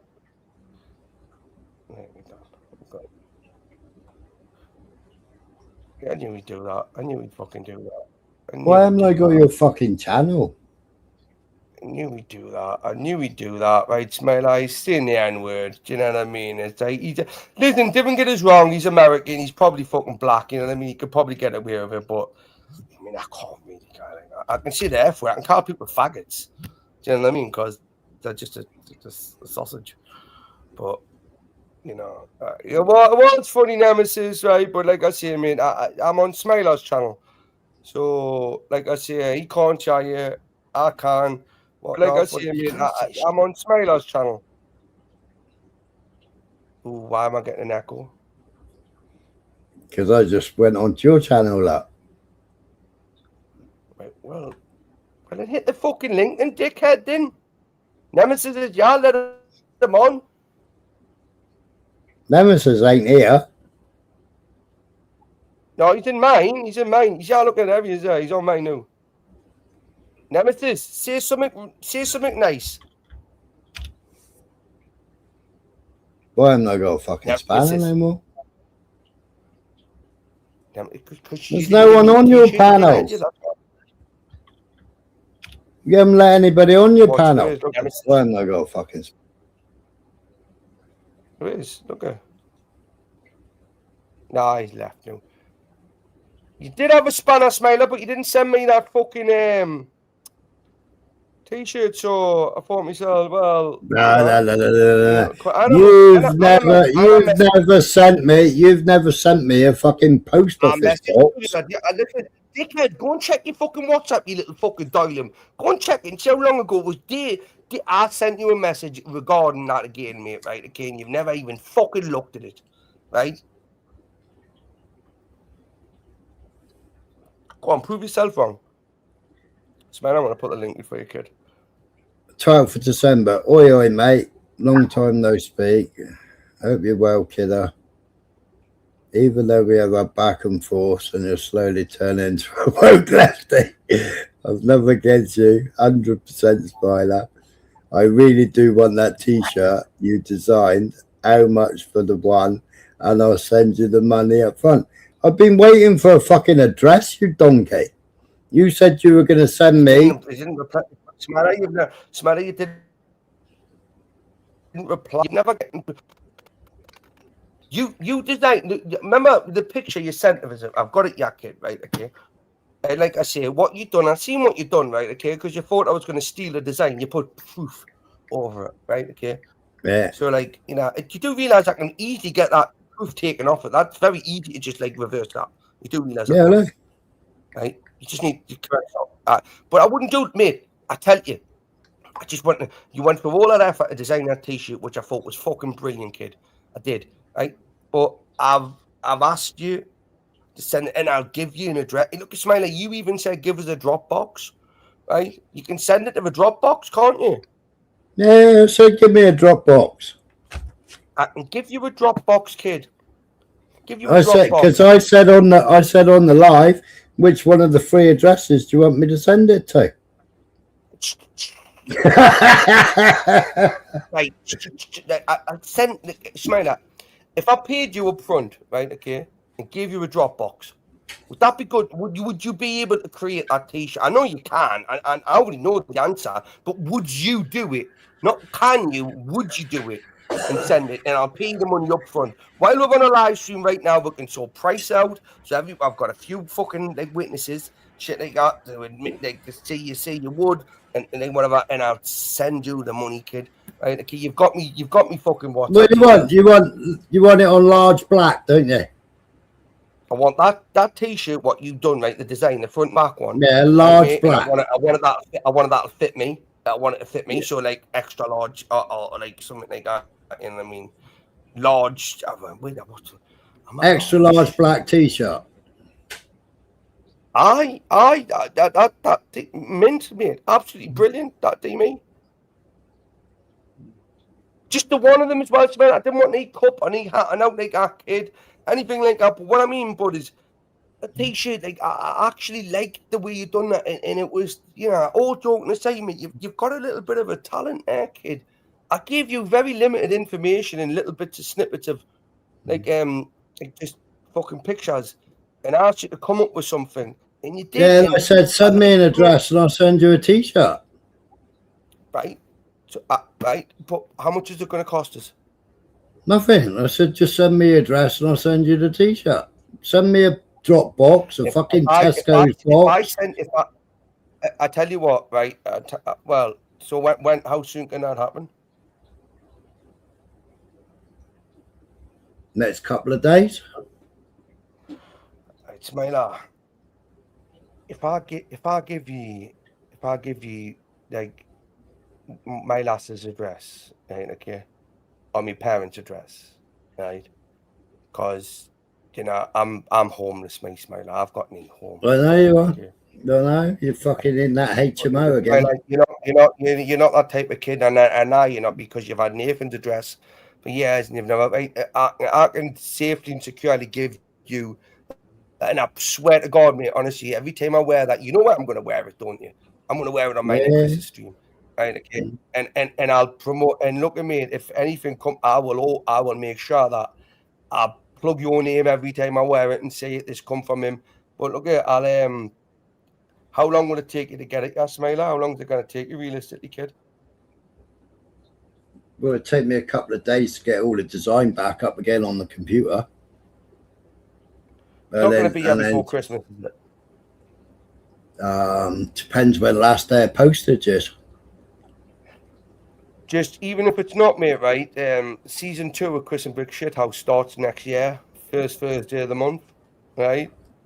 So, like, first Thursday of January. Look, I mean, I kind of expect anything more. Yeah, if you're gonna do, I'd love it then. But again, I've got a show with Chris on Christmas, and you know that would be great if I had that there, because Smiler, there's some business there for you now, mate.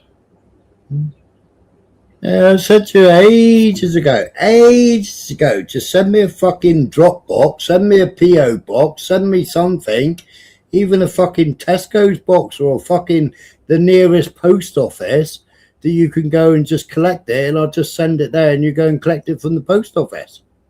I'm gonna do one. I'll just send you the T-shirt. I'm gonna do one better because I know exactly where you. And then when you want more, I'll fucking charge you. Obviously.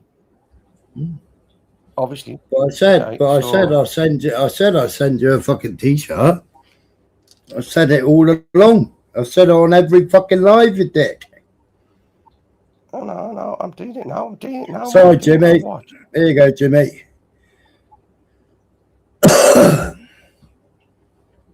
Smiler. Yeah. Smiler. I've typed it in, right? Promises. Just do me a favor. Promise me, mate, right? Okay, because this isn't even funny. Look at me. I'm literally giving you a relative. Yeah, don't tell me. Just yeah. I'm not going to tell you. I'm going to send it to you in WhatsApp Chris. now. I'm going to send it to you in WhatsApp. Chris, I've had Nathan's address for fucking 3.5 years. They offered to pay me stupid amounts of money for his fucking address, and they'll never give his address out. I've just got your WhatsApp there because I heard it there, right? Okay, Smiler, mate. Look, it just, and I'm honestly that I'm expecting a free T-shirt. Oh, I could have sent it to that address anyway. I already had that address.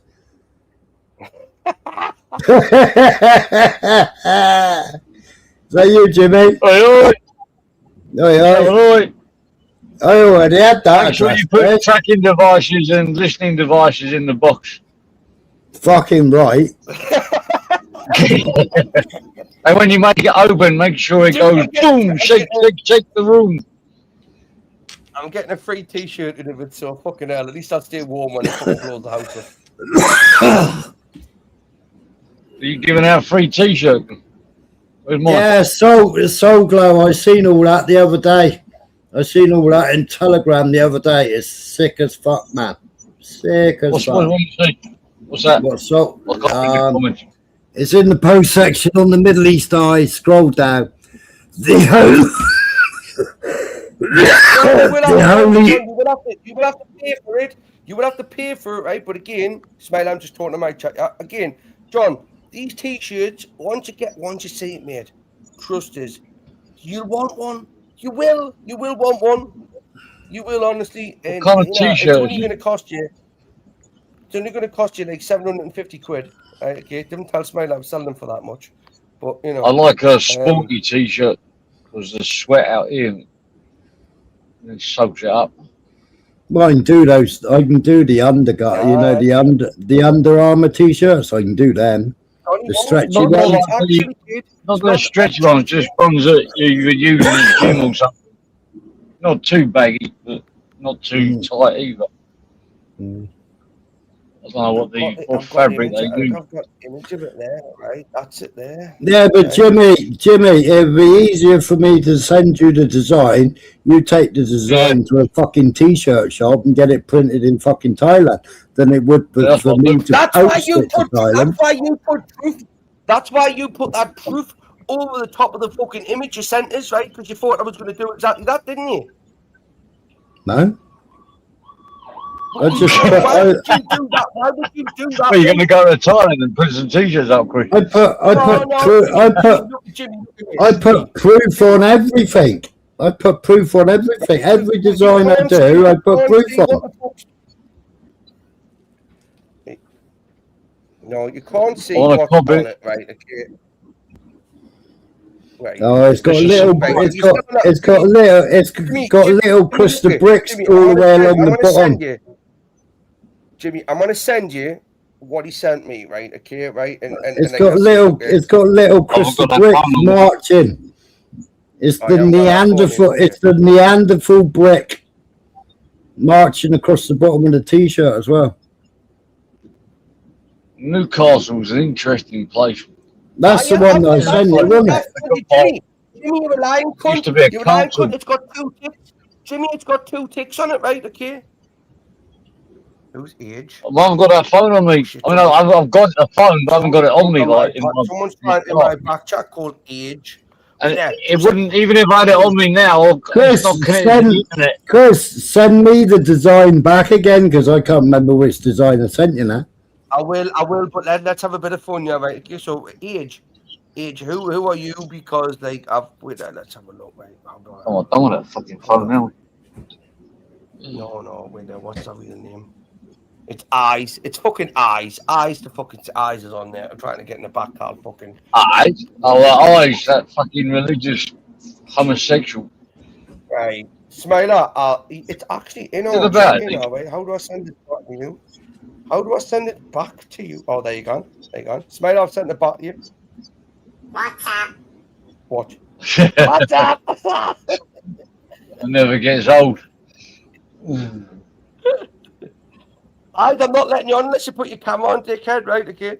And sit in the back. Oh, whose channel, Will? You're Is it on smart as a Christian? Jimmy. I'm Jimmy, fucking you're not baffled. on Jimmy. Whose channel are you on? You're not on mine. That's mate. We're not on our Oh, channel. mate, it's one of those fucking times, isn't it? Smiler, what the fuck's he talking about? Jimmy, you're losing it, you kid. Honestly. No, I thought I was on Smilers, but I got Chris the Brick up here. And you're saying I'm not going to let you on unless you show your kid. You are one, Jimmy. You are one, Smiler. Remember when you was on mine, Jimmy, and then you went over to fucking went on to Tyrone? That was funny as fuck. That was. I like the way that they didn't catch on to it either. They were answering me back, and I was speaking to you lot. Oh, mate, that was mental. God, what I was talking about now. How you been doing anyway, You- Jimmy? How you been doing? I've been doing. It's fucking really hot out here at the moment. It's degrees. Look at that blue skies, man. Nice size of pies. Yeah, Jimmy, I see. Parents Fucking coming I out see me. tomorrow.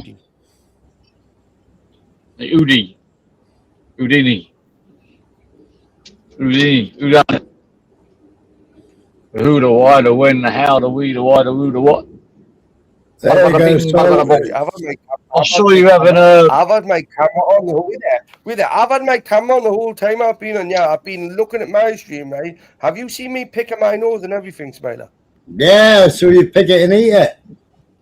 I was just talking to a Russian lady in a coffee shop, and I was talking about politics, and I have no idea what she was going on about because she was absolutely gorgeous. How mate, she was stunning. Get your camera. I would actually Come on. I would actually change my nationality for that book. I'm never going to see her again. I saw her face. Yeah, that's right. What is? Jimmy, it's probably How do I? glad you didn't see her again. I don't give a fuck. Let's have a look at you. Ugh. Who's in your What did it say again? What did it say? What does it say again? I piss on your crops, man. Encrypts. Yes. I'll piss on your crops. I heard you talking about the European Union. I kept coming out. He said, what you do what they do in Thailand. Fucking too right, man. And get Glastonbury. Turn it into like a big migrant camp. Imagine if they started having concerts there and people started. You could be security. You could be security. Can you imagine Jimmy I would blow them away before they try to get to the walls to escape. Landmines all around the wall. On the outside, I would blow the walls up. It had to be like a certain amount of meters, wouldn't it? Bahad Marsh, the three wise men. I wouldn't say that, mate. We're not the three wise men. Probably like the three fucking. I'm the only wise man. No, fuck off, Jimmy. Come on, Jimmy. Can you even spell the word wise without a Z? Y Z. Yep. No, I can't. Yeah, you start good. You started strong. Go on. M-U-N. Wise man. Wise man. Jimmy. See, I told you I was wise. I can spell wise in a different way. See, anyone that wasn't wise would only spell it the correct way. I just made an alternative spelling of that same word. And if 1 billion people started spelling that way, it might have hit English dictionary. What the fuck is that prick doing there? Oh, so you're giving this. It's a bug talking to himself. I want to go. I'm going to confront. Jimmy's got road rage. Jimmy's got road rage. No. It's somebody walking down the road. I'm not sure it's a man or a woman, though. I don't know. It's a woman. Where am I going? I forgot. I'm going with it. I see Thailand's had enough, Jimmy, and they're fucking deporting them. Oh yeah, the 126 people were turned away. Yeah. See, like I was speaking to someone on the phone yesterday. You know, believe it or not, I was actually on the phone, and they cancelled their trip to Thailand because the fucking news. This is why you can't believe the news. They believe that the Cambodian conflict was made the country too dangerous to visit, but like it's only in one region, right on the border, in the middle of bloody nowhere. The rest Yeah, of that's Thailand is completely that's the same war that fucking Trump was chanting on about fucking a couple of months ago, that he stopped the fucking war in Thailand between Cambodia, and he was chanting about it 2 days ago. I stopped this war, I stopped that war, and I'm like, hang on a minute, I'm watching fucking bombs going, fucking missiles going flying over the fucking Cambodian and Thai border Listen, don't you right dare now, start fucking live. slagging Trump off, you stupid little cunt, yeah? Eh? Don't start slagging Trump off. a sensitive topic. But he's Yeah, saying he listen, we stopped, could do he with stopped more- it. Whoa. What fucking wars has any of our government ever stopped? Right? Even if Well, Trump didn't fucking... Our even job if for the that war may Americans. still be going on... Look, so the Starmer can stay in power. He wants World War III with fucking Russia, so that he doesn't have to have any voting, so he don't get voted out next year. Just stepping down. Let me.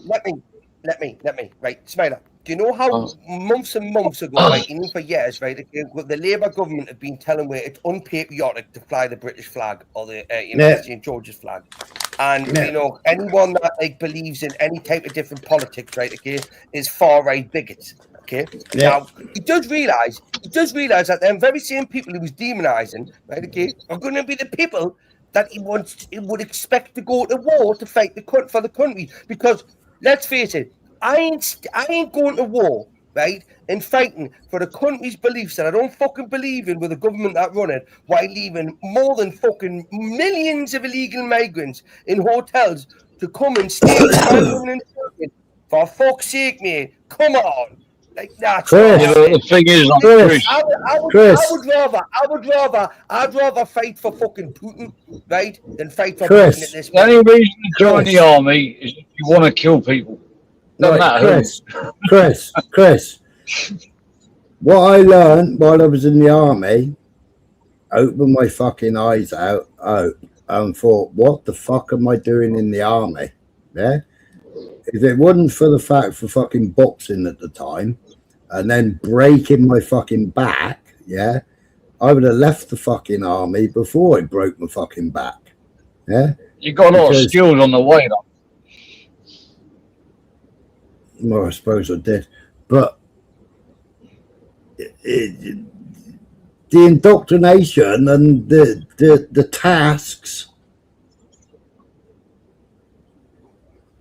ain't cracked up to be what it's cracked up to be. Okay. You can't say no. I know you're gonna bring like controversy up, yeah, right? Okay, but try not to, Smiler. World War II, for example. Okay, World War I and World War II. We had young British boys pretending that they were like 16 or 18 or whatever the 18, pretending to be 18, yeah. They were like 13, called, 14, right? Okay. What's the word? Give me 2 seconds. And they were like going out their way to pretend to be older than they were, to get out and fight with passion for their country, right? Okay. Now look at this country right now. Okay. We've got kids that won't leave the house, right, because they've got social anxiety, right? Okay. We've got blue-haired, purple-nosed, bull-ringed fucking warriors teaching fucking transgender shit in schools, right? Okay. You know, man can be what, you can't do that, it hurts my feelings. Where the fuck is the pool of soldiers that Starmer is willing to pick from? Unfortunately for him, it's coming from the right. Yeah, but Chris, we've got something different than what we had in 1939. Social media. Back in those days, your news came on a piece of paper or in the cinemas and the pictures.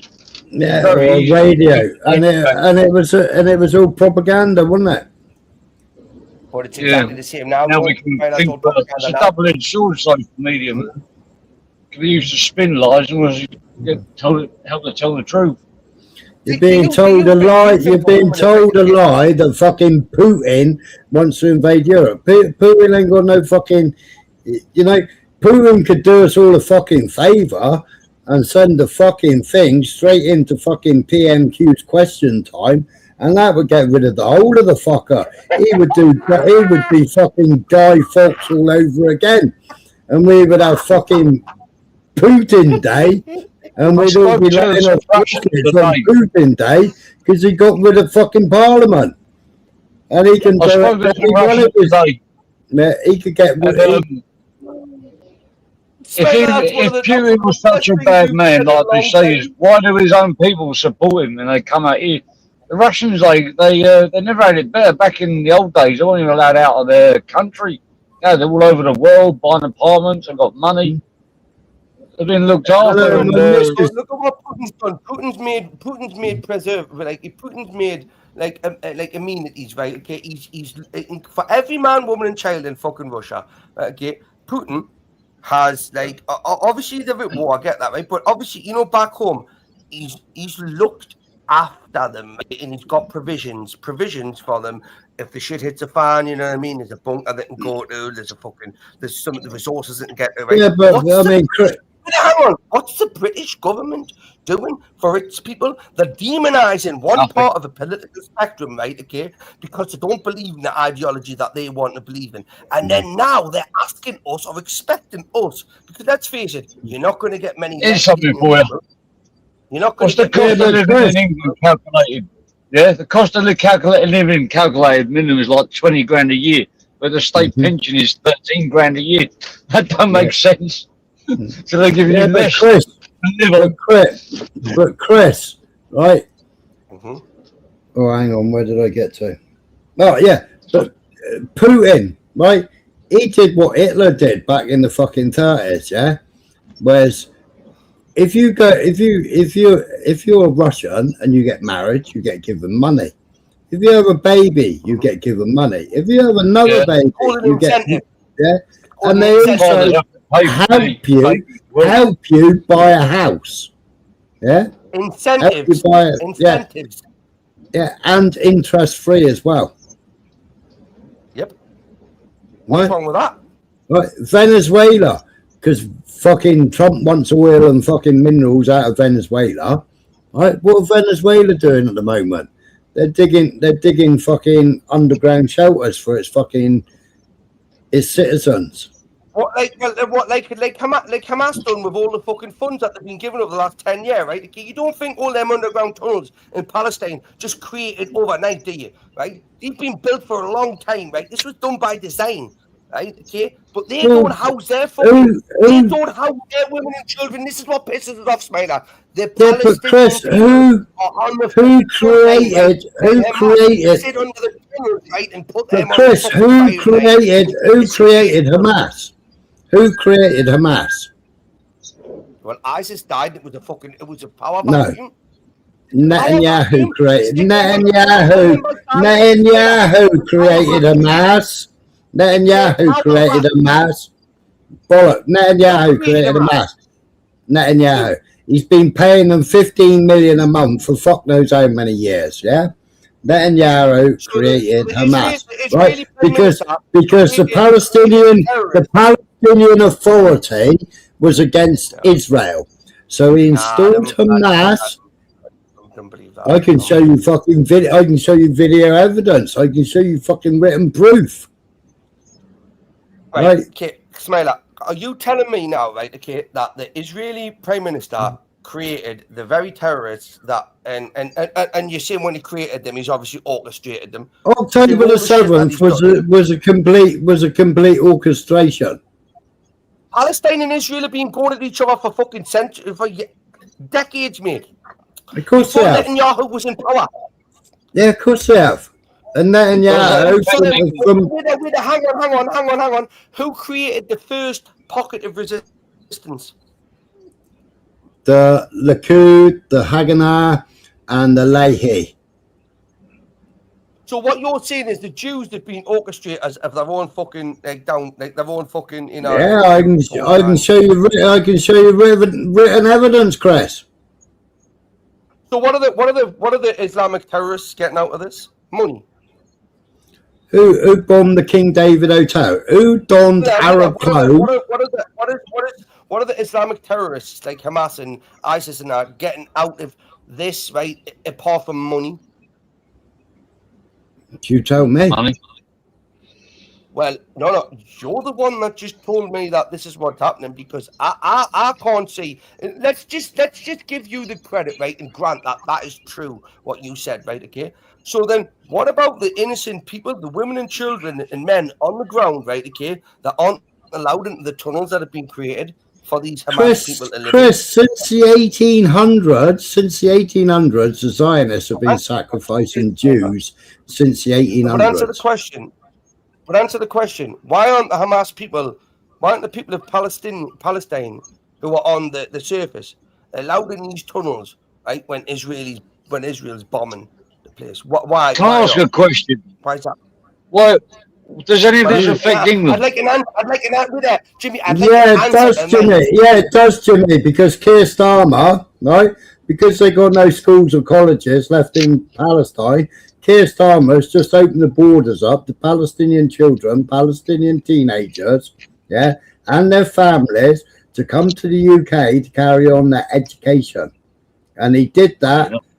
He did that last week in PMQs, just before PMQs, because one of the fucking MPs got up and asked a question about Palestinians, and he said that he's going to open up some fucking, what's it called, like they do with China, where all the fucking aunties, uncles, brothers, sisters, grannies, and granddads all come over with one student, right? Yeah. So yes, it does. Yes, it does affect us, and yes, it does affect us with false flags because Israel is losing any respect and any support because nobody is supporting Israel except for people who follow Tommy Todd. Tommy Robinson.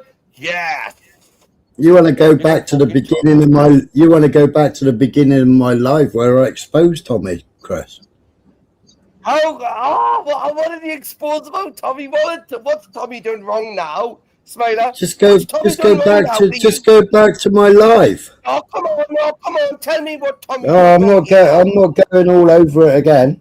I'm not going all over it again. Well, Smiler, honestly, it was. You'll have to rewatch the live back, Chris. Your mate, she's a bird from London, right? Okay, she's got a really bad fucking hatred against Tommy as well. I remember having a conversation with her on this live, right, when she jumped on yours. Oh fuck, what's her fucking name? Nixie. That's it, Nixie. You and Nixie are proper. You've got like TDS, Tommy derangement syndrome. You have. Why? When I can document everything, Chris.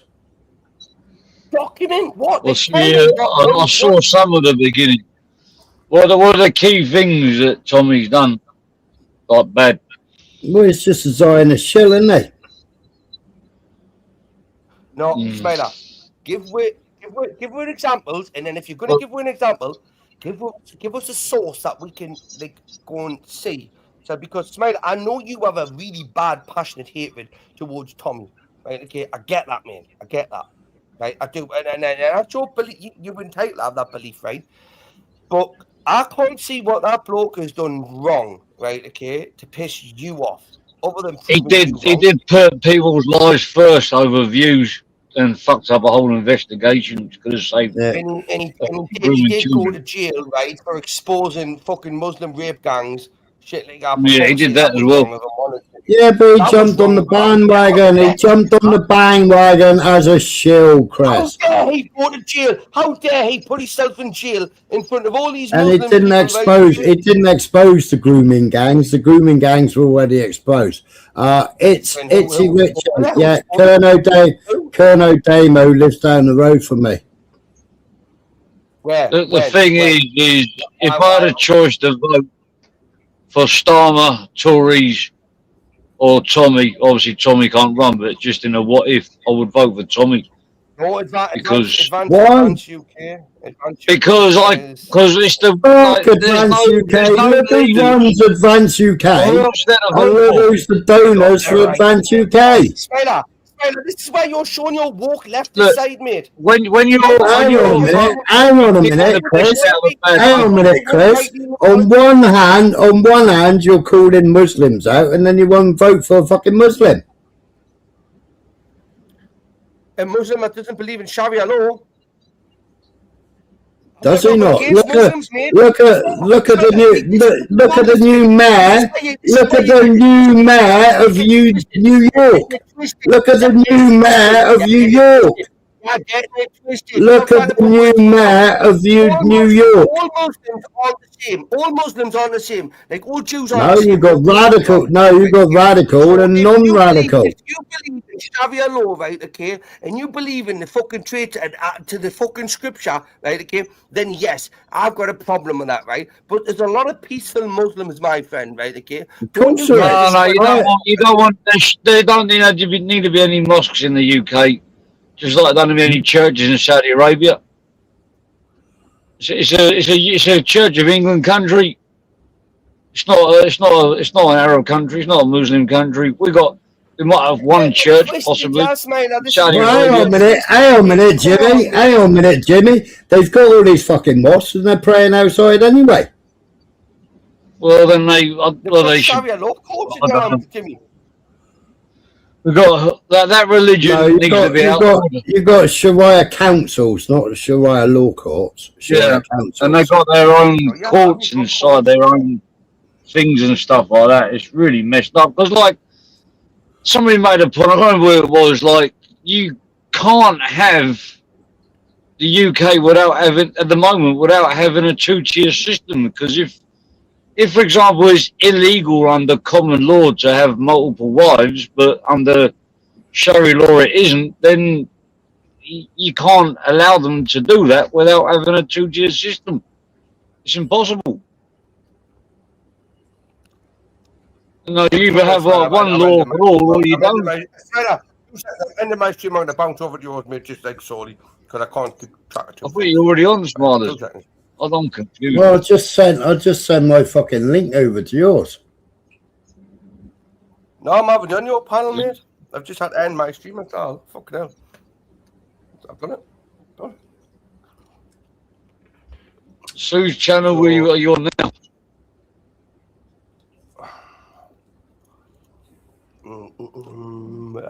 No, I can't do it because I ain't got a fucking spanner, have I?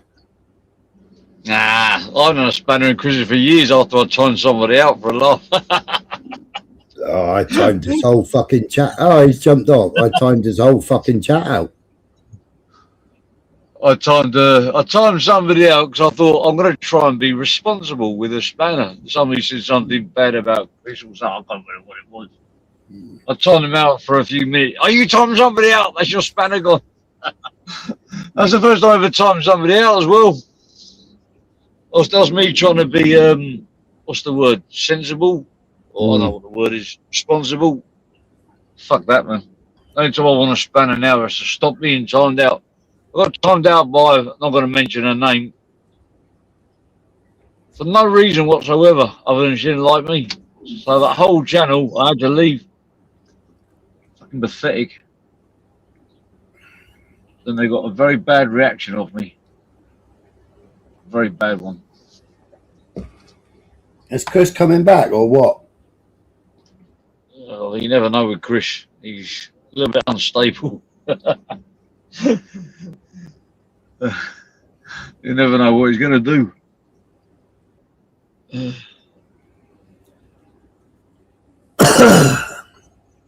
Where is he now? I don't fucking know. I've got my fucking phone on me, man.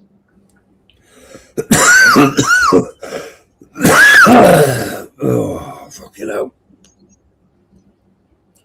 Thank you. What you got planned over Christmas anyway? I ain't 100% fucking I ain't 100% fucking decided yet. Mrs. is I've got working. my folks coming out tomorrow, so I should be, in theory, spending less time on YouTube, but I never know what's going to happen. I want to get loads of abuse if I'm on YouTube and my parents are out. What are you doing on YouTube? You should be out doing this. You should be doing that. I've got so many guardians on here that tell me what I shouldn't be doing. If I was in Thailand, I wouldn't be on YouTube all day. I'm not on YouTube all day. When you go into a coffee shop now, or anywhere, everybody's on their phones, no matter where you are. It's just, so why shouldn't I be any different? I just have to be looking at YouTube. Well, fucking YouTube!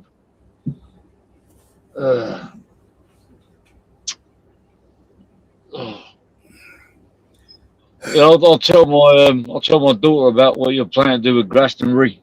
I'll see how that goes down. Yeah.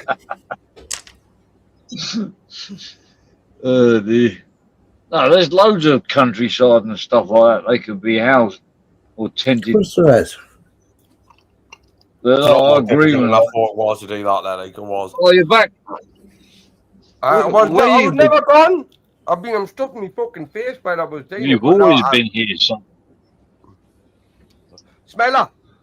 The ghost of Christmas is here. Not send me this T-shirt just because, you know what I mean. We always have these back and forths, kid. Right? We always agree to disagree. Right? We never really agree on much things. We do agree on some stuff. Right? But one thing you've committed to, sending me that fucking T-shirt. Right, kid? But other than that, Jimmy, Smeller. I'll just send it to his house. You put your address out there. I'll just send it direct to your house. He's doing it. He is. That's easy. Job done. Is this the same T-shirt Yeah, you're on about? the address he gave me, Jimmy, it ain't the address for the conservatory and the nice fireplace, though. Well, that's why I've got my second one. He sent me the other address. That's where my second wife lives. Mm. I want to have a second wife. I want another headache. I might look for a Russian one. Anyway, second wife, second headache. I'm thinking about converting to Islam. What do you reckon? You can have 4 wives then, can you? Yeah, and I can get like immunity on the internet. And if we're in the UK, they can all claim benefits. Fucking hell, man. It's a no-brainer. Mm. What the fuck am I doing in this stupid Christian religion? Fucking get over there. Like a turban on and Bob's your uncle. Well, you'll have to convert out there, Jimmy, and then you can bring 4 wives back into this country. You can bring 4 wives in this country with you. I'll just put a fucking black towel over there and say, you are now my wife. My wife.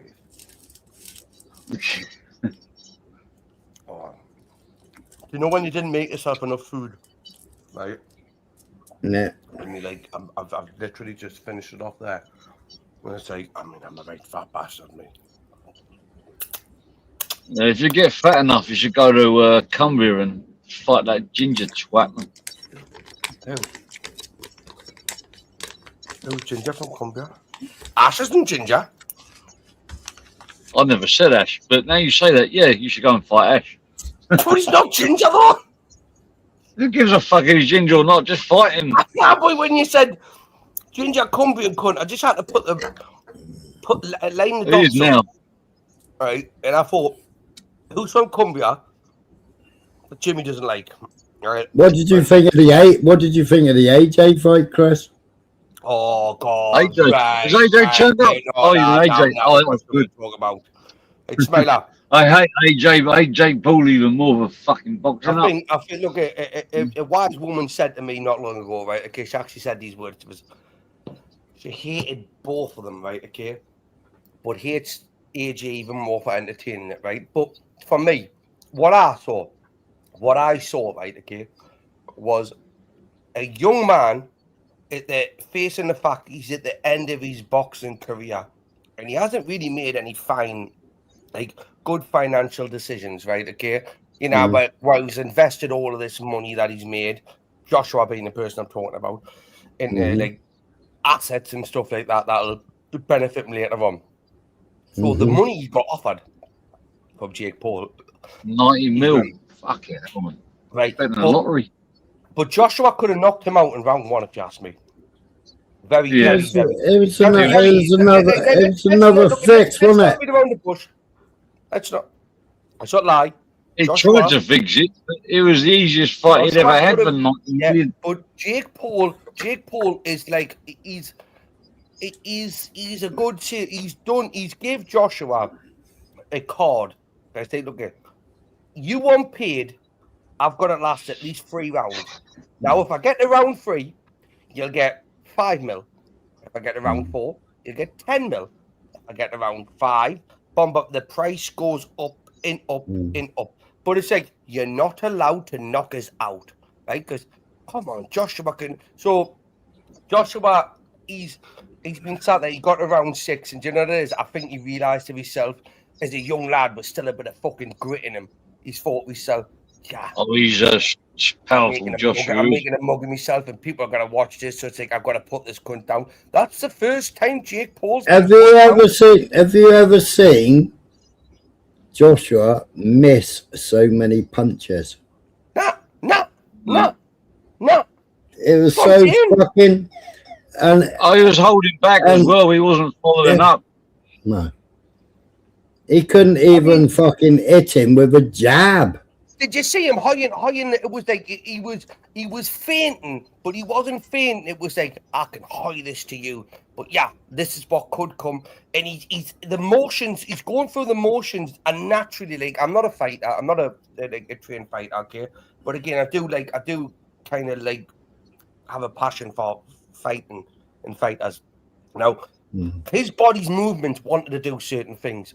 So he wanted to throw these punches, but he was just hiding over and pulling himself back. Round 6 to him. Round 6 was probably like, right, this is where I can cash out now. You know, it's like when you want to bandit, right? Okay, and you want to gamble for the next level. Okay, like, should I gamble? And he's like, nah, I'll just cash out right now. This is enough for me. But even then, it's like round 6. Like, even now, we're still talking about how Joshua didn't knock him out in the first round. Of course, he wasn't going to knock him out. He wasn't going to get paid for knocking him out. Yeah, but when you're in the ring sometimes, Chris, it's not easy to knock somebody out if they keep dancing around you. Well, running away and then diving for your fucking legs. Yeah. Jimmy, we're talking about a highly skilled world champion boxer, right? Okay, against a I've been in the ring with people twice as good as me. Hang on, Jimmy, do you not think that Joshua has got like fucking? He's got that knowledge. He was watching you. No, he'll march him down. He'll close him down. Look what Joshua did to Nagano. Yeah, bosh. Now, do you see Joshua coming back from this fight, right, and actually contending for the heavyweight champion again? He's still young enough, really young enough to do it. Well, he's made himself look a clown, right? He's made himself look a clown, which then might guarantee him with fucking Gypsy King the actual fight, where we actually have the Gypsy King versus fucking Joshua. Whereas the Gypsy King is looking at it going, well, if that's your fucking best you've got with all these months out the fucking ring, yeah, of course I'll fucking fight you. Yeah, but Tyson Fury. No, we saw Fury versus Nagano. Yeah. How old's Fury now? Nagano fucking dropped Fury. Right. And then we saw fucking AJ annihilate him. Was it the second round? Was it? Yep. I don't know. It's interesting with Tyson Fury. He's got like this iron jaw, and then it sometimes just depends like this style that you're up against. I saw him fight Usyk as well. No, AJ was throwing punches past his head on purpose. On purpose. He was throwing punches that were missing on purpose. You And there was no Yes, there you're was right, no Snyder. there was no AJ power behind those punches. Oh It was yeah, he just was a- throwing it was a- it was combinations a and then not natural following up reaction on of the his last body, punch. but he was Stop having him. to hold it back. It was like, I want to. I've got it. Oh, 100%. He was throwing like It a was 1-2, for example. It was Then when he could exactly have the gone same. I'm not even. I'm not looking. Don't take for 1 second, right? That I'm thinking that I could do any. But there's no way I could even compete on a level that Jake Paul competes at, right? Okay, let alone Joshua. But watching fighting and understanding it, right? Okay, having a little bit of an understanding about watching it, right, and watching these people in the past, you look at the way Jake Paul was reacting, right? He was running away from Joshua. He knew that he was gonna, at one point or another, he's gonna get hit. And this is why Jake Paul stood there and remember, I'm your payday, son. I'm paying you the money. Apparently, have you heard of the lawsuit that's meant to be coming against Joshua? What, for breaking his jaw? Apparently, there's a lawsuit, and fucking Logan Paul tried to pinch Joshua's necklace. Did you see that? No. Did you see that? You joking? Oh yeah, I saw that. Yeah, it's worth £500,000. That neck, that chain. First I thought, what a fucking waste of putting the fucking metal over that. For 500 grand. Yeah, I don't know if the clip's been took out of its entirety, right? Okay, but there was a bet, right? Okay, whoever won, like I'm sure Joshua won a necklace as well. I'm sure it was. It's 500 grand. That was. Right, so Logan Paul, right? So it was Jake's older brother, right? Okay, Yeah. there was a clip where he tried to come behind him and try to like grab it from. I mean, I didn't know how we thought he was ever going to get away with it. This is how I don't know if it was just all theatrics and whatnot. He got kicked off on stage as well. You know the Pauls, it's all theatrics, right? But like Logan Paul, he's a wrestler, and he's a very good wrestler in a sense that he come from nothing as a YouTuber. Jake Paul, he's a boxer. He's a very good boxer since where he's come from, but they're not professional. They're not. But Jimmy, what I'm saying, they're not professional. Jimmy, Jake Paul is not your average fucking. He's a WWE man. No, that's Logan. That's Logan. Logan Paul's the older one. Jake Paul's a boxer, right? Jake Paul has made. You've got to give Jake Paul credit for actually being able to do what he's done in the ring. Well, you have though, even if He's you don't just throwing money around though, Chris. Good businessman, but he's a good businessman to get these people in the ring. Yeah, but you throw enough money at anyone, they'll fight. There's a boxer, a WBC champion, and I spar with him. He was a Thai bloke. If I wanted to fight him, anyone could fight him, but you got to have 20 grand just to fight him. Just to fight him. You're a good fighter. You live in Thailand. I'm not a good fighter. Let me see you. Look, you got Ben. Remember when you got Ben Hatchett in the ring? You didn't get any money for that, did you, kid? You got recognition. Well, yeah, I don't know how that happened, but it happened. But, right, so there you go. Do that again, but generate money from it, right? Okay. Then tell me, mate, if I had money makes money. If I had a rich family and I said, right, I want to pick this big name and I'm going to promote it, make it look really massive. I'm a YouTuber. I'm going to offer. I've already got his money guaranteed. The man I'm fighting. And then the rest of it is marketing and shit like that. And then, it's not rocket science. More than not that. Oh yeah, no. If I was already rich, I could pick somebody with a big name. I say, right, me and you are going to fight. I'm going to give you £10 million, and this is how it's going to go. And then we're going to spend the next 6 months marketing it. This YouTuber out of nowhere has just faced this big name. I don't think. Yeah, but on the top of my head. Hang on. Now we're taking. That's not where he started from. He started off as a YouTuber. How many brothers? He started off with YouTube, yeah. Yeah, started off doing pranks, right? So he built. Well, if he's a business, he did literally build his way up. But look at Jimmy. Not anybody. It's not like Sneeko getting in the ring with fucking. What's he called? Fucking fucking. I don't know much about how he got into his wealth in the first place. Ty Mitchell versus Tommy Robinson. Yeah, I could do Tommy Robinson versus Ty Mitchell's not a bad boxer, to be honest with you. Like I can't see Tommy Robinson beating Ty Mitchell in a boxing match, right? Okay, I can't. I mean, I could offer Danny Christie. Right. So what did you think? What did you think of the Andrew Tate fight then? I mean, he is a 40-year-old I want to see that. Why did it take like? Andrew Tate's a 40-year-old man, right? Okay, but you should never ever have getting in that ring with a fucking 20-year-old kid. He gassed out. Why did it take like? I didn't even know about that. Yeah, I've look at. I know, and you know what's Andrew Tate's brother called again? What's Andrew Tate's brother called? Chris. It's not called Chris. Andrew Yeah, Tate's brother. Andrew and Chris Tate, isn't it? Christian Tate. Is it Christian Tate? Yeah. Right. He would have done it. He's older than that, and then like Andrew Tate. And I reckon he's versus he's the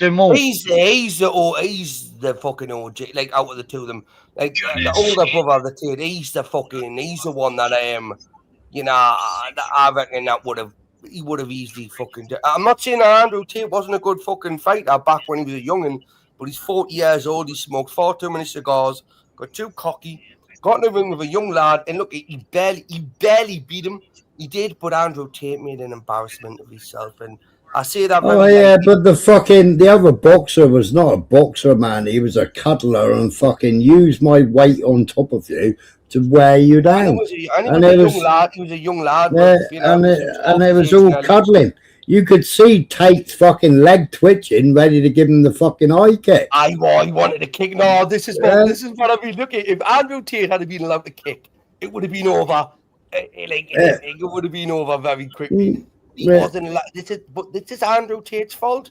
This is his fault. All Tate could do every time that fucking twat hugged up, all he could do was lock his fucking legs, because you could see him just wanting to bring the fucking knee straight up into the fucking solar plexus.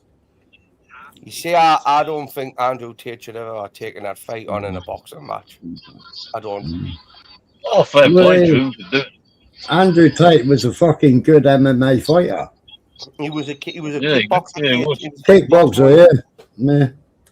He was never a cage fighter. He didn't. Yeah, he was a kickboxer. I'll tell you what I've been doing is MMA, and it's a completely different ball game than it all. You get these takedowns. Oh God! When I hit the floor, I don't know what the fuck to do. I've been doing it for a year now. I'm still fucking trying to work it out. Do you remember a few years ago when he was in, I don't know whether it was his own gym or he was in somewhere, and people were giving him fucking money to step in with him. Yeah. He was meeting people online, and then he had someone come pick him up and just go and spar with him. Yeah, people were paying to go and spar with him, and the fucking, and he was fair. He wouldn't fucking drop them, but when he did, it was that solar plex punch or the kidney punch that fucking dropped them. Liver one, yeah. Yeah, liver punch. Well, if you watched a few of the fights beforehand as well, Smiley, on the card beforehand, right? There was some good. There was some good body shots that got used in them fights as well. It was, and I've never seen or heard of any of them beforehand, because obviously I think Andrew Tate's bought this. He's bought this boxing or this fighting thing off somebody, hasn't he? He's now promoting it himself and doing it's his thing now. But and listen, this is one thing you can't take away from Andrew Tate. I respect him more than Jake Bowler. Absolutely, fucking absolutely. But again, he's just got one of his faces, Jake Paul. You just want to fucking if you look at the equivalent, right? Okay, which pisses me off. If you look at who Andrew Tate was fighting, okay, and Jake Paul was fighting, it's like I would put Andrew Tate in higher level than, like, in a personal level and a respectful level where I would respect them for being the person they are than Jake Paul. But Jake Paul managed to get Anthony Joshua in. Andrew Tate got this young fucking 21-year-old called Chase or something. Right? It was a little cuddler and kisser. And it was a 6-round fight. And Jake Paul's got a reputation that he pays. That Mike Tyson thing was like, what the fuck, man? He sold his soul. Mike Tyson did, yeah. He don't need the money. Sean Strickland. That's it. Sean Because I really Strickland. like. He's a legend when he fought, and he just killed his legacy by that. Sorry, I don't know Sean why he did that. Strickland. Sean Strickland. He was the one that. He's one of the ones that like he takes these YouTubers into the ring. Right, he done it with Sneeko, done it with a few other people as well, and he spars with them. And he never uses his legs as well. Sean Strickland's an MMA fighter, but he doesn't use his legs. He just like boxes them, and like it's like because they confront him, and you know that kind of reality check, right? Okay, I think that is very humbling. You know, it is, and like Sean Strickland, he's not the best MMA fighter in the world. That Mike Tyson fight was a lose-lose. If he beat him, he's beat a pensioner, and if he loses, he's lost to a pensioner. What the fuck was he thinking?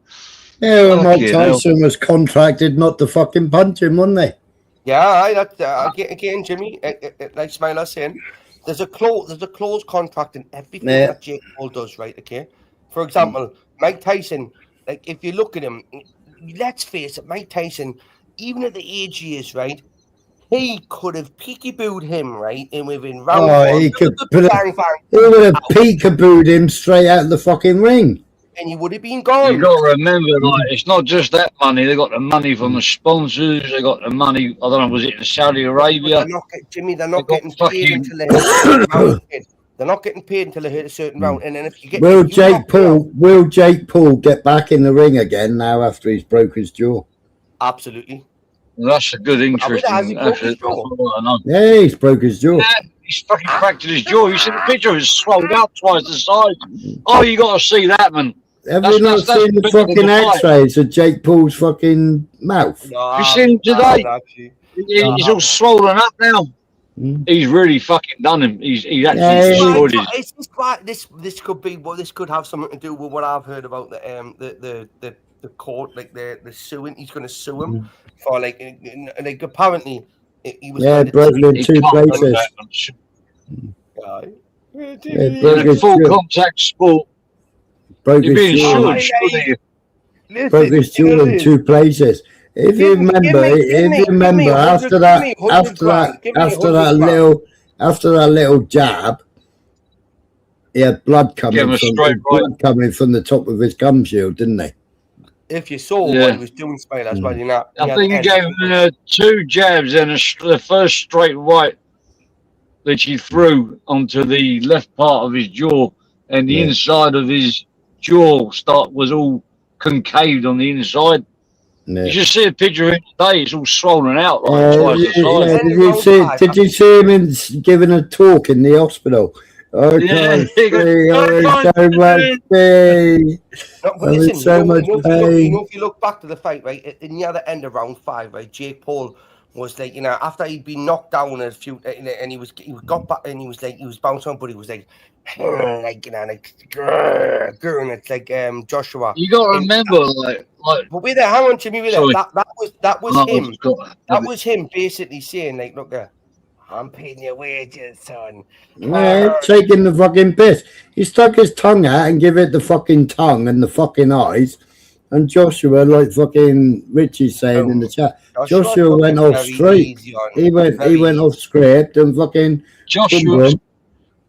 Have you seen like how Matt Legg described Joshua, and he's like a proper boxer. He said he's never been up against that kind of power before. You know, and then you got Jake Paul, who's like a nobody, you know, trying it on. Look at the way Joshua put fucking Ngannou to sleep. Right, and Ngannou put fucking Tyson Fury. Ngannou put Tyson Fury to sleep. So what's going to fucking happen? Right, he's just made himself look a fucking clown, really, in that fucking stupid. Yeah, but he got very, very well paid for it, Smiler. But in that contract, he's made himself. I hate Anthony Joshua, but his power Listen, I can't stand him either, Jimmy. I look at him like Lewis Hamilton as well. At one point, he was a British fucking. He was someone that Britain could be proud of, right? Okay, in a sense. But then he lost all passion, like Lewis Hamilton did with the fucking Formula 1 race. No, it was that Black Lives Matter thing that pissed me off the most. What I'm saying is, I'm using it as an equivalent. Forget that shit, man. As an equivalent, right? Okay, like with Joshua, at one point I looked and thought, yes, fucking rising star, the British fucking right? But then it was like, then he just and now what he's done now is he's lowered himself to this level, but he's took it in. Hopefully for his sake, right? Joshua uses the money he's got, right, and he invests it well for his future because he's still only a young lad. Invest it. You don't need to invest 90 million. You can just live off that, man. But he couldn't. How much is he made in his career, Jimmy? I don't know. He's out in Thailand. He was out in Thailand. He was out in Thailand training with Usyk. Yeah, Usyk's a boy. Usyk is the boy. He was. He had that cry. He was crying after Usyk and stole Usyk's mic of him. He's supposed to give the winning speech. Usyk is a tactician. Usyk is a tactician, right? Okay, he can read the room. He can sense danger, vulnerability, right? Okay, and let's face it, he's not like like he couldn't not be knocked out if you hit him. Right? If one of these big lads hit him, they'd knock him out, right? But the thing is, with Usyk is you can knock anybody out.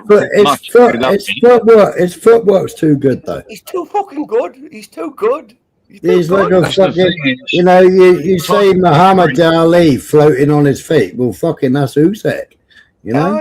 And this is what I mean. I never used to be a big fan of Usyk, you know. I didn't, and it was. I'll be honest with you, I didn't really know who he was, right? Okay, but when I watched, the thing is with these heavyweights, is that one wrong move and it's all over. So you really got to be. Usyk's like a light. Usyk's. You got to be. You got to be always alert all the time. He's a small geezer. That's why he's really got to be sharp all the time. He boxes with his brain. He's a tactician. He's playing 4D chess with you. He's playing 4D chess. Yeah, for sure. And you got someone like that. They got to be very, very sharp, and they got to be able to. Something like when you get older, people like that, their brain moves, but their body don't move with their brain. That's what I noticed as I've got older. It's like I should be doing this, I should be doing that. Why isn't my leg coming forward? Why isn't my arm getting forward faster? Anyway, smile at Jimmy Bud. Look, it's getting late for me, you know. I just nearly like fucking. Yeah, I've got stuff to do. Smile at kid. Look here. Thank you very much for letting us up, mate. Right, okay, I really appreciate it. I'm looking forward to that t-shirt. Jimmy, as always, kid, lovely to see you. Everyone in chat. Yeah. Oh, by the way, on my G&E channel, I'm going to start doing more sport-related stuff on that or something. Yeah, well, you do that. Yeah, you need to stop all these beefs, fucking Jimmy. Leave all the beefs behind now. But I want to get back away from that because it's all doing my fucking head in. It's all just too serious. I mean, I still support the people I support, but it's just too serious now. Jimmy, just do what you want. Look here, for example, look at what me and Smail have done tonight, right, kid? Me and Smail, we can't stand each other politically wise, right? Right? Okay, but we can come to some common ground. I don't think you're a righty. I'm a righty. You're a fucking lefty. I'm a fucking Cornish. I'm a Cornish fucking nationalist, yeah? And you've let your fucking town go to shit and fucking rat and ruin. I'm moving to Cornwall. Yeah. Right, I'm moving to Cornwall. Well, you'll have a fucking shock. If you move to Cornwall, you'll have a fucking shock. I'm selling up and I'm moving around down that way. Tell me some good places that can buy a property. Right, okay. God bless you, all loves and leave you. Smiler. You would be able to afford one down there. Don't let us down, kid. I won't. I'll put me. I'm gonna go as well. I need to go and drop the kids off. Smile you later. Yeah, I'm gonna go too. Drop the kids off, give birth to a brown baby in a bit. There you go.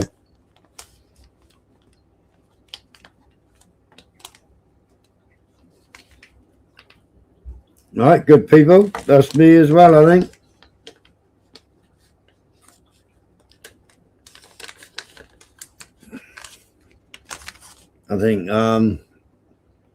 Nutter will be on in a minute, won't he? Or was Nutter on holiday? I don't know. Sure, Nutter's going to be on a 6. If he ain't on a 6, it's because he's on holiday.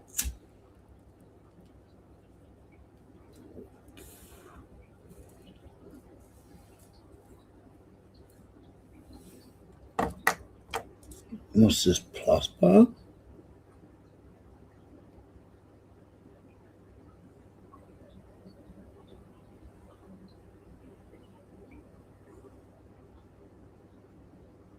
No.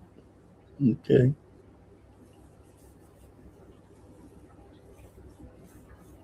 All right. Anyway, good people. I'm off ski. And catch you all on the flip side. Take it easy, people. Cheers for tuning in. And if I don't see you before, I hope you have a good Christmas. Take it easy, people.